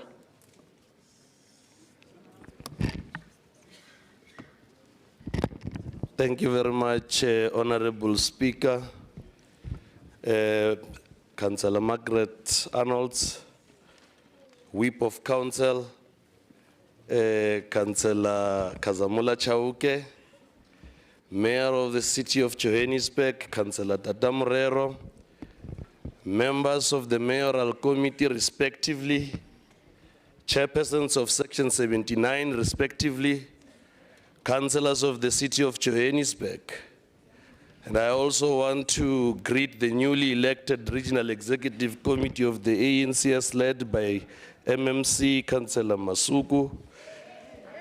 And to you I quote a Latin word, per aspera ad astra tatu, which means through hardship and adversity to the star. Residents of the City of Johannesburg, Council will recall that following 2021 local government elections, the city elected an executive mayor but did not exercise its discretion to elect an executive deputy mayor, as permitted by Section 55.1A of the Municipal Structures Act. In 2023, the member of the Executive Council for Cooperative Governance and Traditional Affairs formally proposed that the city reconsiders this position in light of growing governance and service delivery demands. The report before Council clearly outlines the strategic value of establishing an executive deputy mayor. It speaks directly to continuity of leadership, improved executive capacity, and strengthened political oversight. The tabling of this report does not predetermine Council's decision. Rather, it enables Council to exercise its discretion as envisaged in the law. The report confirms that the proposal is lawful, financially accommodated within the approved budget, and aligned with the principles of cooperative governance. It is therefore both appropriate and necessary that this matter be placed before Council to allow for informed deliberation and decision-making in the best interest of the City of Johannesburg and its residents. And Speaker, and without wanting to get into a notion of wanting to answer to those that debated before me, but as some of my fellow councillors through you speakers were debating, I then perused the report and I was looking for the 10 million that was spoken about by Councillor Christians. I couldn't find that 10 million. Which then suggests that there is a narrative that someone who wants to be sworn in this council next week or in the next month wants to drive in the city of Johannesburg. But there is no 10 million, as suggested by that fellow councillor. However, I want to agree, and perhaps it's something that we need to really zoom into. But before I go to Councillor Cotius, perhaps Councillor Christian will share his email address so that we can share that report, because clearly he did not read it. Yes, Councillor Cotius, this position of the executive deputy mayor, it is not a new position. It is not something that is created from the sky. Chair of Chairs, can you just hold on? I'm not sure why someone... I hope he's sharing his email address. Just hold on. I'm not sure why you're screaming, Councillor. Yeah, someone did tell me Christian's hand was up. Councillor Christians?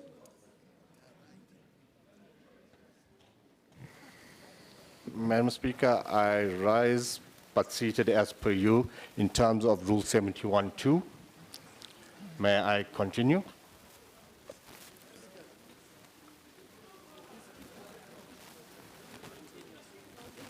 Councillor Christians, can you please carry on? Thank you, Madam Speaker. Madam Speaker, my speech has been misinterpreted.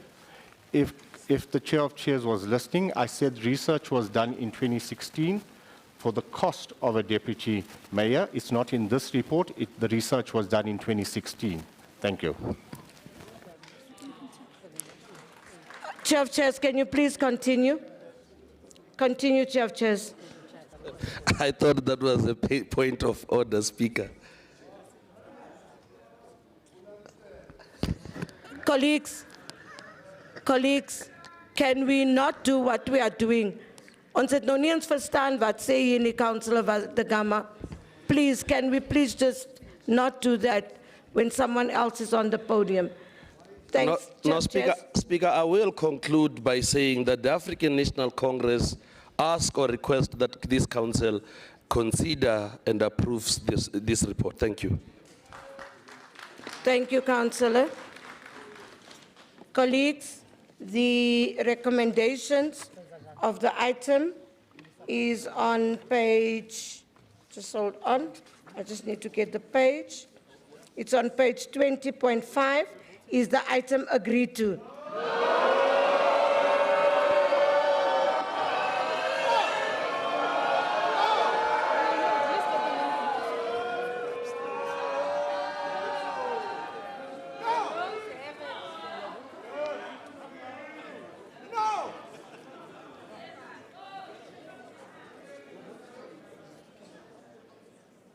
It sounded like a no here.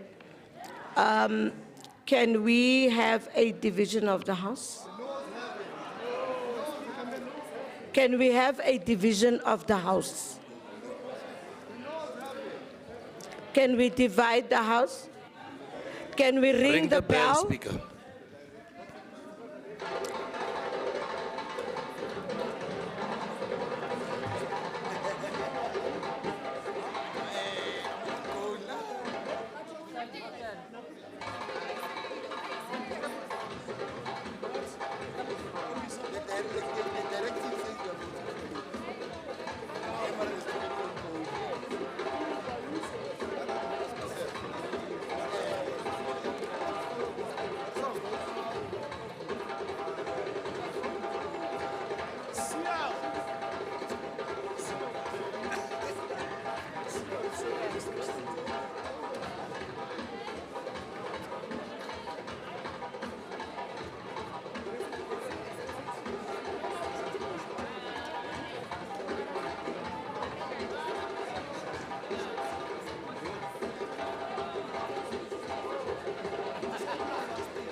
Are we certain that all our members are in the house so that we can start?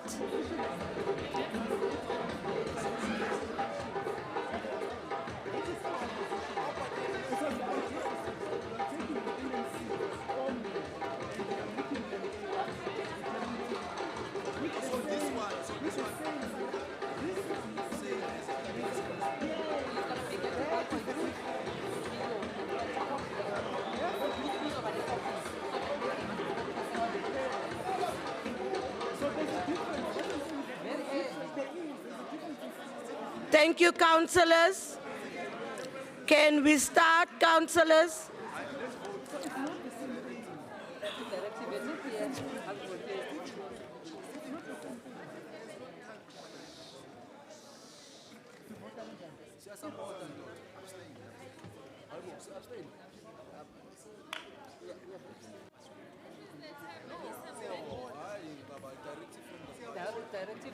Can we get to our seats, please, because we want to start. We still have about 10 items to go.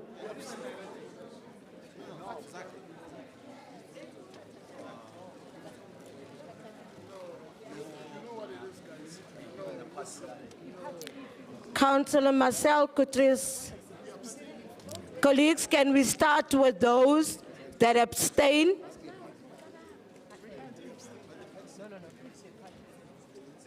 Those that abstain, can you lift your hands?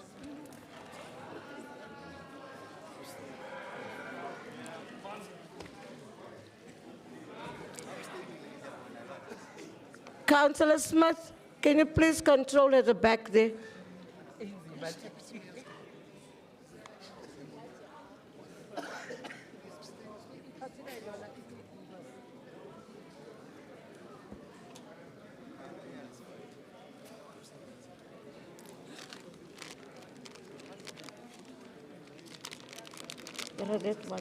Patience.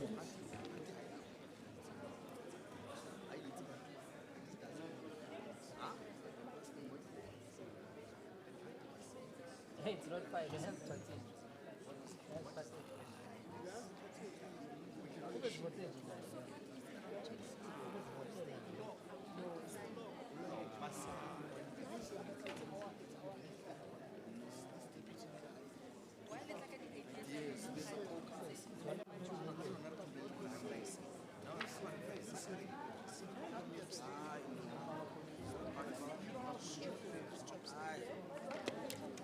You can lower your hands. Can we go to those that say no? Those that abstained earlier on, can you lower your hands? Those that abstained before. You can't vote twice, Councillor Ntombela.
Numbers are not numbered.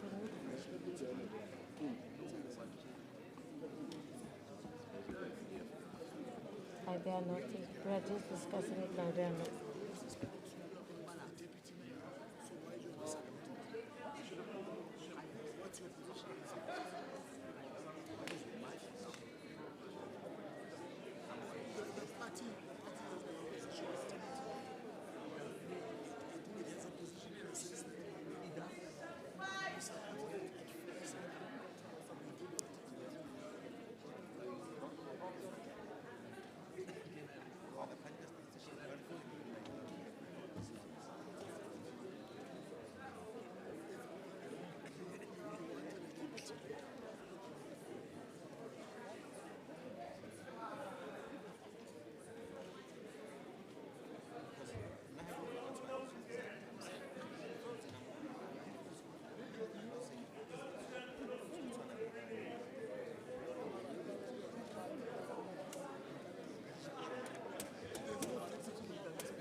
You can lower your hands.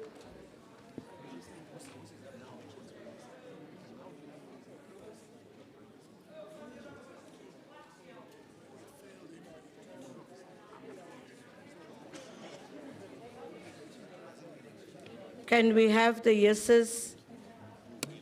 Put up your hands.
You may lower your hands, councillors.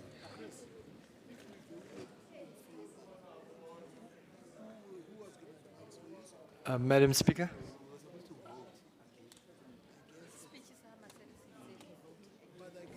Yes, Councillor Olsen. Thank you very much, Madam Speaker. If you could please note the ACDP's abstaining from this vote. Thank you. Councillor Olsen. Wait, councillors. Councillors, wait. Wait. Councillor Olsen.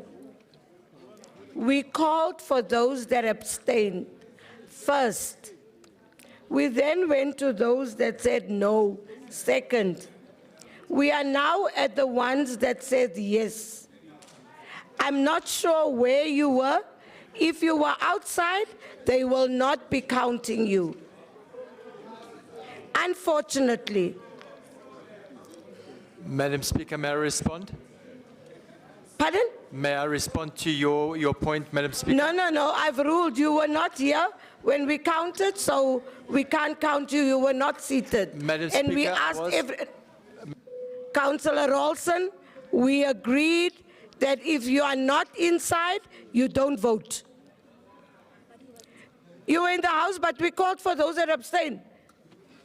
No, Councillor, sorry. The voting is closed.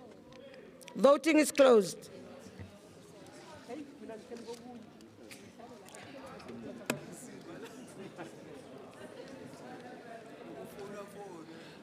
Councillors, the results are as follows.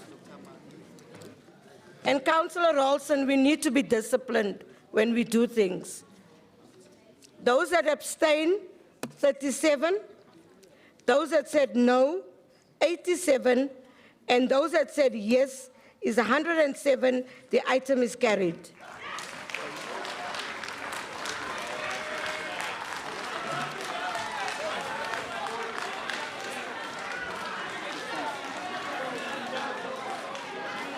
Councillors, Councillor Christians, your hand is up.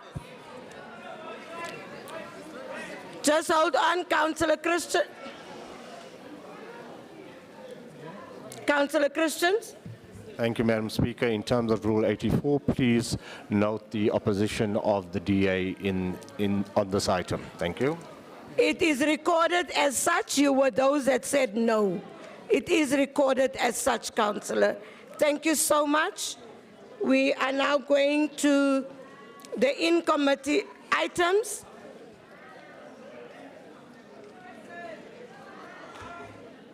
Colleagues, can I carry on? Am I allowed to carry on, colleagues?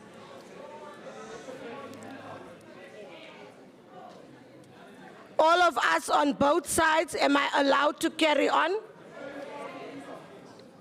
Thank you. We are now going to do the in-committee items. So we are going to ask for screens to go off. We are going to ask everybody in the gallery, you switch off your cameras, you move out. Everybody in the gallery, can you move out? Can you switch off your cameras? The gallery should be clear. No human body up there, and switch off your cameras. Protocol, check if all the cameras that are upstairs are off.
Yeah, we are live now. Pardon? I can't hear you. Sorry. And secondly, that council notes that it is a requirement in terms of the MFMA regulations on financial misconduct procedures and criminal proceedings that each preliminary and/or full investigation of an allegation of financial misconduct by the disciplinary board requires council approval. Number 3, that the council approves that the alleged acts of financial misconduct be referred to the disciplinary board for preliminary investigation in accordance with the disciplinary board's approved terms of reference and the MFMA regulations on financial misconduct procedures and criminal proceedings. And going to recommendation 3.1, council approves that the disciplinary board conducts a preliminary investigation into possible acts of financial misconduct where the department incurred expenditure by ordering the vehicles that were not on the specification and/or the rate card that was approved by the EAC and the city manager in the financial year 2023-24. Resulting in the irregular expenditure of approximately 17,412,103.90. 3.2, that council approves the disciplinary board conducts a preliminary investigation into possible acts of financial misconduct where AfriRent had allegedly claimed for about 61 vehicles that were not on the JMPD's asset register between November 2019 to June 2024, resulting in the irregular payment and possible fruitless and wasteful expenditure of approximately 42,082,580.89 cents. 3.3, council approves that the disciplinary board conducts a preliminary investigation into possible acts of financial misconduct associated with non-compliance with SCM policies and/or HR recruitment policies during the appointment of an independent contractor in financial year 2020-21, resulting in an irregular expenditure of approximately 206,505.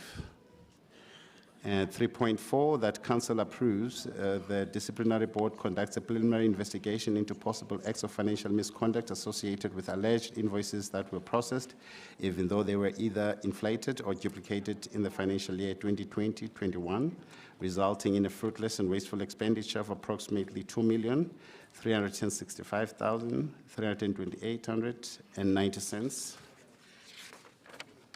3.5, that council approves council approves the disciplinary board conducts a preliminary investigation into possible acts of financial misconduct associated with alleged payment of a salary to JMPD safety official, while he was AWOL in financial year 2021-22, resulting in a fruitless and wasteful expenditure of approximately 251,220.80.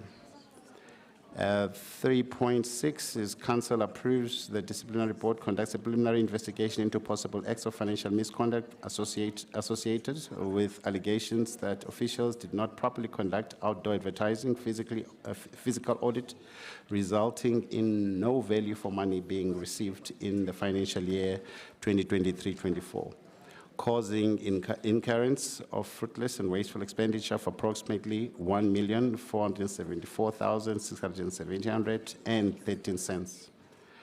3.7, council approves that the disciplinary board conducts a preliminary investigation into possible acts of financial misconduct associated with alleged non-compliance with SAM policies and MFMA regulations during the appointment of a service provider in the financial year 2018-19, resulting in irregular expenditure of approximately 3,851,115. And then 3.8, council approves the disciplinary board conducts a preliminary investigation into possible acts of financial misconduct associated with allegations that the department continued to incur expenditure in the contracted services line item without the required budget approval and/or while the budget was depleted in the financial year 2024-25, resulting in unauthorized expenditure of approximately 861,574,155.88 cents.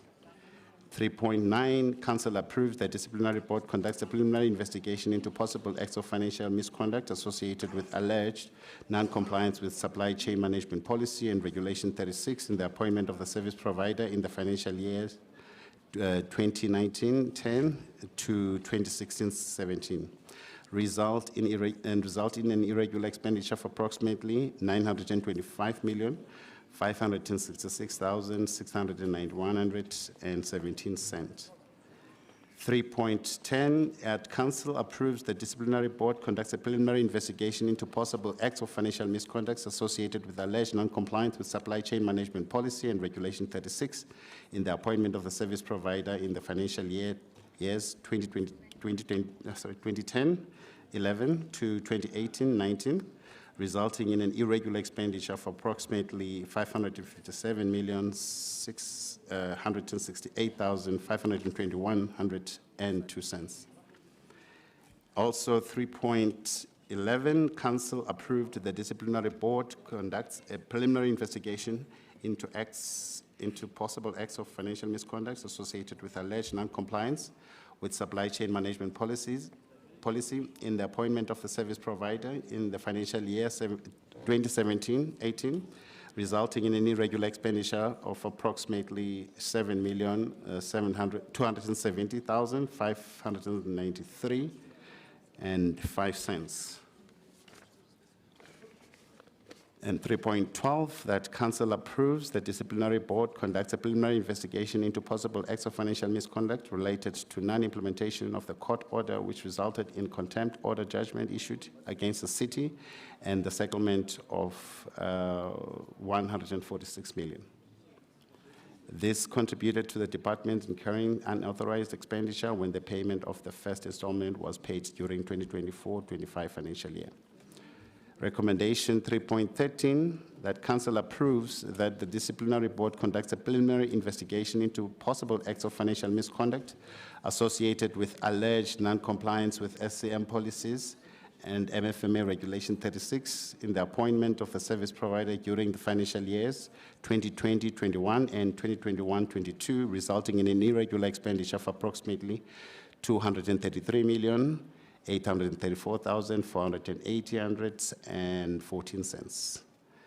And 3.14, Council approves the disciplinary board conducts a preliminary investigation into possible acts of financial misconduct associated with alleged non-compliance with MFMA Regulation 32 and/or MFMA Circular 96 in the appointment of a service provider during the financial years 2018-19 and 2019-20. Resulting in an irregular expenditure of approximately 336,904,584.57 cents. Recommendation 3.15, Council approved the disciplinary board conducts a preliminary investigation into possible acts of financial misconduct associated with alleged non-compliance with SCM policy and MFMA regulations in the appointment of a panel of attorneys for revenue collection during the financial years 2018-19 to 2021-22, resulting in an irregular expenditure of approximately 1,208,192,986.09 cents. Recommendation 3.16 requires Council to approve that the disciplinary board conducts a preliminary investigation into possible acts of financial misconduct associated with alleged non-compliance with supply chain policy and MFMA section related to contract management in the appointment of the service provider during the financial year 2019-20, resulting in an irregular expenditure of approximately 4,848,992 cents. Recommendation 3.17 requires Council to approve that the disciplinary board conducts a preliminary investigation into possible acts of financial misconduct associated with alleged irregular procurement of human resource system at the Johannesburg Metropolitan Bus Services through MFMA SCM Regulations 32 during the financial year 2023-24 and 2024-25, resulting in an irregular expenditure of possible fruitless and wasteful expenditure of approximately 10,045,943.07. The gentleman on my right-hand side on the top that just went to sit down now, we asked earlier on that you do not take pictures and videos. If you are not from an accredited media house, we will then send someone to remove you, sir.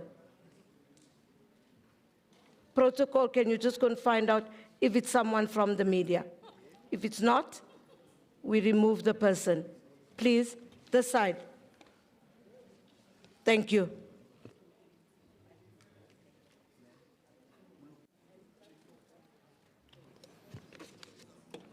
And then lastly, it's item 4 on recommendation, and that it's recommended council that it be noted that the disciplinary board is required to comply with the approved terms of reference in the carrying out of its duties, and shall therefore report to council on the outcomes of the preliminary investigations through the city's reporting protocols. Thanks. Thank you so much, STC.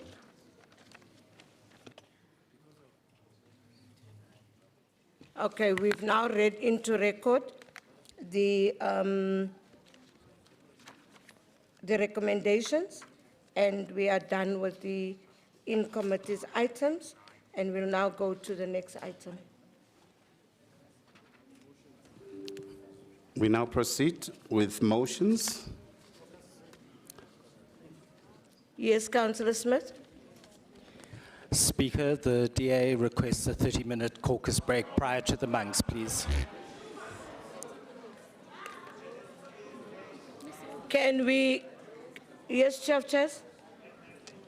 We want to read the motions in first. No, thank you very much, Honorable Speaker of the Council of the City of Johannesburg. I wanted to remind you, perhaps you can grant them that 30 minutes, but it's up to you. I do not want to preempt, but I wanted to remind you, I was speaking to the proposers of the motions, so I don't want you to go further and read them into records when the proposers have engaged me and yourself in terms of the request that they have made in as far as voting through a secret ballot is concerned. So that matter has not been exhausted as yet in as far as legal opinion is concerned. So those motions, all of them, we ask that they get deferred until we exhaust that process. But of course, through you, once you defer them, you can grant them the 30 minutes. Thank you. Okay, colleagues, as you've heard from the Chair of Chairs, there was a request for a secret ballot, and I have not exhausted asking for advice. So these items are, all the motions are deferred until further notice. So that's where we end on that. I'm not sure if you still want the 30 minutes.